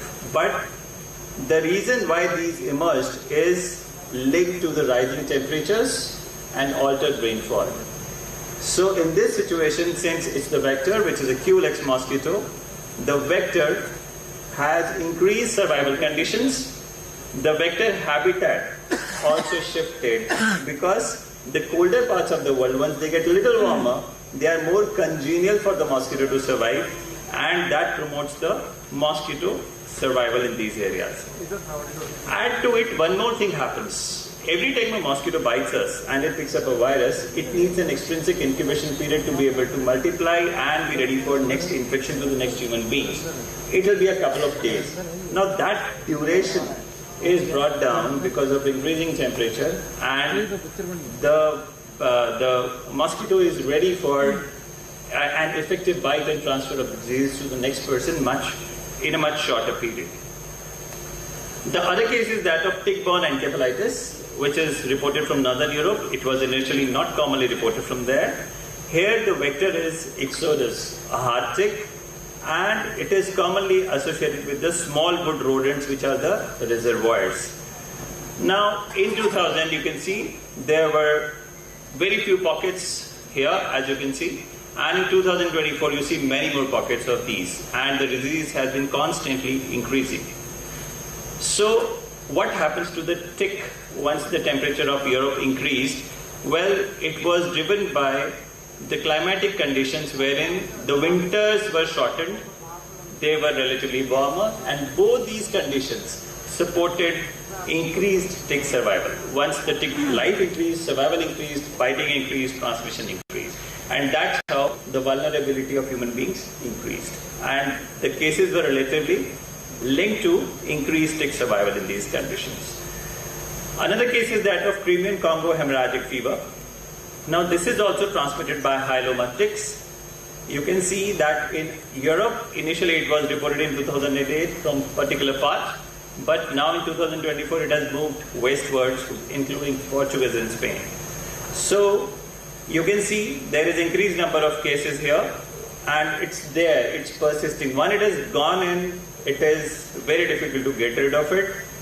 And here, the most important driver again has been the warmer temperature, which has increased the survival of ticks, and it facilitated ease of transmission and maintained the virus. Now Zika virus in Americas, 2015-16, if you recall, it was the time of Olympics and there was a whole lot of issue there. This is transmitted by Aedes mosquito. This was one classic condition where El Nino weather conditions were found to be responsible for such huge number of surge of cases. If you will recall, El Nino means America gets more rain against Southeast Asia, which would not generally get. Now there is a complete reversal of that, and because of that, increased temperature, increased rainfall, mosquito density increased, and entire outbreak was primarily being considered to have been driven by El Nino weather conditions, which increased rain on America. I'll walk you through a little slide here on the impact of climate on mosquito. So we have been talking about mosquito mainly. What basically happens is, the most important part which we are observing in this entire pattern is the colder countries, the temperate countries, they are the ones who are experiencing more emergence of vector-borne diseases, which were earlier not there. So what has been found is, you can see in this particular graph, as the temperature starts rising a little above 10 degrees Celsius, up to around 25 degrees Celsius, the mosquito activity and overall performance increases by about 67% for every 5 degrees Celsius temperature increase. And this has been a huge driver. So wherever the temperature increased in the world, the duration of availability of that temperature increases in the world, it led to an increased incidence of mosquito being available for transmission. This is another study in which the scientists studied different QLX species. In this, they very clearly showed, you can see the bottom line, the temperature, 10 degrees, 20 degrees, 30 degrees, 40 degrees Celsius. And if you see the biting rate, here the biting rate significantly increased after 20 degrees Celsius and 30, and later on it starts falling. So the temperate climate conditions are the most favorable ones for mosquito to increase biting.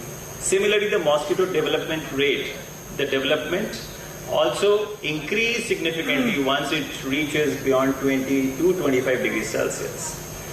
Adult survival from larva to adult was also significantly increased to touching almost 80% once the temperature goes beyond 20.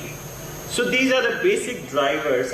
Whenever the mosquitoes are there in a colder part of the world, these conditions are driving once the temperature is increasing, and that is one of the key elements which is succeeding in emergence of the infections which are earlier not there. I'll take a curious case of hantavirus now. This outbreak was reported in USA in 1993. Its reservoir is deer mouse. Now this time there is no mosquito. And this outbreak was reported to have occurred after El Nino weather conditions. The rains in part of the world, America, where it was generally not there, they received huge rain. So the question is, why would that lead to it? Well, once there is more rain, there is more vegetation. Once there is more vegetation, there is more availability of every kind of other, parameters available for the better survival of rodents. And these rodent boom were responsible for more rodents having been infected and carrying it around. And these are mainly being transmitted from the rodent feces to human beings. They are not by bite actually, but the rodent availability increased because of the weather conditions leading to more ecological availability of whatever resources they need for better survival. So this was one of the important factors, and you can see in hantavirus pictorial representation in 1993 there were few areas. By 2023 it was much more. Nipah virus we have been hearing since morning. Now this is one virus which is known to have bats as reservoirs and intermediates are the pigs. So the question is, once again, we do not have any ticks, we do not have any mosquitoes, we do not have any rodents as well. So what exactly is happening here? Now this time it's not the rain, this time it's the drought. If I were to talk about the same El Nino weather condition, if there is more rain in America, there is scarce rain in Southeast Asia and Australia part. Once there is scarcity of rain, there is dry weather condition. Once there is dry weather condition, there is poor vegetation. That led to forest fires, and eventually because of that, the bats were displaced from forests, and eventually they moved for food to areas where it was available. And all these areas were where the human dwellings were there, and they had fruit orchards. So this is a pictorial representation which shows the availability of various fruit bats. All yellow part is the area where pteropus bats are available. So potentially all these areas could have Nipah at some point of time.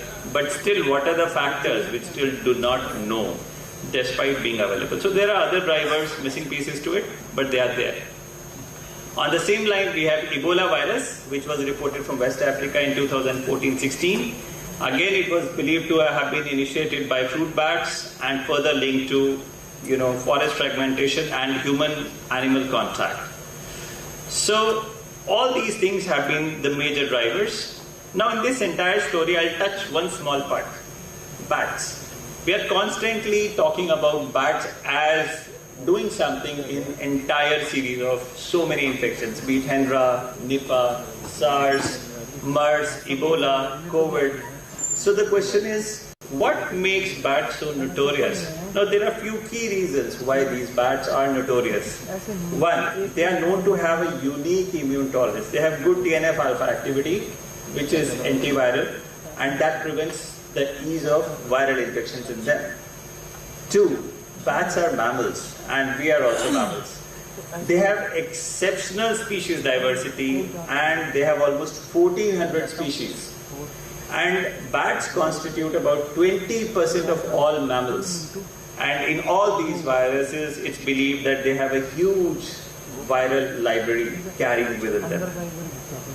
Bats have a peculiar habit, social roosting. They stick together in caves or on abandoned buildings or in big orchards and farms, and they stick together. There might be a count of about 100 to thousands of them at any point of time. So there is an ease of transmission between the bats. Another important thing is lifespan. They have a huge lifespan for the size of their body, 10 to 40 years. They can fly really long and really far. So that is another thing which helps in ease of transmission. They are frequently going to be there on the human interface, especially with the fruit bats or with livestock spillovers. Overall, it has been found that bats have a long co-evolution. It's believed that each bat species would have about 5 to 15 viruses linked to them, which may be commonly detected without any symptoms. Besides, it's known that bats, when they fly, their body temperature tends to increase a little above 40-41 degrees Celsius, and at that temperature, it is able to control the viral infections, increase change in redox activity, because of which they themselves do not usually get infected, but the virus tends to survive and cohabit. A slightly neglected part of climate change is our body, the way it behaves, our immune responses. It's believed that with the increase in temperature and chronic heat, our hypothalamo-pituitary-adrenal axis also gets activated, leading to increased cortisols. Once cortisol are increased, the infection persists, but inflammation subsides. So viral load could still be high. And another important part is air pollution. Most importantly, the air pollutants of the size PM2.5, ozone, nitrogen oxide, ultraviolet radiation, all these are known to have a tendency towards increasing the oxidative stress. Let's all understand, we all work with gases in our kitchens, but that's a controlled environment. Now you have a fire in your house, now that's an uncontrolled, same situation. It's a fire again, but it's uncontrolled. Exactly the same way redox works. Whenever there is pollution, whenever there are pollutants, whenever an oxidative stress increase, the cells try to work, but they are not effective, and it can be deleterious to them itself. So the innate immune dysfunction is the first hit. And we all know entire adaptive system works once the innate immune system works properly. Once you have phagocytosed properly and presenting is proper, and followed with that, additional processes go along. So it has implications for adaptive immunity failing, and this is another thing which could actually be one of the factors which can potentially affect. So the reduced activity can lead to it. So before I conclude, this is one of the last few slides. What could be the future hotspots? What do we predict for future as of today in terms of the emergence of a zoonotic viral infection? Well, there has been a model by Carlson. It has been published in Nature in 2022, in which they have talked about viral sharing models, which were climate change driven. According to this model, they predict that thousands of new viral sharing events will likely occur within maybe next 50 years.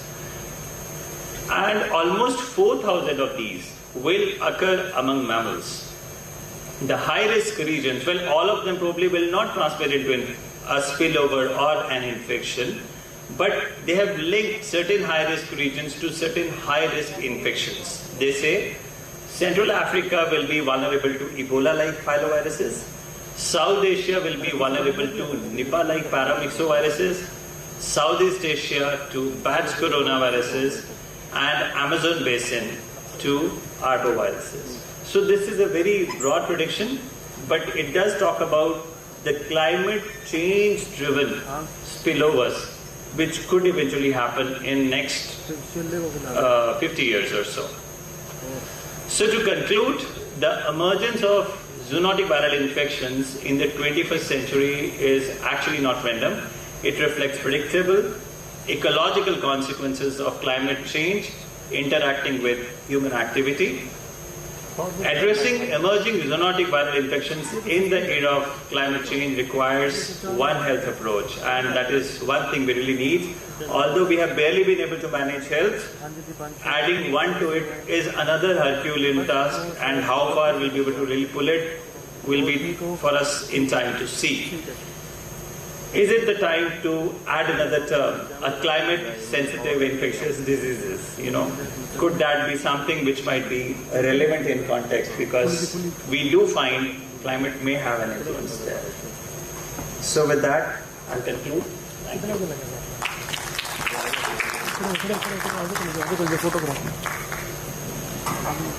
Thank you, sir. Very nice topics, as well as to show the importance of environment. There is balance between host and environment. If we disturb the environment, then the whole will be happening. If we the importance of changing climates, like changing the viral, emerging infection of viral, most commonly. We also suffer the COVID-19. The next thing, monkeypox. The what is next? What is next? What we think about, what we make the balance between the environment, both as well as agents. That's why we need to make the next. What next? Thank you, sir. Very nice presentation. Thank you. Eye-opening. And also give the thoughts about the environment. The thought is not environment to human beings. Thank you. Make one comment. So you have researched so well in this topic, like all this climate change, how is occurring in North America. I suggest you should have a review article on this. You have done it so well. You have researched it so well. Not sure, but yes, there is one thing which I would definitely, I feel sometimes, any rural community, be it tribal, which is far-fetched, they always do one thing: they respect the nature. They respect plants, trees, water, everything. And I think that respect is what once we become industrialists, we do not do that. If we do that, I think the nature will not hit us back. Thank you, I think. Thank you, sir. Thank you so much. Now I would like to request our chairperson to please felicitate our speaker.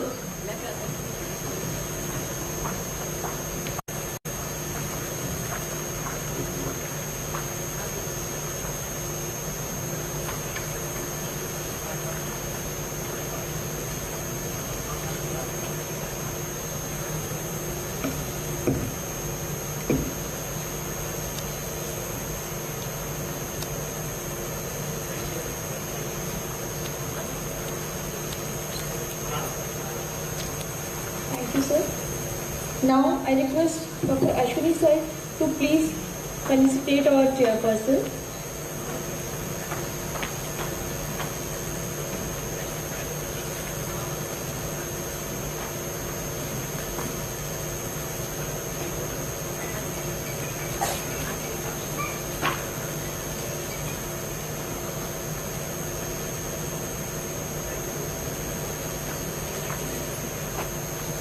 Thank you, sir. Thank you, ma'am.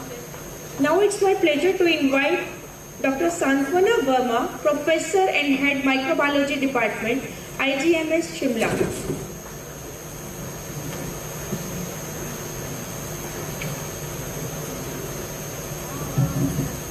The session will be conducted under the esteemed chairpersonship of Dr. Ramesh Chaturvelaria, Associate Professor, GMC Jammu, and Dr. Dolly Gambhir, State Nodal Officer, IDSP, Health Department, Haryana.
Ma'am, please introduce.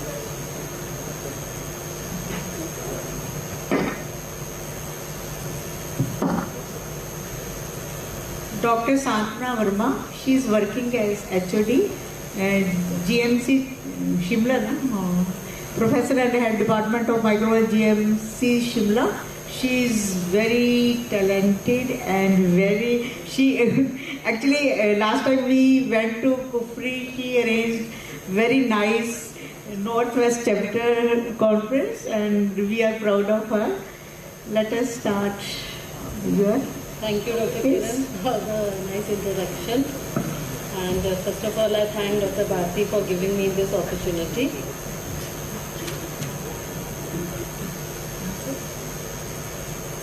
So, I will be presenting the vector-borne zoonotic diseases, the work that has been done in our state, Himachal.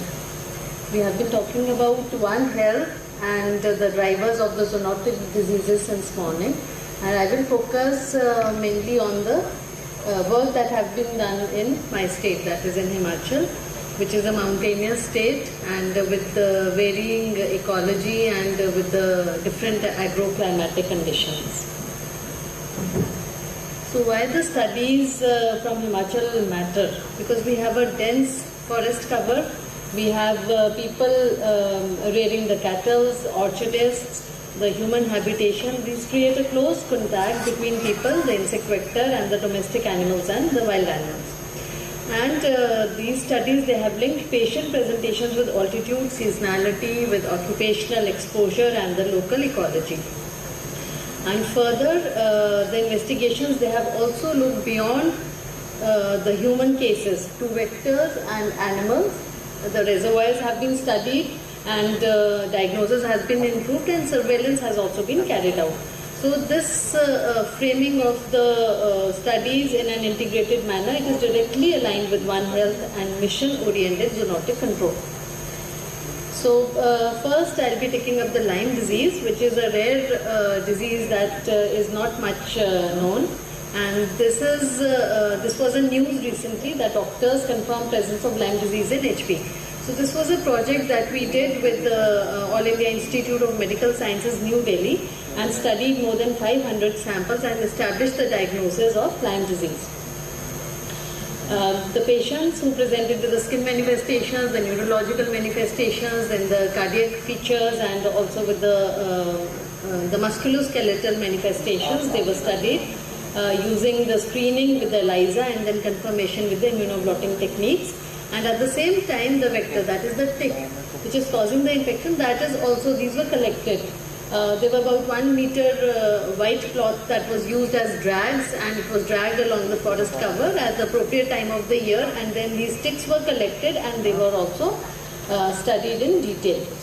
So about the patients, they were presenting with the erythema migrans, and here we can see the characteristic bullseye appearance of the lesion. There is a central site where the tick bite is seen, and then there is an expanding erythematous lesion.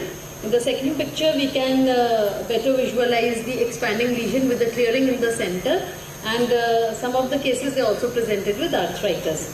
So erythema migrans, though it is characteristically known and read in literature, but it is an uncommon condition, and though it is highly informative. Other features that we came across was mainly because of the neuroborreliosis, that is, there was fever, headache, myalgia, and altered sensorium, and few presented with arthritis and carditis also.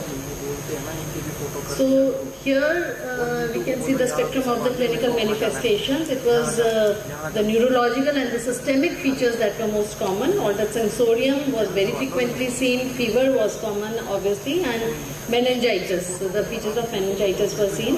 Erythema migrans was unusual, and it was seen only in 5 individuals. So though it is an important diagnostic feature, but it is not commonly, the patient usually do not present very commonly with this erythema migrans.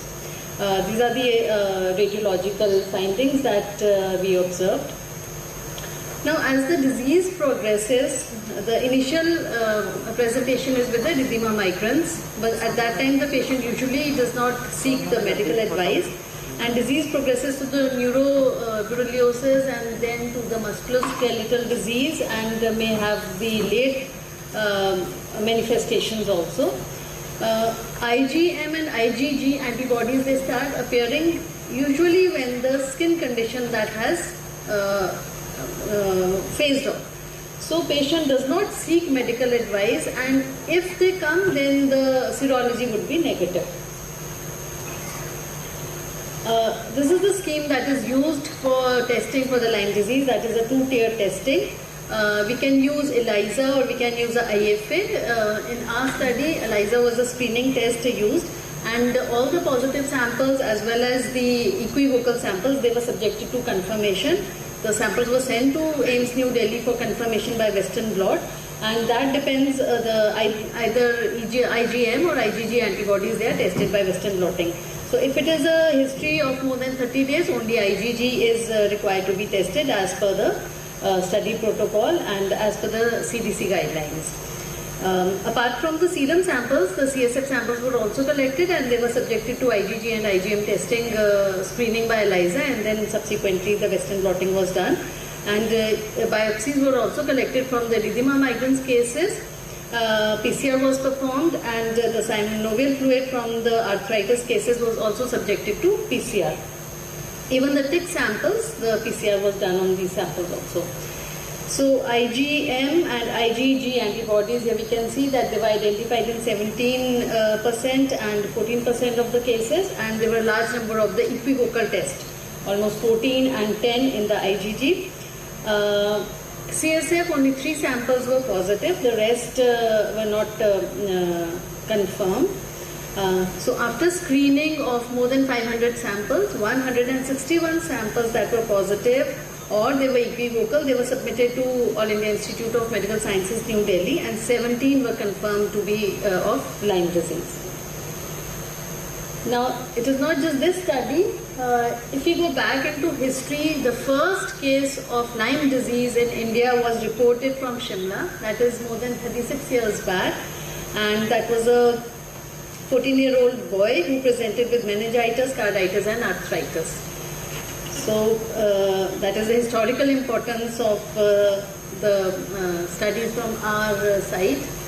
On the world map, North America and Europe, they have seen the largest number of Lyme disease cases. It is the most common vector-borne disease in North America. Now let us just go back into history from where the nomenclature has come. This, why it is called as Lyme. So it is from a small town of Lyme in the state of Connecticut. And it is from here that the first case was reported by a Swedish dermatologist who presented with the erythema chronicum migrans. And subsequent to this, in old Lyme, 12 children, there was clustering of cases, and 12 children they presented with the juvenile rheumatoid arthritis, which is otherwise very uncommon. The lady who flagged this issue was Polly Murray. She was a mother. She was not a health person. She was not a physician. But she just flagged the issue that a large number of children, they were suffering from this juvenile arthritis. And subsequently, 51 residents from a total population of more than 5,000, they were identified with this juvenile disease. So if we just see the size of the tick, this is on the finger, and they are very minute, but they are highly notorious. They do not spare anyone. They bite celebrities too. A lot of celebrities, they have been suffering from Lyme disease. Justin Timberlake, Justin Bieber, to name a few. And so it has also taken the headlines in the New York Times. It is so common in North America and affecting everybody. And such warning boards are very commonly seen in the nature walks and in the excursion sites, because it is from here that the patient gets infection. When the second host, that is the rats, from them the ticks, they jump onto the host and then they cause the infection. Now, as the disease progresses from the primary stage, which is usually the skin conditions, to the secondary and the tertiary stage, that is over months and years, the patient will present with neuroborreliosis, the neurological features, the cardiac features, and also the joint involvement, which is mainly the knee joint that is involved. Acrodermatitis chronica atrophicans can also occur. So that is in the tertiary stage. Here it is also important to note that the different genospecies that cause, the genospecies of the Borrelia that cause the infection, they have a very characteristic clinical presentation. So like erythema migrans, it is associated with all the genospecies, but like neuroborreliosis only associated with a few of them. So as per the IDSA guidelines, if the disease is suspected and diagnosed in time, it can be easily treated by using any of these antibiotics depending upon the manifestation or the stage of the disease. So Himachal population, they are also suffering from yet another endemic disease, that is cutaneous leishmaniasis, and a lot of work has been done in our state on this disease. The extensive studies have been done on the sandfly. They were collected, vectors have been studied, the pediatric population has been studied, and new identifications they have been established. Collaboration for identification was done with the international and national reference centers. If I talk of these studies, in 2003 and 2005, very important studies have been published from Himachal. That is, a new focus of cutaneous leishmaniasis was identified. That was in the Kinnaur district and also along the Satluj river. I would just like to tell about this interesting case. This was a case that we encountered during the study period. He presented with 282 lesions on the face, and he had these erythematous papulonodular lesions. It was difficult, it would have been difficult to consider leishmania in such a case, but since his wife was already treated for cutaneous leishmaniasis, the first thing we did was we took a biopsy, did the imprint and did the Giemsa stain, and that was positive for the LD bodies. And this was also positive in the culture. So subsequently the patient was treated with the intravenous sodium stipogluconate and he improved, as we can see, and this was a rare disease, so it was published. Then during the study period it emerged that 1/3 of the diagnosed cutaneous leishmaniasis cases were the children. Now the studies about the sandflies, they have been done extensively, and traps, sticky traps were prepared. The Vaseline was smeared on the plastic sheets. They were hung overnight in the cattle sheds and also in the houses. And the ticks would stick to the plastic sheets. Then aspirators were prepared using the glass and plastic tubes with the rubber tubing. And these sandflies that were sitting in the crevices of the houses inhabiting these rooms, they were driven out with the help of twigs. And then they were searched for with the torch lights, and then they were trapped into the aspirators and secured into the screw-capped containers. So here we can see the map of Himachal, from where these sandflies have been collected from 3 districts of Mandi, Kullu and from Kinnaur. And it's important to note here that these, the inhabitants, the houses in which the rural Himachalis they live, they are made up of wooden planks, and there are 2 or 3 stories. So the lower story is used as a cattle shed. The basement is used as a cattle shed, and the humans, the people, they live in the upper 2 stories.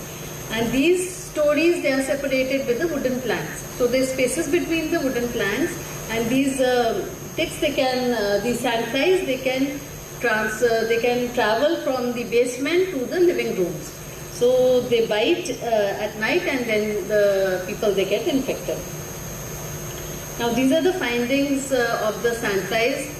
From the gut contents of these sandflies, smears were made and culture was also done, but it was not conclusive. 62 sandflies were sent to national centers at Pune and also to Delhi. And about 22 sandflies, they were sent to National History Museum at London. And finally it was identified that there was a new vector, that is Phlebotomus chinensis longiductus, that was identified as a vector of cutaneous leishmaniasis in Himachal.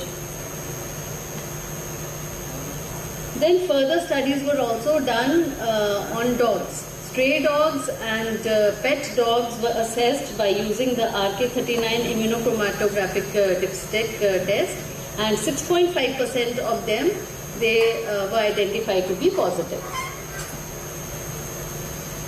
Furthermore, we know that Kala Azar is seen in the low altitude, that is of 500 meters, but during the study period, even cases of Kala Azar were identified in Kinnaur, which is at a height of almost 3000 meters. And this cutaneous leishmaniasis, it is known to occur because of Leishmania tropica. So this was a new finding that novel Leishmania donovani lineage that is also causing the cutaneous leishmaniasis. So all during this study, we have also come across many atypical cutaneous manifestations. We have seen the mucocutaneous lesions, the leukoid type of lesions, erythroid type of lesions, then eczematoid type of lesions, ulcerative and psoriasiform type of leishmania, cutaneous leishmaniasis. So if we do not suspect, then we tend to miss these diagnoses. And here we can see the pictures at the presentation when the patient presented to the OPD, and the other pictures they are after the treatment was completed. And the treatment that is used is cryotherapy using the liquid nitrogen and the intralesional sodium stibogluconate that is used for the smaller lesions and fewer lesions, and systemic treatment for the systemic treatment, amphotericin B deoxycholate is used and the azoles are being used. Now the third condition that I would like to talk about is scrub typhus. Himachal is endemic for scrub typhus. It is an ancient disease, we know. It is known since the time of World War II and associated with the scrub vegetation with this dangerous mite that is causing the transmission of the disease. Confined to the Southeast Asian region that is known as the Sutsugamushi Triangle.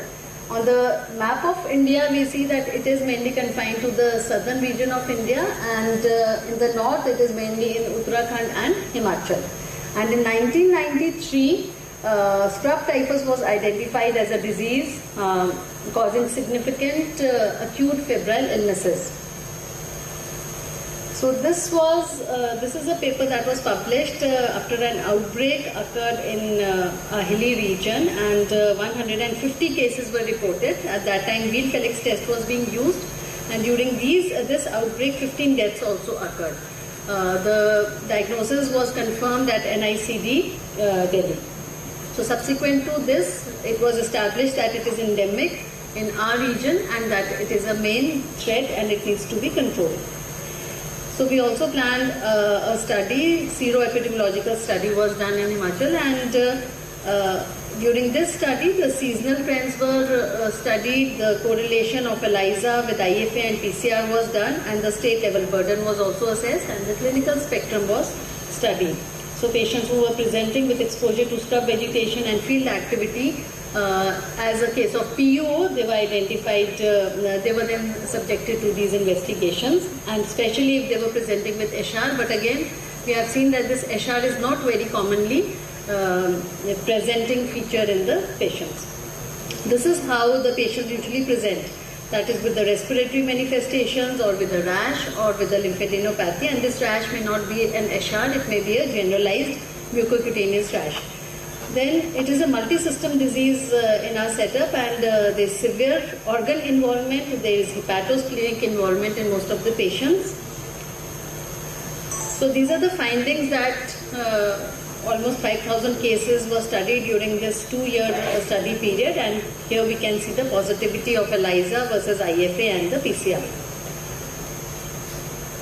So ultimately, we concluded by this study that IgM and IgG ELISA that can be used as a screening test in the clinically suspected cases. IFA, if available, that can help in correlating the results of ELISA, and IFA as such is a reference rheological method. PCR, we did not get very many samples positive, but it is an early direct detection method depending on the target that we are using. The sensitivity ranges from 60 to 80% and specificity ranges from 80 to 100%. So if available, it can be performed for early diagnosis. Now here we see the seasonal trends of the disease from 2013 to 2018, and further we have also studied the trends from 2019 to 2025. So they are always rising trends, and a large number of the cases are identified as having strep typhus. It ranges from almost 10 to 30% of all the clinically suspected cases. Now here we see the seasonal trends over the years, and over the last 6 years it is seen that the peak season for occurrence of strep typhus is the rainy season, and that coincides with the increased human activity for the harvest season and also with the chigger activity. So that is how the climate is affecting, and there is a typical seasonal peak. Then recently there was another study that was conducted, which was a clinical trial, a therapeutic clinical trial, and this was done to compare the efficacy of intravenous doxycycline with intravenous azithromycin, and a combination of both doxycycline and azithromycin on the effect on the severely ill patients who are presenting with strep typhus. And the study group was patients who were suspected of strep typhus, more than 15 years of age, presenting with at least one organ involvement.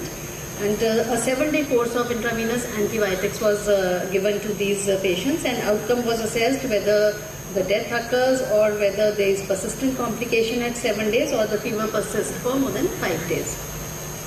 So the final outcome of this study was, it was identified that combination therapy, intravenous therapy with azithromycin and doxycycline, that is much better than the monotherapy, either with the doxycycline or with the azithromycin.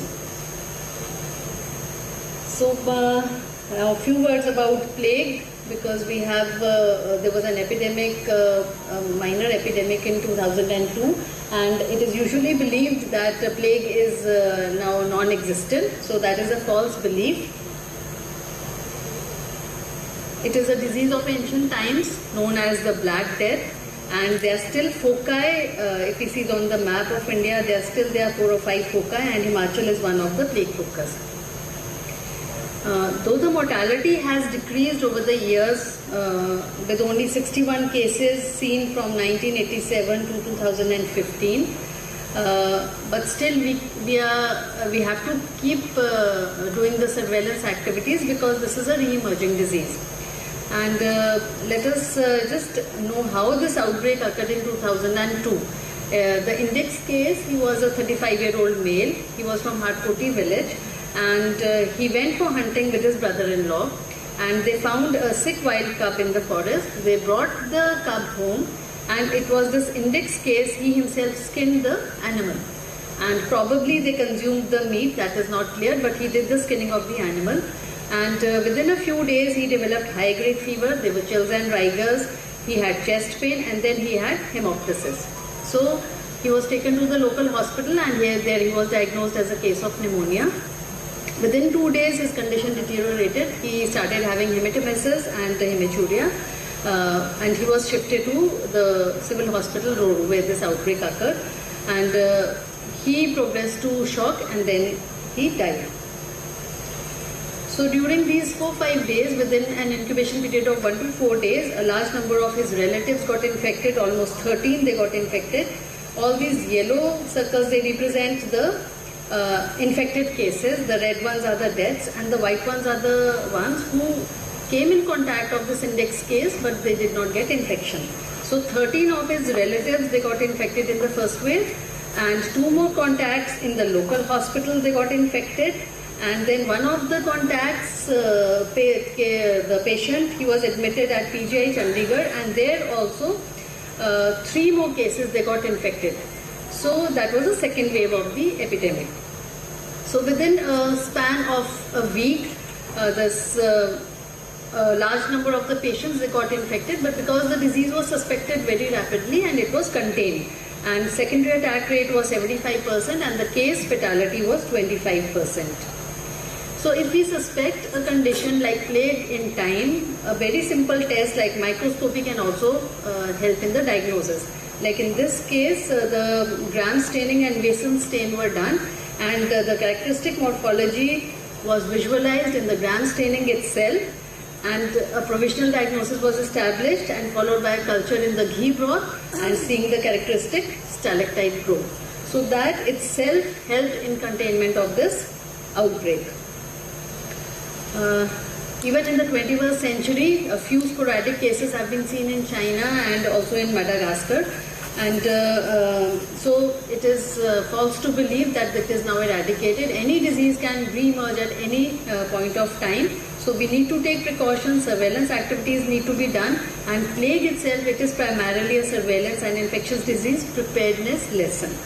Also, it reinforces why vector-borne zoonotic programs need ecological intelligence before outbreak occurs, and even biosafety and the safe handling of the specimen. The lessons we have learned also from the COVID epidemic, they have to be reinforced. So just a word about Lophomonas blattarum, which is a rare parasitic respiratory infection. The first case in India was reported from our side. We have reported this case, which was of a dual infection with pulmonary tuberculosis. And then subsequently, we also reported a second case from our side that was published in the International Journal of Tuberculosis and Lung Diseases in 2014-15. So clinically, we cannot identify this case because any of these cases, because the clinical presentation is same as that of bronchitis or pneumonia or asthma. And if we collect a respiratory sample, we do a microscopy. In our experience, the characteristic motility on wet mount was the key that we could identify this organism. We did the staining, we used the methylene blue stain to see the morphology of the parasite. And the metronidazole was given as a trial therapy, and we successfully healed the patient. The one thing that is important to note here is the exclusion of the mimics. That is, the bronchial ciliated epithelial cells, they mimic the parasite very closely. So that is the confounding point, and that have to be differentiated. So main bedside lesson is to keep the differentials broad, but not to overcall a rare organism without microscopy support. And teaching point is that we should look beyond the common causes while remaining evidence driven and preventing these major diagnostic pitfalls. So take home message from studies that have been done in our institute are that we have moved from the bedside case to field ecology, to vector identification, reservoir assessment and lab confirmation. And these also demonstrate that why entomology, the clinical diagnosis, the clinical microbiology, then veterinary inputs and the environmental intelligence, they should be linked in the routine public health practices. And this is fully in keeping with One Health concept and with mission-oriented national efforts on zoonosis preparedness and response. So heroes from Himachal. Yes, we all recognize all these faces, but today my acknowledgement is not for these heroes. My acknowledgement and thanks to Dr. Professor N.L. Sharma, who has vastly studied cutaneous leishmaniasis in Himachal. Dr. Sanjay Mahajan, he has worked in Lyme disease and scrub typhus. Anil Kanga sir and Digvijay sir, they have worked in scrub typhus, and Dr. Digvijay has himself grown the Yersinia pestis during the plague outbreak. Dr. Sumita Khurana, we are working on the Leishmania project, another Leishmania project with her. Dr. Sonu Goyal is a professor from PGI Chandigarh and he is in community medicine. He has worked on the epidemiology of plague. And Dr. G.K. Verma, who is the current head of skin department in IGMC, working on Lyme disease and on scrub typhus. So thank you. Thank you. Hello. Very excellent presentation. Excellent. You have covered each and everything, and with examples, with case studies, no? Which is very useful for the beginners and others also. In Haryana also, at PGI Puttak also, we conducted the scrub typhus. It was found to be 43% of scrub. Such a high incidence, no? So these are very common these days, no? Yes, yes. Ticks and mites are everywhere, and we have to face them. And treatment is very simple. It's So very simple. We are lucky to have very simple treatment, and we should simple diagnosis. Yeah, simple diagnosis and simple treatment. Any questions from you?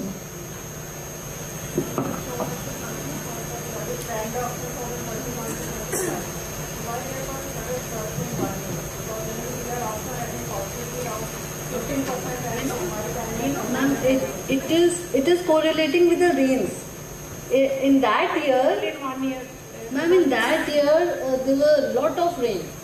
Like I think Himachal was literally drenched for almost 3 or 4 months. And second, my question for like Wheatfield, because now we are getting difficulty in getting like still you are using the Wheatfield itself. No, not now, ma'am. Now we are using ELISA only because that is economical. It is economical. Even we are not able to afford IFA. So that is why we, after this study, we say that it is easy to do, and for screening of the cases when there is a clinical suspicion, it gives good results. RDT, but I don't know whether RDT is, when we are doing scrub typhus, IgM, ELISA, then what is the role of doing ICT or immunochromatographic phase test for scrub typhus? For scrub typhus, RDT. IFA need immunochromatography for scar test. Ma'am, we are not using for scrub typhus. We are not using that. Rather, and even rapid tests are not advocated. Even that National Vector Disease Control Program, it rules out of using the rapid test. We use ELISA after we have calculated the baseline titers for our setup.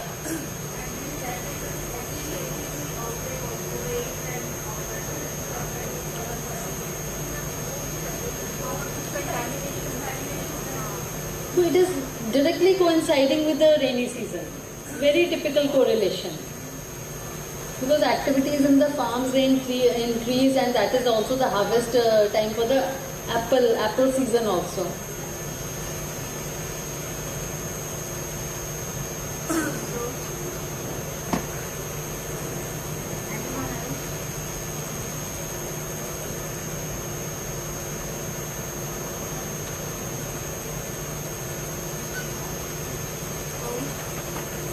No questions? Thank you.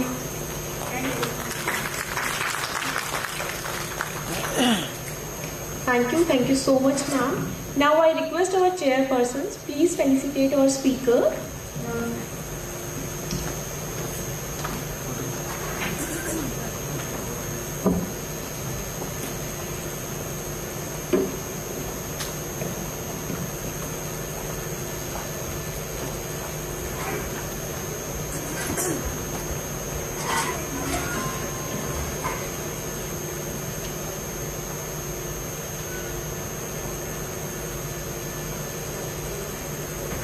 Thank you, sir. Thank you, ma'am.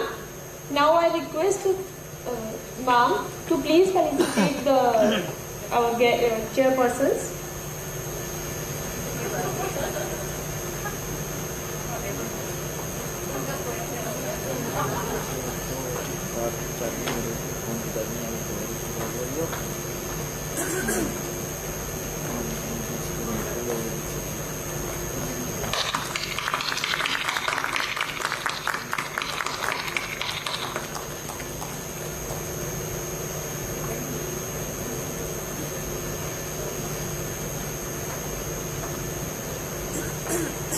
Thank you, ma'am. Thank you, sir. It is my privilege to have with us Dr. Lipika Gautam, Associate Professor Microbiology, GMC 32 Chandigarh. The session will be conducted under the esteemed chairpersonship of Dr. Arun Kumar Sharma, Professor and Head Department of Microbiology, MMCMSR, Sadopur, Dr. Subhash Chandra, Professor Microbiology and Dean Academic, MMCMSR, Sadopur.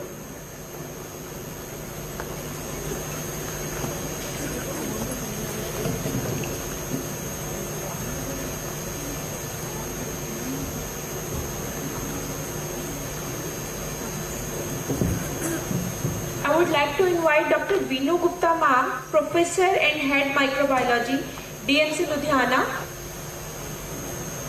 Dr. Prerna, Professor and Head Kalpana Chawla, Medical College, Karnal. Ma'am, please come on the stage.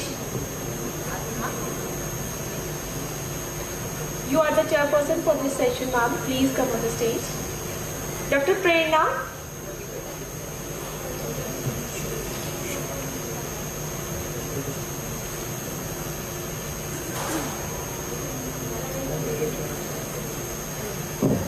Dr. Mala, ma'am. Ma'am, you please come on the stage and chair the session.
Your PPT is also hungry, I think. That is not opening.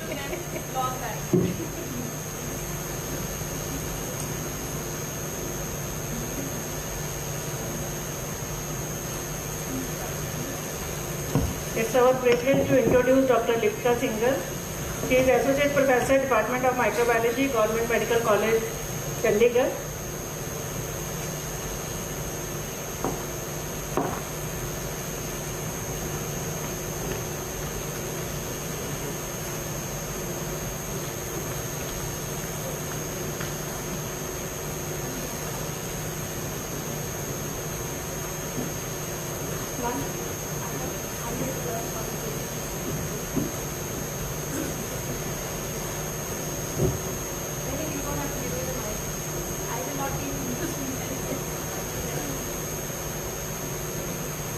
She has achieved Best Poster Award twice at prestigious national conferences in the MICROCON, AIDS-CON, and she is the Intercontinental Estimate Fellowship Award 2014 at Netherlands.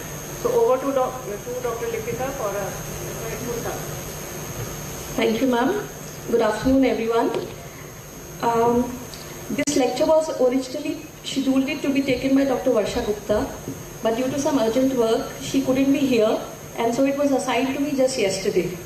So I hope I will be able to do justice to the topic.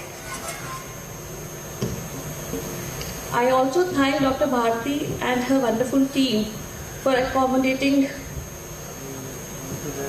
Thank you. So the topic for me is One Health approach to prioritize emerging non-enteric bacterial zoonotic infections. So we have been hearing a lot of deliberation on zoonotic infections, One Health. Many of my esteemed seniors, many of the stalwarts in this stream have been talking about it since last 2 days now. So why are we so bothered about the zoonotic infection?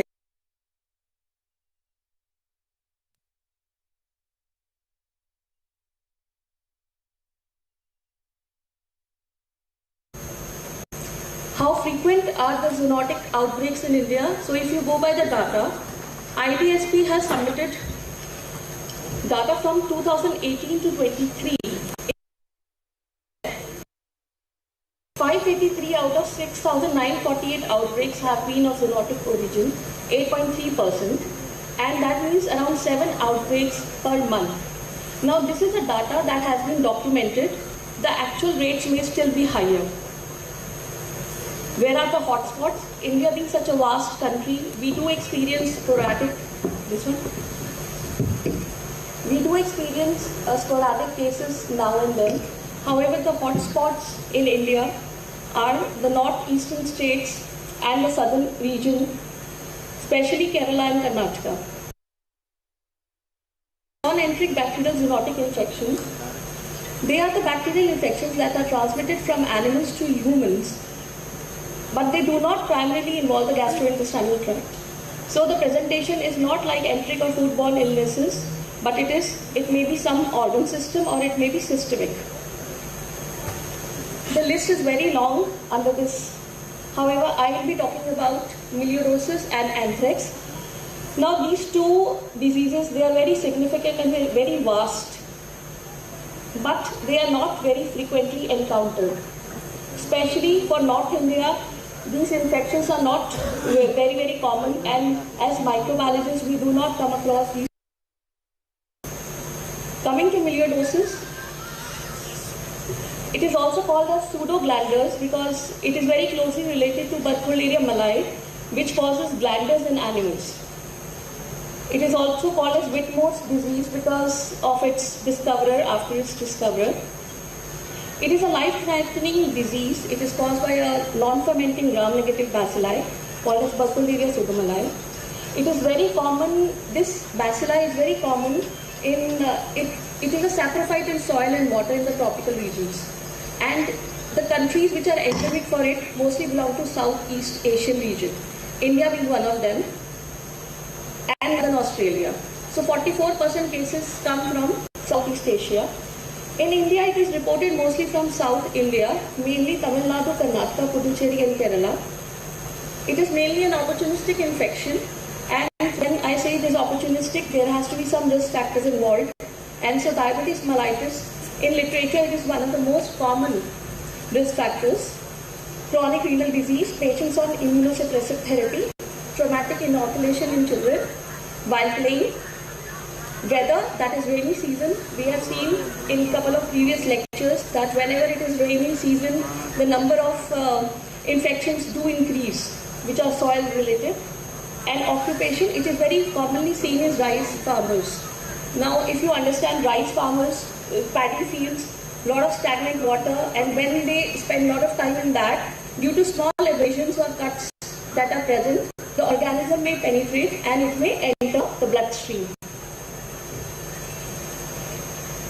So during my MD, I have worked on this organism and what we have published 95 cases of melioidosis during that time, that was long back.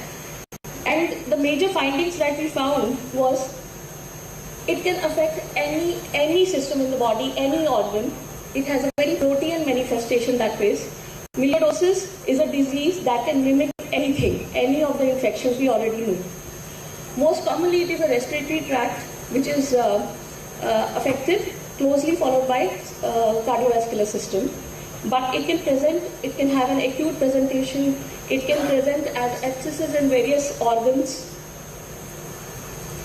So if you ask me, the best name for melioidosis should be the great mimicker.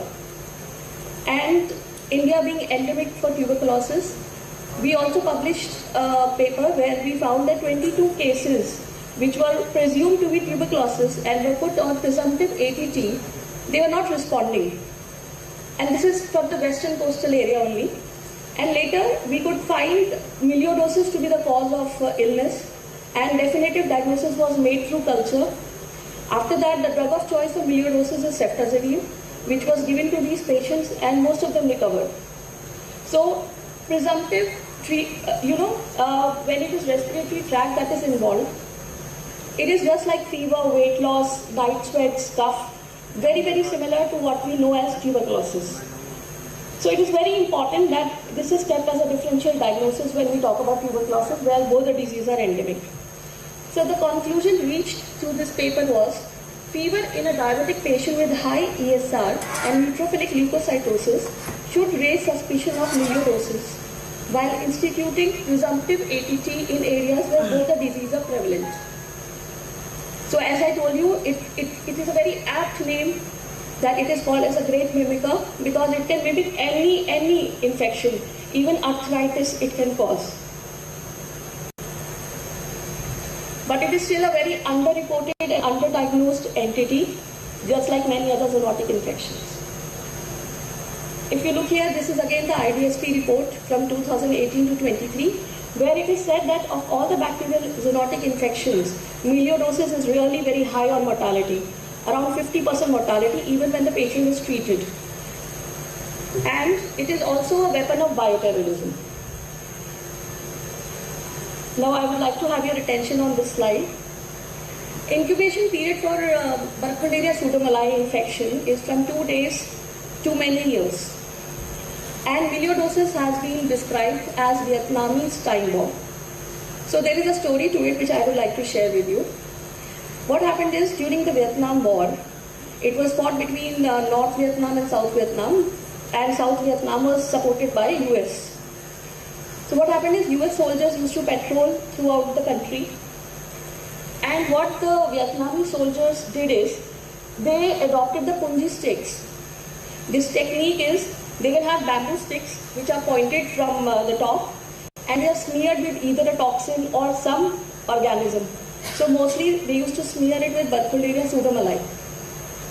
And if you can see in this picture, they have dug a hole, either a pit or a trench was made, and in that these bamboo sticks were planted. And it was covered with the dry grass. So during the patrolling, when the US soldiers would walk, unknowingly they will fall in the pits or the trenches, and it is there that they will get injured with these sticks, and the organism would enter into the bloodstream. So many of them would immediately fall ill due to the acute presentation. However, some of them would not develop the infection then. So this was the punji stick, and I'm telling you this because even when the war veterans went back to US, even 29 years later, some of them suddenly developed abscesses in the body. So with the hygiene status that we have in US, it is not possible for people to develop abscesses and such kind of infections. So when such cases started coming from different places, finally they could understand that all of them shared a similar history. They were all posted in Vietnam, and they must have got some infection from there. And later it was isolated, and it was said that this is melioidosis, and appropriate treatment was given. That is why it is called as Vietnamese time bomb, because the Vietnam guerrillas, as we call them, they had given this infection to the war veterans. And this also shows the organism's ability to stay dormant for years together. Now, we have been talking since morning about different methods of diagnosis. So microscopy, culture, immunodiagnosis, PCR-based methods, everything is there. But still, the definitive diagnosis for this infection is still, the gold standard is still culture.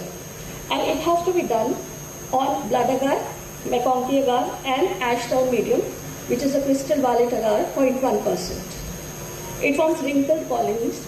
I'm telling you this part because it is mostly misidentified in the labs. So the key considerations we should have for this organism are that Burkholderia pseudomallei requires biosafety level 3 precautions. Nothing less than that would work. Because if aerosol generating procedures are conducted, then the aerosols can be very well inhaled by the person working, and risk of laboratory acquired infection is very high in this case. And as I told you, it may not have an acute presentation, but it can stay within the body in a dormant state and get expressed very late in life when any sort of immunocompromisation is there. The second aspect is the misidentification. So many a times, now this organism is a gram-negative bacilli, it is an oxidase positive organism. It grows it survives at 42 degrees Celsius also. So many a times it's a non-fermenter, it looks like Pseudomonas. May not be aeruginosa, but some species of Pseudomonas. So many of the labs, even if they isolate it, may not be able to identify it because of the similarity. Another thing is, it forms very wrinkled colonies on the media. And so, being oxidase positive, sometimes it is assumed to be an aerobic spore bearer. And we all know those are the contaminants in the lab. And so, this may be again ignored.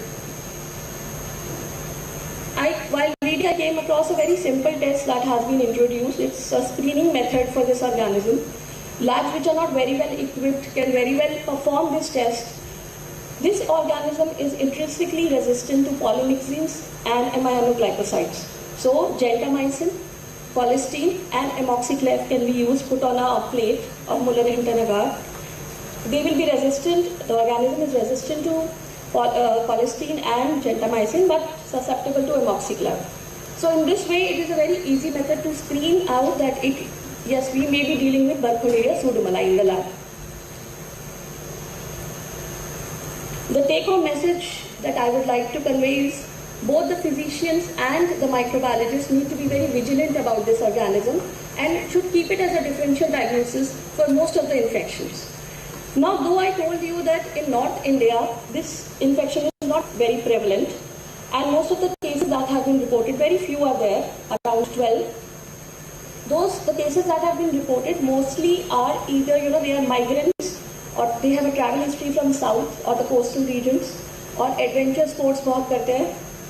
So this kind of a history usually is there, but North Indian situation, the climate and everything, we are very conducive for this organism. As Ashok Ratan sir has also said in his lecture that our soil is acidic, whereas the South Indian soil is a little better in some aspects for some organisms to grow. But with the use of urea and other alkaline agents, it is not far that the soil texture would change. And we have diabetics also in North, we have rice fields, we have farmers, we have the soil which is slowly turning a little favorable for this organism. So eventually we can have more number of cases of this organism coming up in few years. This is the algorithm. I will skip this due to the time constraint, but yes, these are the biochemical tests which are present in most of the standard textbooks. Finally, antimicrobial susceptibility testing is very important for this organism because lot of variability is seen from region to region. Like in Thailand, the strains, they come susceptible to aminoglycoside, which is a viable choice there. But Indian strains, they're totally resistant to it. Now, antimicrobial susceptibility, CMSI suggests dilution methods for this organism, just like all other Burkholderia that recently some changes have been introduced. But UCAS does give this diffusion breakpoints. So, and it is also internationally accepted.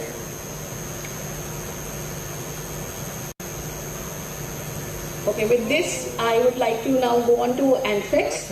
Briefly, I'll tell you relevant points of anthrax. It's a very huge and vast topic, and we can have an entire CME on it, actually. But anthrax in India. So what is anthrax? This is a page from Ministry of Health and Family Welfare. So anthrax is a serious zoonotic infection in humans and animals caused by gram-positive rod-shaped bacilli called as Bacillus anthracis. It's a capsulated organism. It is a spore former. And if we see, the spores are naturally present in soil, and while grazing, the herbivores can consume these spores. And amongst the herbivores also, it is the cattle that is more susceptible. Why? Because cattle have this habit of, pulling out the roots of the pastures they eat. So the quantity of soil that they are exposed to is higher than other animals. And so cattle are usually affected by it. And if there is a sudden death of the animal, it is very likely that the animal died of anthrax. And there would be discharge of blood from the orifices.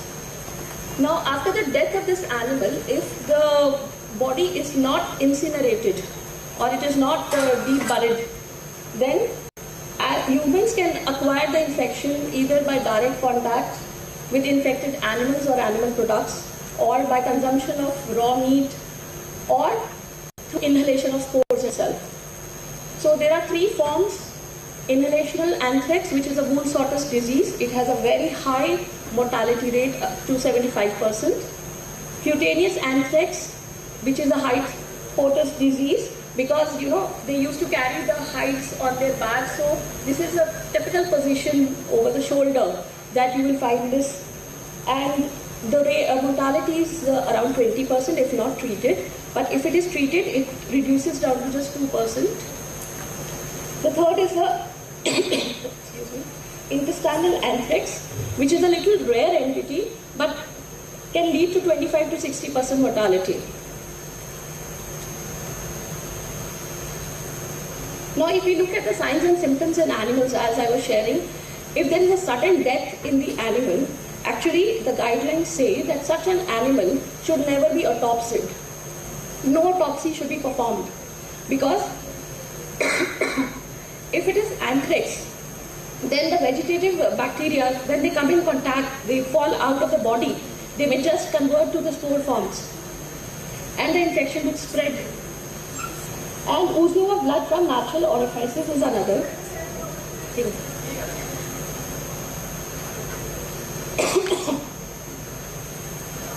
So in this slide, you can see that the mode of transmission is there, and the three types, inhalational, gastrointestinal, and cutaneous anthrax, have been described.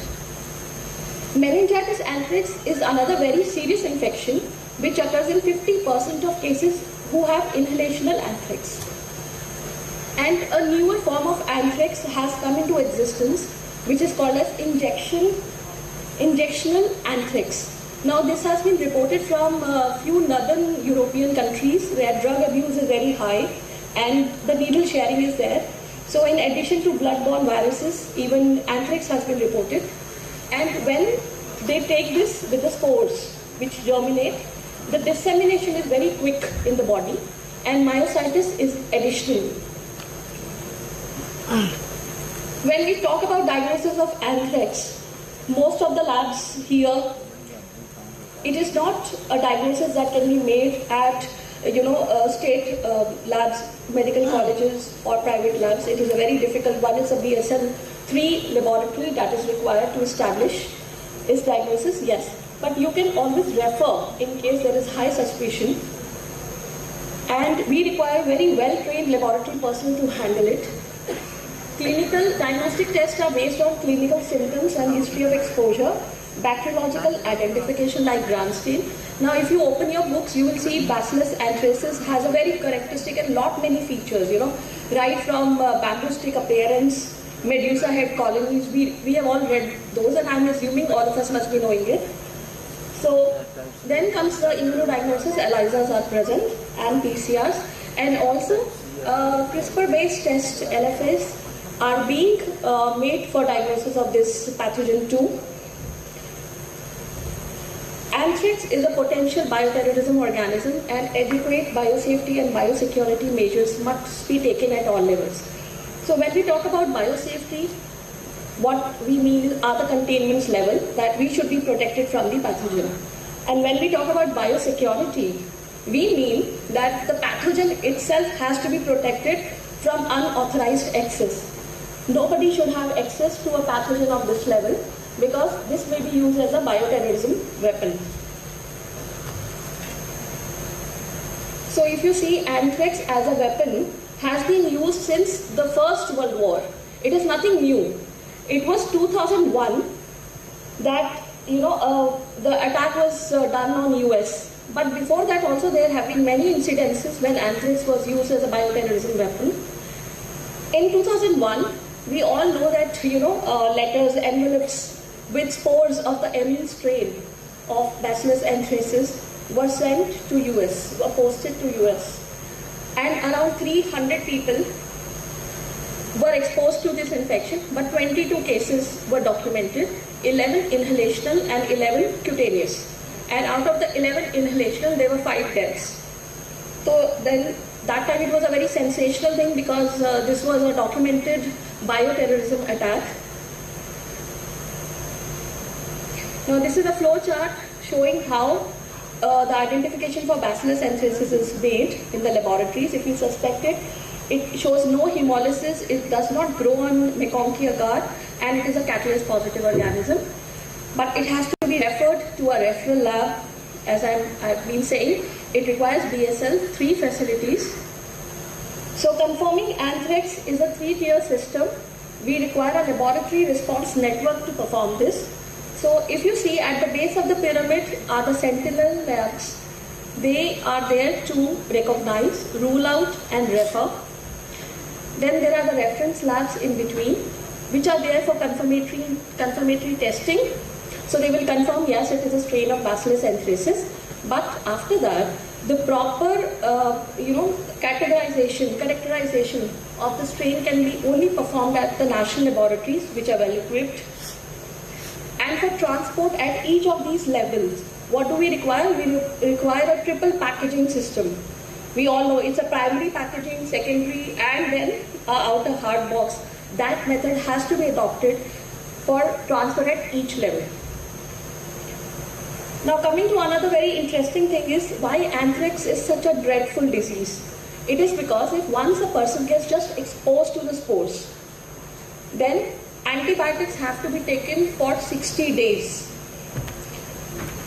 Why 60 days? Because once a person gets exposed to the spores, usually the spores would germinate within the first 7 days.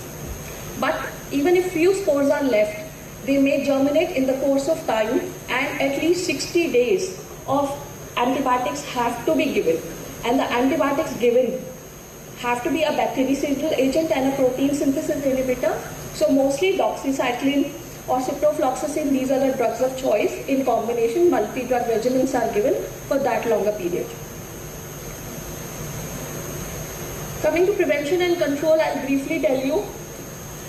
Avoid grazing livestock in dry contaminated areas which are more prone to have the spores of this organism. Avoid contact with animals that died of unknown causes. Do not handle dead animals without protective clothing.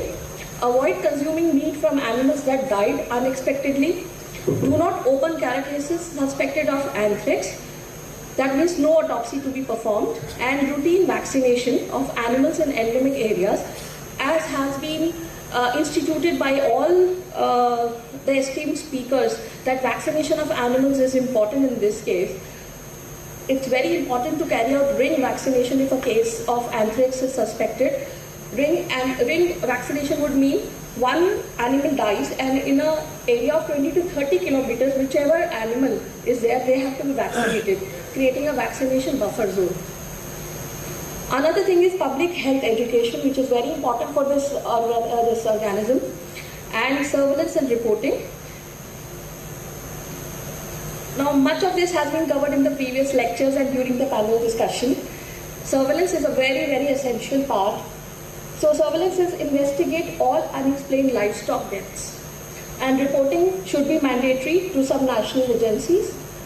Outbreak control measures are training workers handling animal products.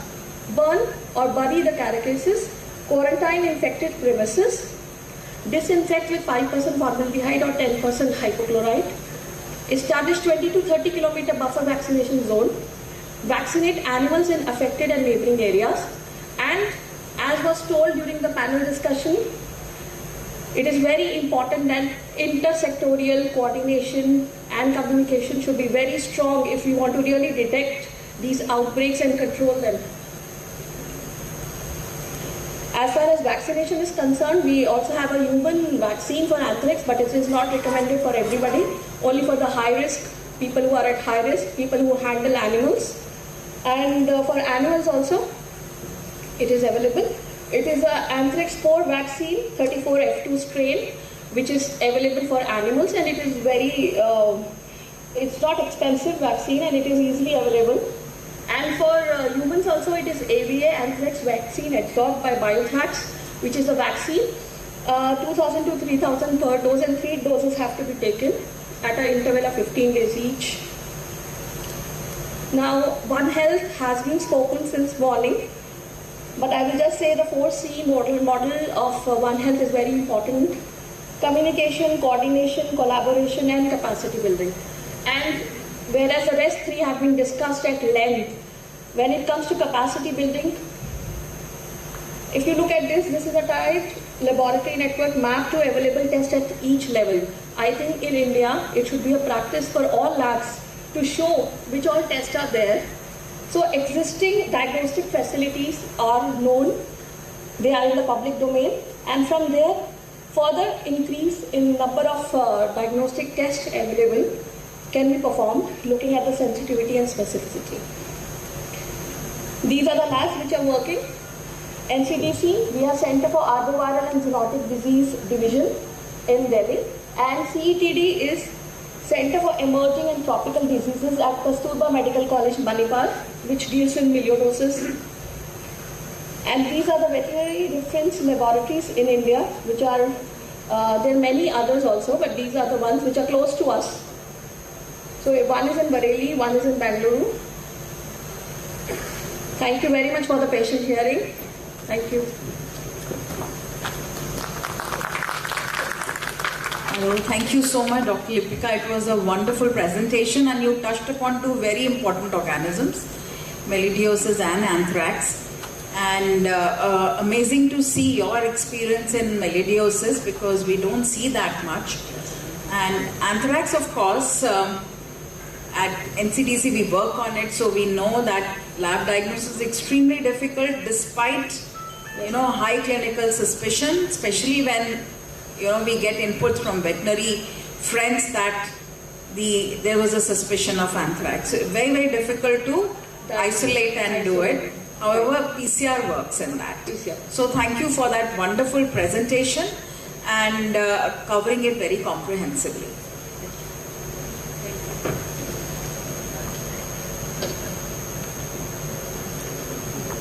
Dr. Jagdish Chandra, please.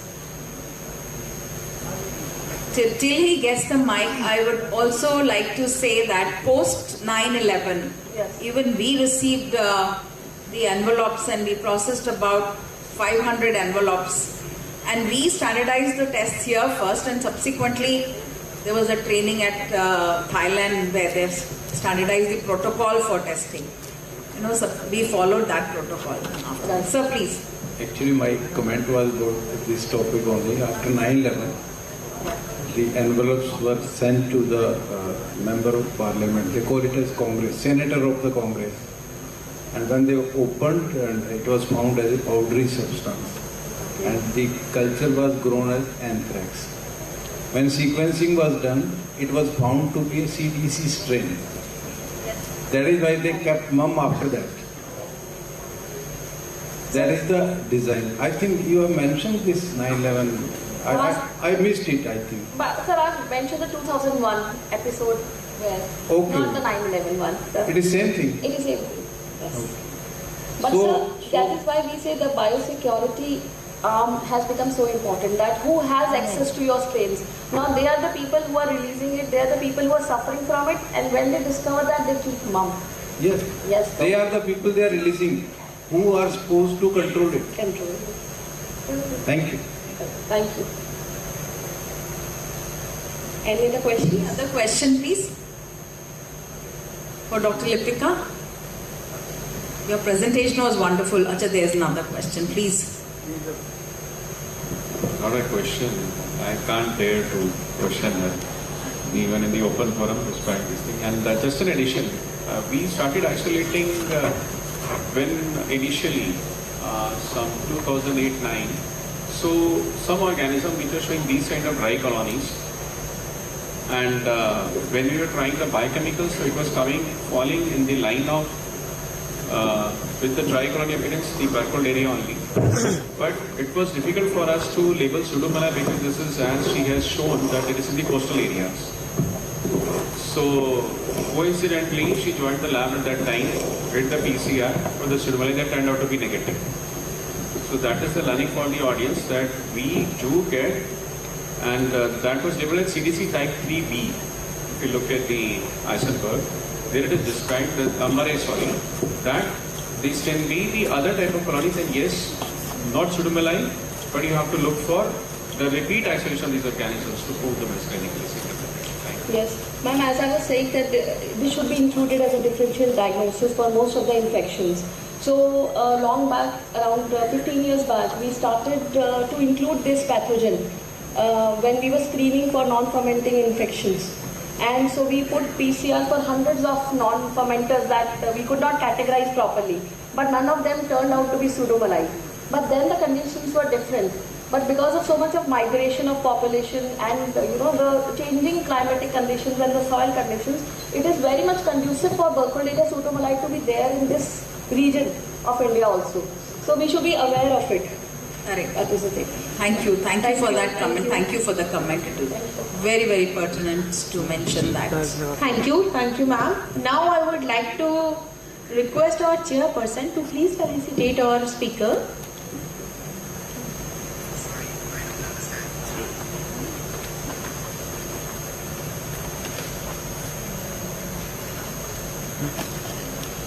दो चार दिन का उनको जाकर उनको वहाँ देखा उनका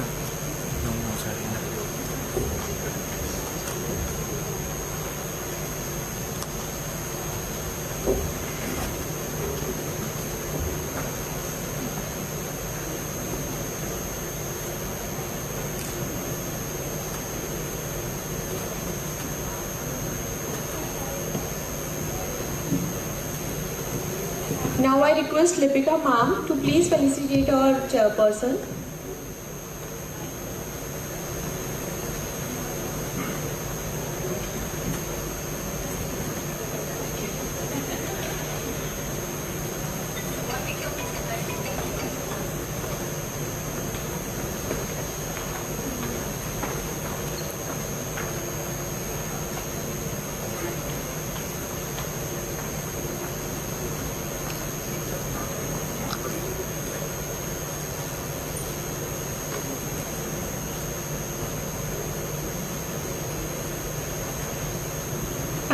Thank you so much, ma'am.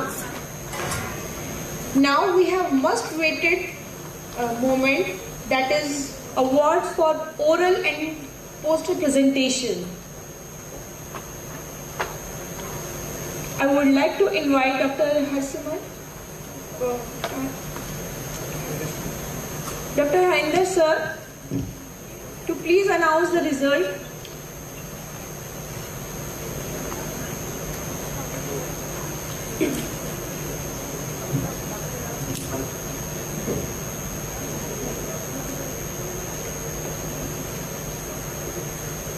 Harinder sir, please announce the result of the oral and poster presentation. आजो चश्मा भी नहीं.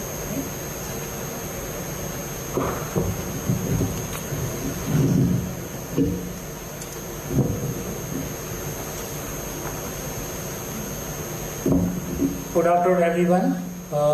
Now the oral presentation हमारे जो winner हैं, I would like to invite them. First, Dr. Radhika Singla, oral presentation. Second, Dr. Sanjeev R. Sehgal. I request the winners please come on the stage.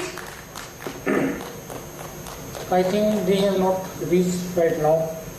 Third, Dr. Jasleen Kaur. And consolation prize, Dr. Nupur Thakur. Yeah, come fast. Dr. R.C. हमारे ऊपर ही है क्या? And Dr. Ankita Dahiya.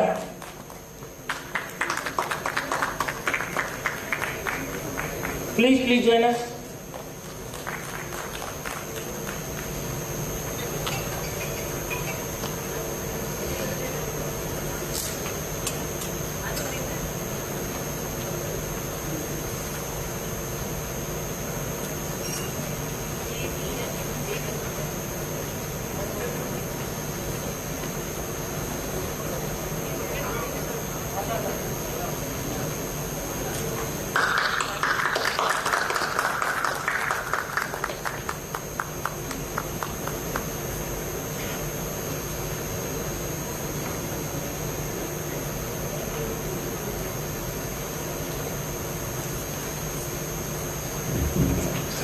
Now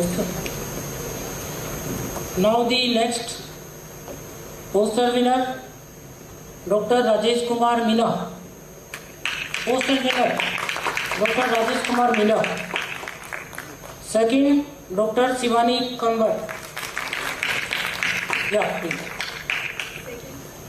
And third, Dr. Dharmender Kumar.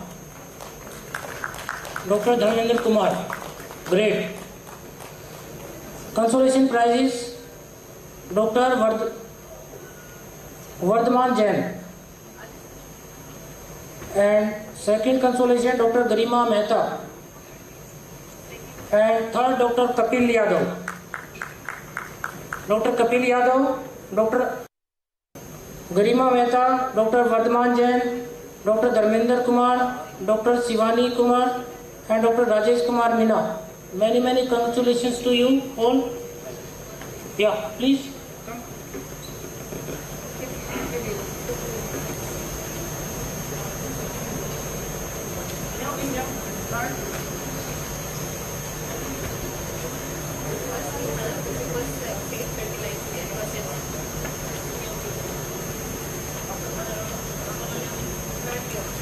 Certificate बाद में दे देना एक बार।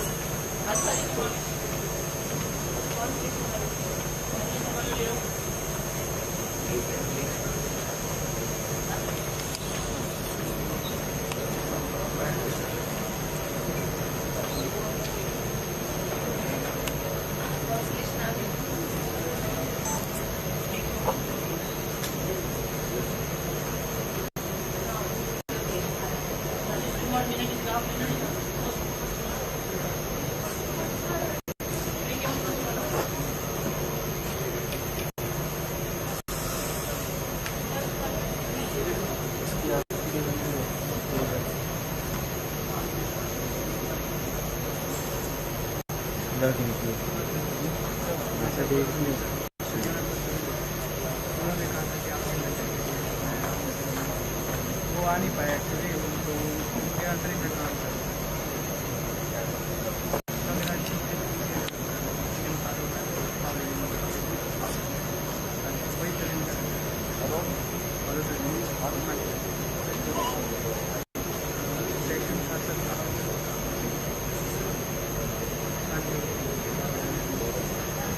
मैंने appreciate कर रहे थे कि मैं आपकी books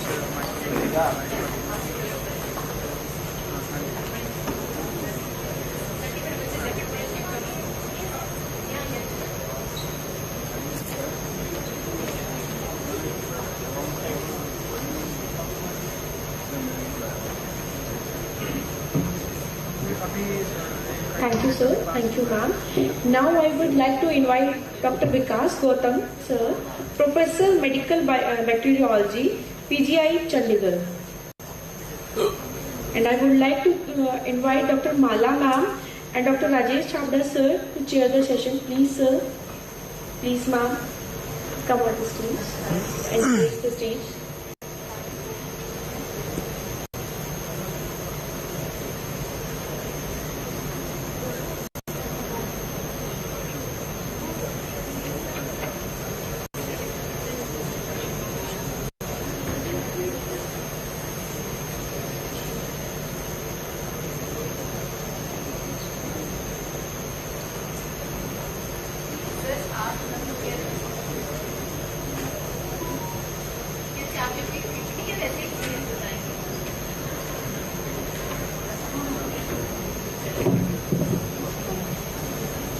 So friends, it's a pleasure to invite Dr. Gautam.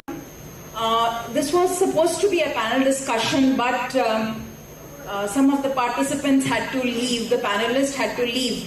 So Dr. Gautam has wonderful experience in brucellosis, and I thought it was very important for us to know, because that is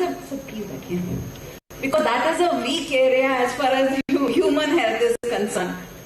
I ask you to please share, but I am aware that there is a brucellosis program in the Animal Husbandry Department, Ministry of Agriculture, huge brucellosis program for control of brucellosis in animals.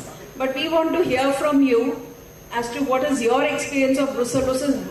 We hardly many labs diagnose brucellosis in our country. Is it because of unawareness or low clinical suspicion? What is it? We want to hear your experience, sir.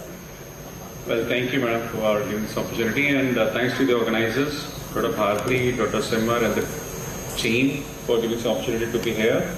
And regarding the brucellosis, I share with you, it's not that difficult to be isolated.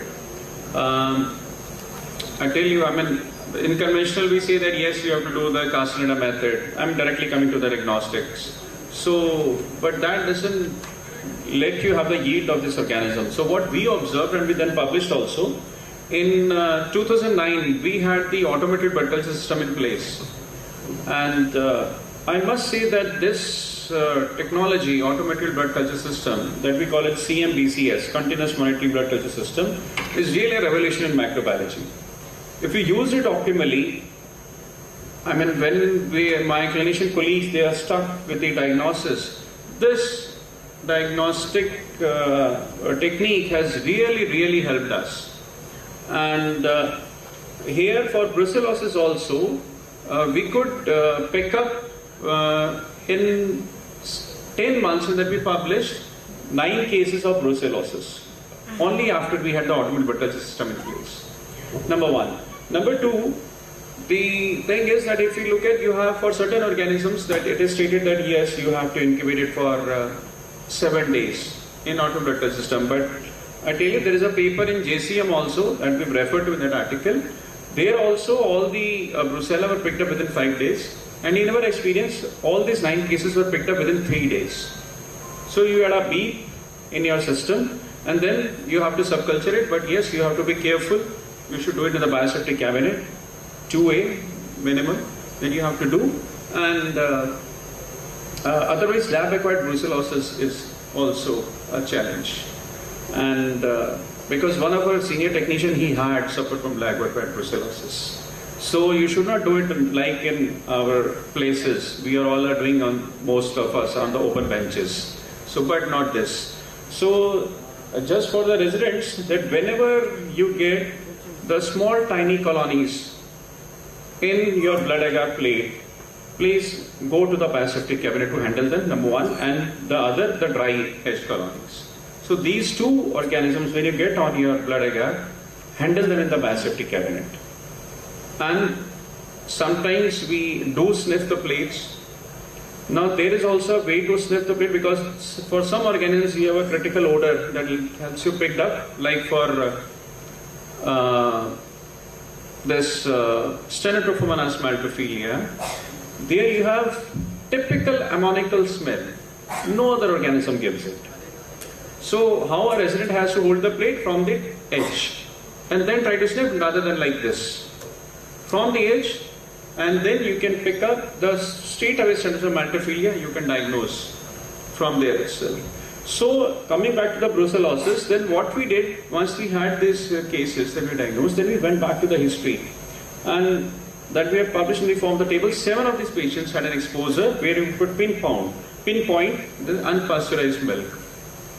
So that is another indicator for a clinician. So that's what in the differential diagnosis, like as Dr. Lipika has shown, that you should have this Burkholderia pseudomallei as well when there is an unexplained fever. Similar as this, brucellosis, you get the tiny colonies and you can pick up. The third thing, that for similar typhi as well, in the differential diagnosis, let me bring it to your notice that now the defervescence, even in normal typhoid case, is taking up to 7 to 10 days at present. It is happening for the last 10 years.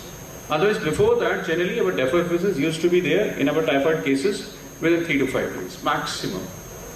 But now your defervescence is there, so just I am extrapolating into the typhoid, hope that is relevant for the audiences, that when you have got a susceptible drug in a typhoid case, your fever is not going on, even for 7-10 days, don't change the antibiotic there. And of course, if we come back to the brucellosis, then yes, you have to give your streptomycin injection, even as has to be given along with your either beta-lactam or with your macrolide. So that we have to take care of. So here the key message that goes, if you have the automated blood culture system with you, you are going to pick up brucella. Yes, as is the norm, that in that suspected patient you have to take, if an adult, 2 blood culture bottles. If you look at the CLSA guideline, because 1 bottle, that's what I repeatedly comment on this when we were having a panel discussion at Colombo, that I may be a little harsh in saying, but if you take 1 blood culture bottle, please throw it in the dustbin rather than sending it to the lab in an adult patient. Take 2 blood culture bottles, ideally from the separate venipunctures, but if that is not possible, even from the same venipuncture, but take 8 to 10 ml of the blood in each bottle, and that the other bottle also. So in total around 15 to 20 ml of the blood. Because as per CLSA guidelines, typically the document says your positivity rate with 1 blood culture bottle is up to 40%. If you get 2, 78%. If you get 3, 93%. So there is not a huge difference with the additional 3rd bottle, but with 2, your positivity rate almost doubles. And that is why our positivity rate, we have picked up peculiar organisms besides this brucella. Even a spirochete, where our clinician, pediatrician was fighting in an 8-year-old female child. There we have picked up even a Borrelia species in that child. And there my pediatrician colleague, she had gone to the extent of starting with Cyproamica to Venco and Miro, and the child did not have defervescence. And that is a classical textbook picture. Once we got that organism in the blood, when I, along with my senior resident, went to the bedside of the child to look, have a clinical, how she's doing, she was not there on the bed. The sister said, first time she's playing outside.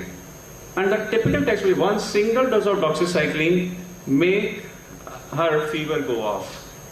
And the single dose is good enough. Yes, she was 8 years old, that's why doxy was given, or there is an adult tetracycline would have done the job.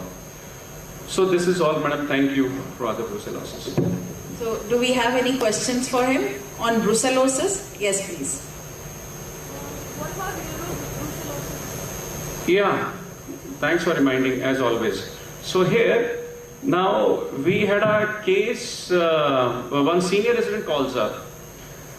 So said, sir, we have suspected brucellosis case. I said, okay, you send the blood culture in this thing.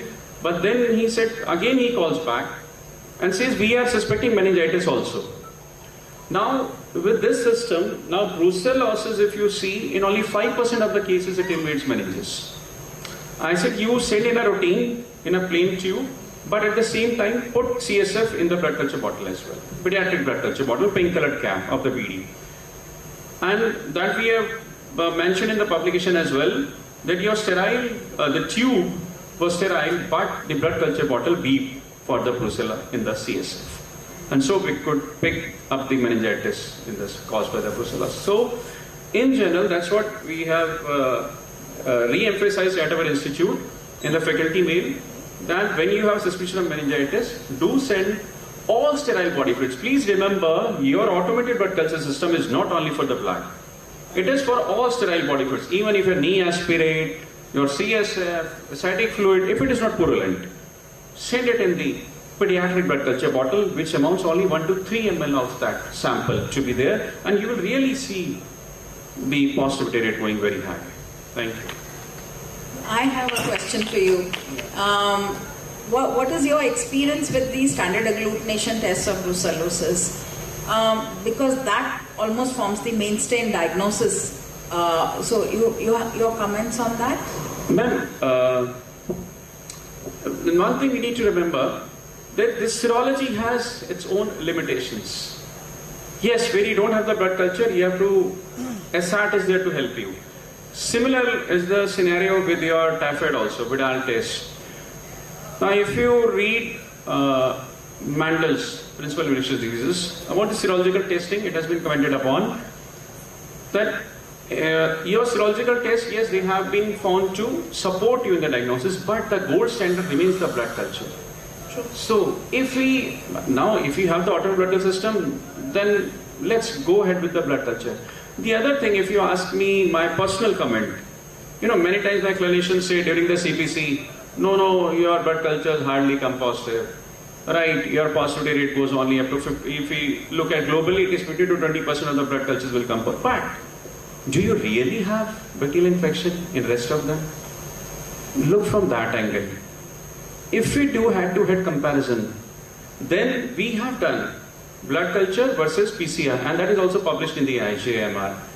There also, in 4 of the cases, we could find the edge of the PCR with the blood. But again, out of those 4, 1 case was in duplicate. But there again, you're live in the dead bacteria, that question comes. And then again, that limitation with the PCR, yes, now you have your other things where certain resistant genes are being picked up, but your sensitivity cannot go. Things will change. That was a question posed to me that by the BD guys in Agra conference some 15 years back, that how do you look at the future of the autoimmune blood culture system versus molecular? By that time, we have done that thesis given to one MD resident. I said, if you ask me for the next 10 years, I'm not seeing that much that your blood culture, because they were worried that our technology will go off or that. But so, luckily I was true, and still we have the autoimmune blood culture still standing true. And how long did it take for bottle to beep when you put CSF in the blood culture? Yeah, ma'am, see, yeah, that's a good question. But this was not for the CSF, but our neonatology during the rounds, our neonatologist posed that question. That, okay, we are relying on your autoimmune blood culture system, and empirically, when we are plus minus, we are sending the blood culture bottle to your lab. Now, by the time your 5 days report comes, our empirical therapy is over. So how are you helping us out? We did the analysis and went back to the lab, and the next round on the Tuesday, we came back with the answer that within 24 hours, you have the blood culture beep in 67% of the cultures, and in 48 hours, it goes to the tune of 98%. So only 2% are left. So that is the positivity rate, and if you add the adequate amount of blood, it is there. And ma'am, what you have asked is how much time in CSF, they are also, not specifically for CSF I can comment on, but yes, what we have observed, the beep in the blood culture, that comes even within 4 to 6 hours. No, yeah, what I was talking about brucellosis. Okay. I was talking about brucellosis. Brucellosis, ma'am, like we had all these cases within 3 days. Oh, wow. Yeah. So that we have commented in the publication as well. So, and here in that JCM paper that they have stated within 5 days they had this thing. Right. So we don't incubate our bottles for long, for 7 days. And if you look at even the automated system guidelines, they state that if you have the overload of your system, then you can shorten the period up to 3 days. So brucella will be... No, madam, not brucella. Please don't mix. For brucella, it is 5 days, तो आपको करना ही है. उसमें 7 days की ज़रूरत नहीं है. That is my summation. And but here we got these cases within 3 days we were getting the beep. Yeah. Thank you so much. Thank you. I think if there are no more questions, we'll give him a big round of applause. Thank you so much. And now I have with me Dr. Rajesh Chhabra, who's in the principal scientist and head veterinary virology in Luwas, Hisar, Haryana. And I was talking to him, and I'm highly impressed by what I spoke to him on the phone. And I didn't see him, so I was really missing him. That, okay, after that long chat, I wanted him to be here because, you know, this is how we start our intersectoral first point of contact, is that you personally pick up the phone and talk. So I want to have your view on brucellosis first, and then how can we boost this intersectoral coordination, One Health approach to prevention and control of disease. Over to you, Dr. Rajesh Chhabra. Thank you. Thank you, sir, for the nice information which you have provided. It was quite useful and practically information you have provided. Before I proceed with my opinion, I would like to ask from you some point, and that I will add to that as well. So, in the human brucellosis, everybody knows the human is the dead end host for the brucellosis, and from human to human, it doesn't spread from the human to human. And the animal is the major source of infection to the human and to the animal brucellosis. So, if we want to combat the human brucellosis, we have to more focus on the animal husbandry sector or the animal side of brucellosis. In your opinion, what do you think, because you have a vast experience in the brucellosis, and where we are lacking in case of the intersectoral collaboration and the intersectoral work of the brucellosis, so that any spillover point we can take care in the early stage at the animal side, so that it should not spread to the human side.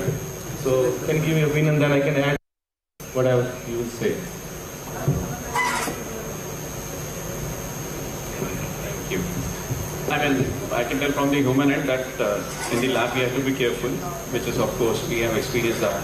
And second, here only is what we have to understand, that from you are the experts for this, from animals to humans, and you should not supposed to have the unpasteurized milk. That is all from our side that we tell the patient. So you can give more insight on that. Thank you. Thank you, sir. Yes, definitely you said that one is one of the source of infection to the human, that is using the unpasteurized milk. Yesterday I have discussed a lot during the pre-conference workshop about this aspect as well. And second is which I used to attend so many conferences or so many meetings with the human side as well. And we all talk about the intersectoral collaboration. And definitely brucellosis is you can say, beautiful example where really we need the intersectoral collaboration to you can say bring down the incidence of the brucellosis in human being as well as in the animal sector. We talk about lot about the intersectoral collaboration. Definitely at the national level, that is going fine. The framework is very much conceptualized, and One Health Mission is under operation. But when you go downside, when you see the intersectoral collaboration at the ground level, you lack a lot of things. Even interdepartmental, interinstitutional collaborations is missing, which is very much needed. Even if I talk about the Haryana or in our laboratory, we are working on the human animal brucellosis. Suppose the person working in the PGI Rohtak.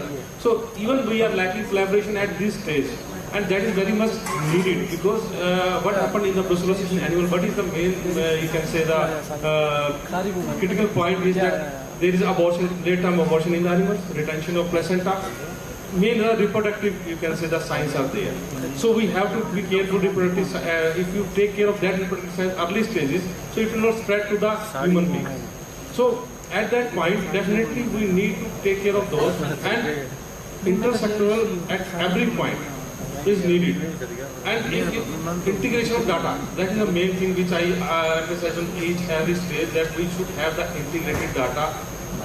Everybody is working in silos, information is there, but that is the information working on in the silos.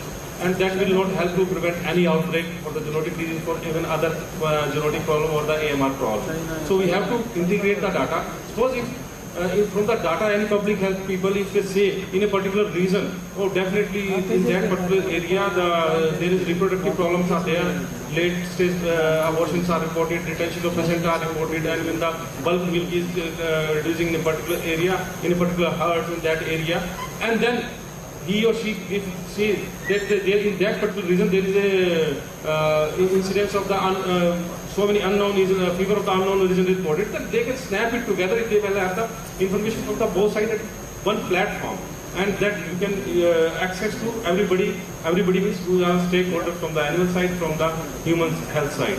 So that is very much needed. Definitely there are so many portals where we are uploading the data for surveillance data and other data. For the human, there are so many portals of IHIP portals and other portals, but they are not integrated in the real time. That is very much needed. I always emphasize on that. I don't know what is stopping us to integrate that data. Either technology is stopping us, or our, you can say, the rigid history of working in silos is stopping this. I don't know what is stopping us. That is very much needed to bring the things and very effectively to combat the brucellosis in human being as well as in the animal sector. With this, if anybody has any other question, I am ready to. So if anybody has question for him, please ask. There are no questions. I would, please. Yeah, yesterday I should also mention that if you talk about in India, there are 50 crore livestock population. And the 50 crore livestock population in India, you see cattle, buffalo, sheep and goat, they are around 35, 40. and all are brucellosis.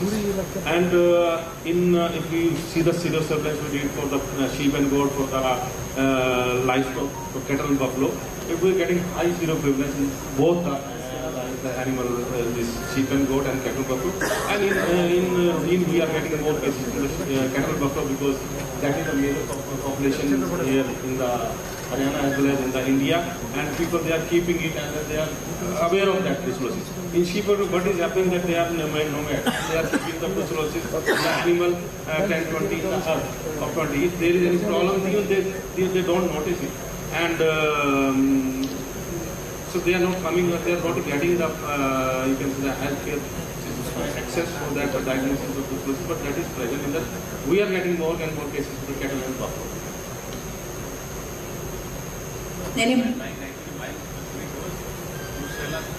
Brucella species about us, definitely from the cattle buffalo about us we are getting, and from the sheep and goat malignancies. The sheep and goat malignancies. Yeah. Okay. In some cattle buffalo we are getting malignancies, but majority 90% is the bottles. So any questions? So if there are any questions?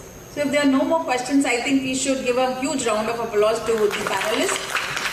One, it was a wonderful discussion, the subject which has been neglected. Two, they waited this long, and big thank you to you people also for attending. And just summarizing the panel discussion, I would again say that we have to, as Dr. Chhabra has said, strengthen intersectoral coordination from below upwards now. That is the time which we mentioned in the morning also. This is the time that we have to do it. Increase suspicion in humans for brucellosis. When we started doing, when I shifted from NCDC to RML, we had a lot of cases in rheumatology with aches and pains, and I suggested that you start doing brucellosis. Our pickup from the rheumatology clinic of brucellosis with agglutination tests is to the tune of 3%.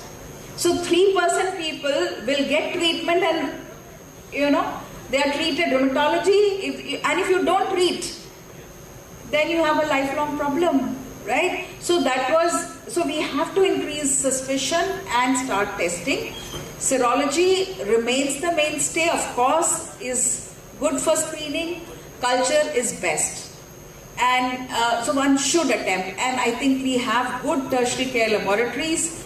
We should attempt culture also. And thank you so much, both of you, for being present here and making it very lively and helpful discussion. Thank you so much. Thank you so much, sir. Thank you so much, ma'am. Now I would like to invite Dr. Bharti ma'am to please felicitate our speaker. Ma'am, please felicitate all the panelists.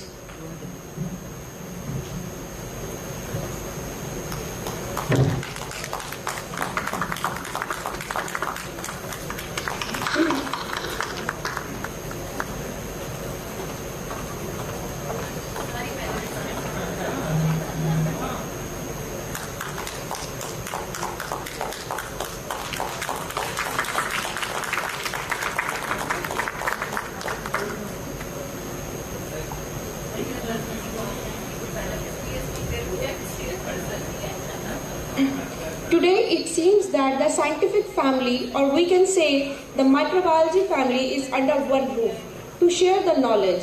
We all are microbiology kutum. May I request all the dignitaries to kindly assemble for a good group photograph, please. It is not just a picture, it is a memory forever. Please come on the stage.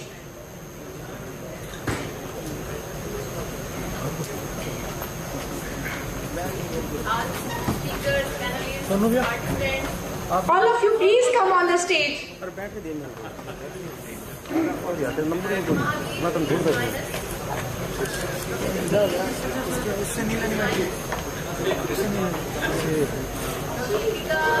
अरे एक बार डाल लो ना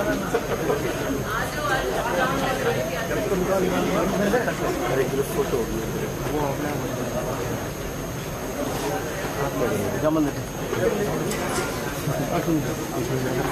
हाँ कर जल्दी जा जुड़ते नहीं है मेरे को दे कैमरा देखो। अरे ये मेरा कवर संभाल मिंटू कवर संभाल प्लस लाइट कितनी आ गई।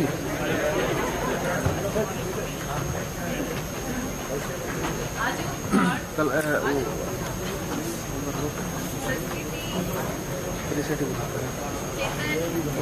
मिंटू यार तुम ये देख ले मिंटू यार अंधेरा में कैसे अंधेरा है अभी ऑडिटोरियम खाली लग रहा था, अब लग रहा है कहाँ से आ गए। फुल फोटो है ना ये। पीछे है पीछे थोड़ा सा और ब्रॉड हो जाओ प्लीज। नॉट ब्रॉड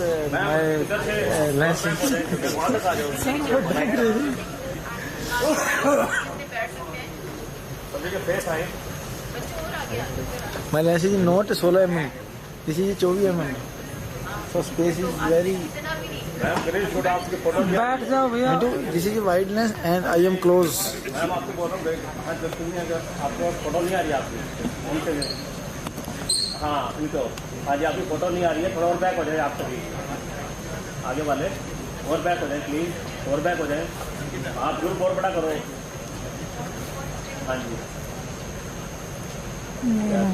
पीछे वाला बड़ा थोड़ा और आगे पीछे वाले।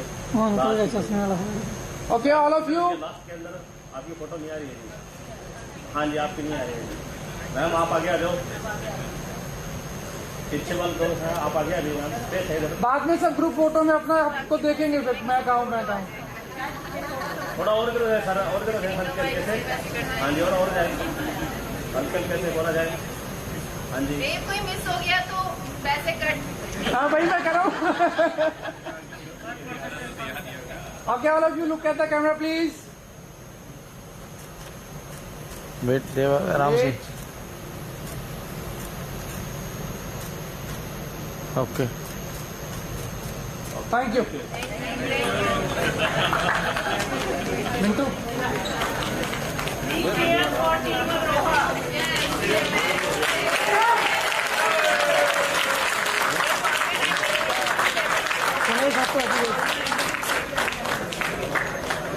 As we arrive at the concluding chapter of this enrichment conference, it is the time to reflect, appreciate and celebrate the journey of knowledge we have started together. समापन का यह क्षण केवल अंत नहीं है, समापन का यह क्षण केवल अंत नहीं है, बल्कि एक नई शुरुआत का संकेत है। Over the past session, we have remarkable scientific discussions, innovative ideas and meaningful collaboration.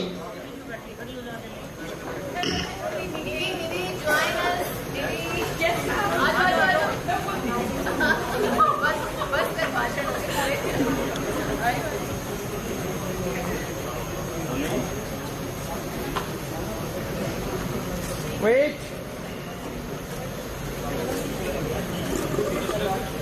आइए सर प्लीज प्लीज। हाँ वेट आई कार्ड सही करो sir. Okay look at the camera. Ma'am को थोड़ा स्पेस दो प्लीज, थोड़ा सा।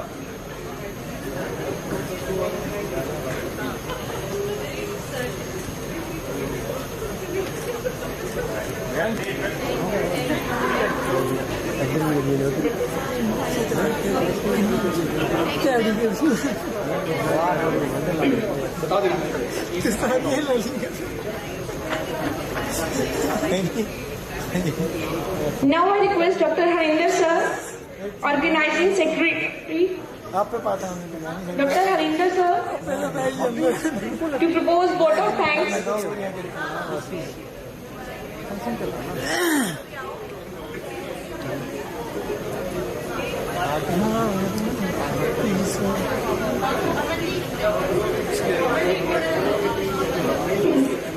I request Harinder sir, please come.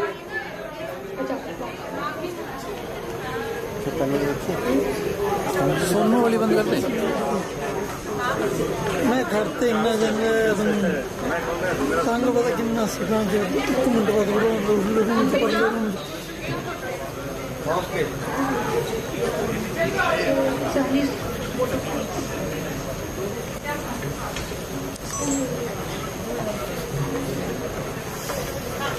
सही हो गया।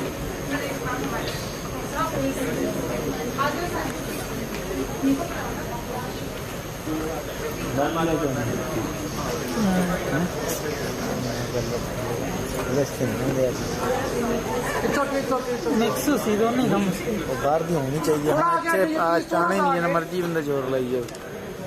ओके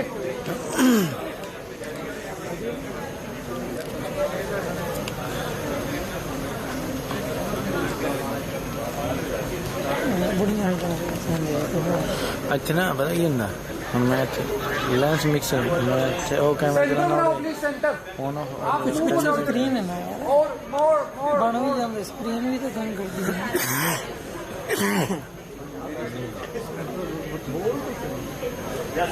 अगर जो होर भी कलर कट सकता है कोई। हाँ जी यहाँ देखना प्लीज जिन्हें सही ना लगे नहीं होर भी सोना हो सकता है मैं थोड़ा झिझकदी होती है काम करता नहीं।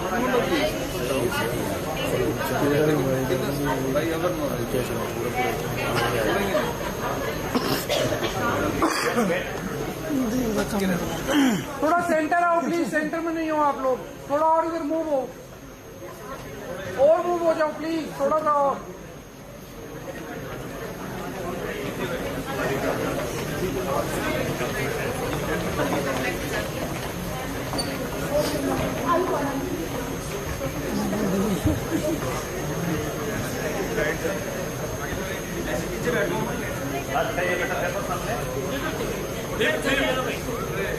These students have worked really hard for this conference. Please give them a big hand.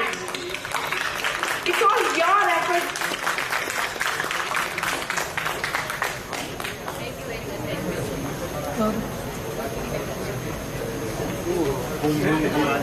Harinder sir, please come for vote of thanks.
conference possible. To our sponsors and their commitment which provided the foundation upon which this event was built. We also extend our sincere appreciation to the organizer, volunteer partners whose tireless efforts made this conference possible. Without your dedication, this gathering would not have been the success it took today. Finally, to all the participants, speakers, esteemed office bearers, thank you for your enthusiasm, commitment and contributions. Together, we have created a platform for meaningful dialogue and knowledge sharing.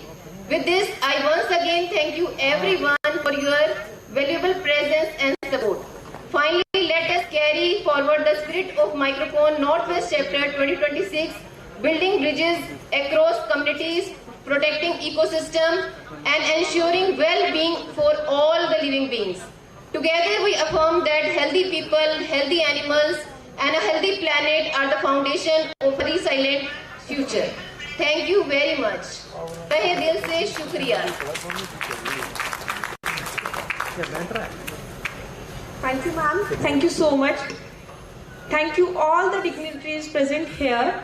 Thank you all for being a part of this wonderful conference. आभार उन सबका जिन्होंने साथ निभाया. आभार उन सबका जिन्होंने साथ निभाया. हर क्षण को अपने योगदान से और खास बनाया. Thank you everyone. Thank you so much. With the hope that we will meet soon with more such wonderful sessions ahead. Thank you so much.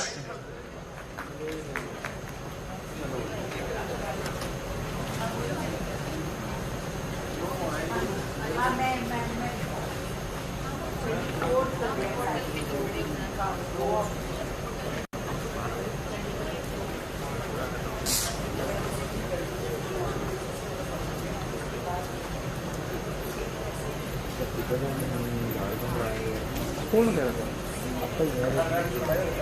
Photographer वाला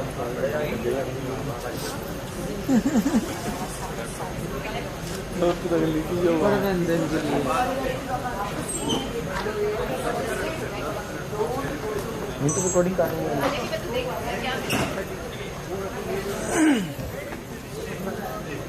Now I welcome Dr. Parsi and Dr. Nidhi, our anchors who conducted this conference very well. Now Dr. Bharti will felicitate both of them.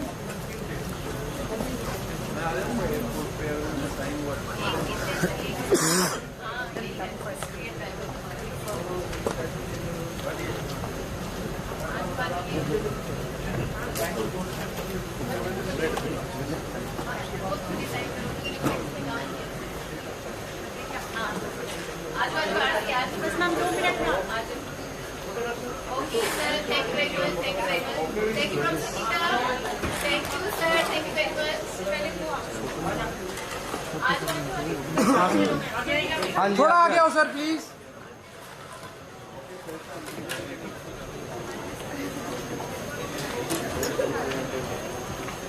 Okay. Yes, please. Wait.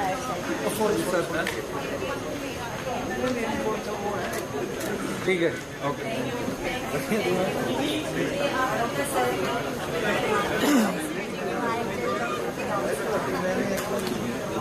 किसी section बोल रहे हैं कि click कर दो camera click कर दो. Ready का है मैम. रेडी का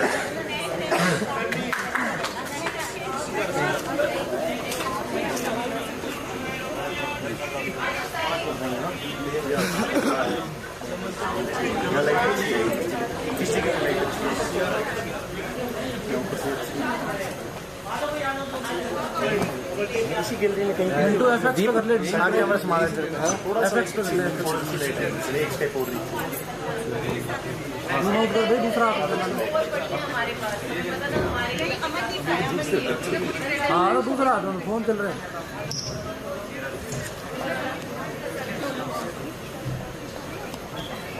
पंद्रह 20 मिनट का काम रहेगा. सोच के कर लो. हेलो इसको मैंने इसको बोल दिया था. मैं इधर सोया था. देने पड़ेंगे. सारी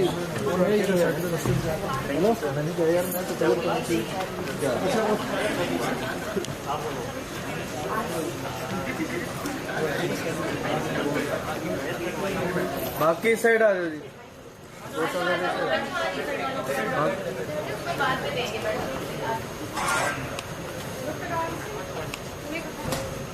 जानवी, जो ये बच्चे हैं इनके नाम देख लेना, हमारे पास 10-12 और पड़ी है। ठीक है मैम, मैं सबके नाम एक बार वो बीपीटी वालों को ये व्हाट्सएप भी दे देंगे।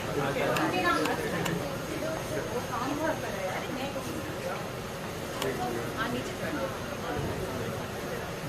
एक दो हो रहा हो कि हाँ 5-4 होंगे तो अच्छा लगेगा। सिर्फ आ जाओ प्लीज, कुछ और आ जाओ प्लीज, आ जाओ 2-3 और आ जाओ। सरिता आ जाओ।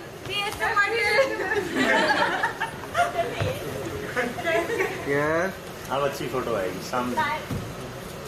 सभी सामने देखिए एक बार, बोलो घी। ठीक है, थैंक यू।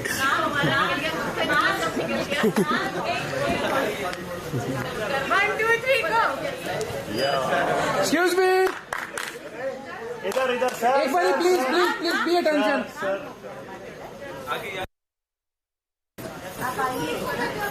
आओ प्लीज प्लीज। सबका सेम करो, सबका सेम, या तो ये या ये दोनों कर लो।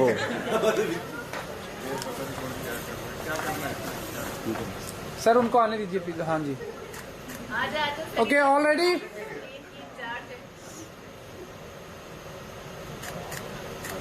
Thank you.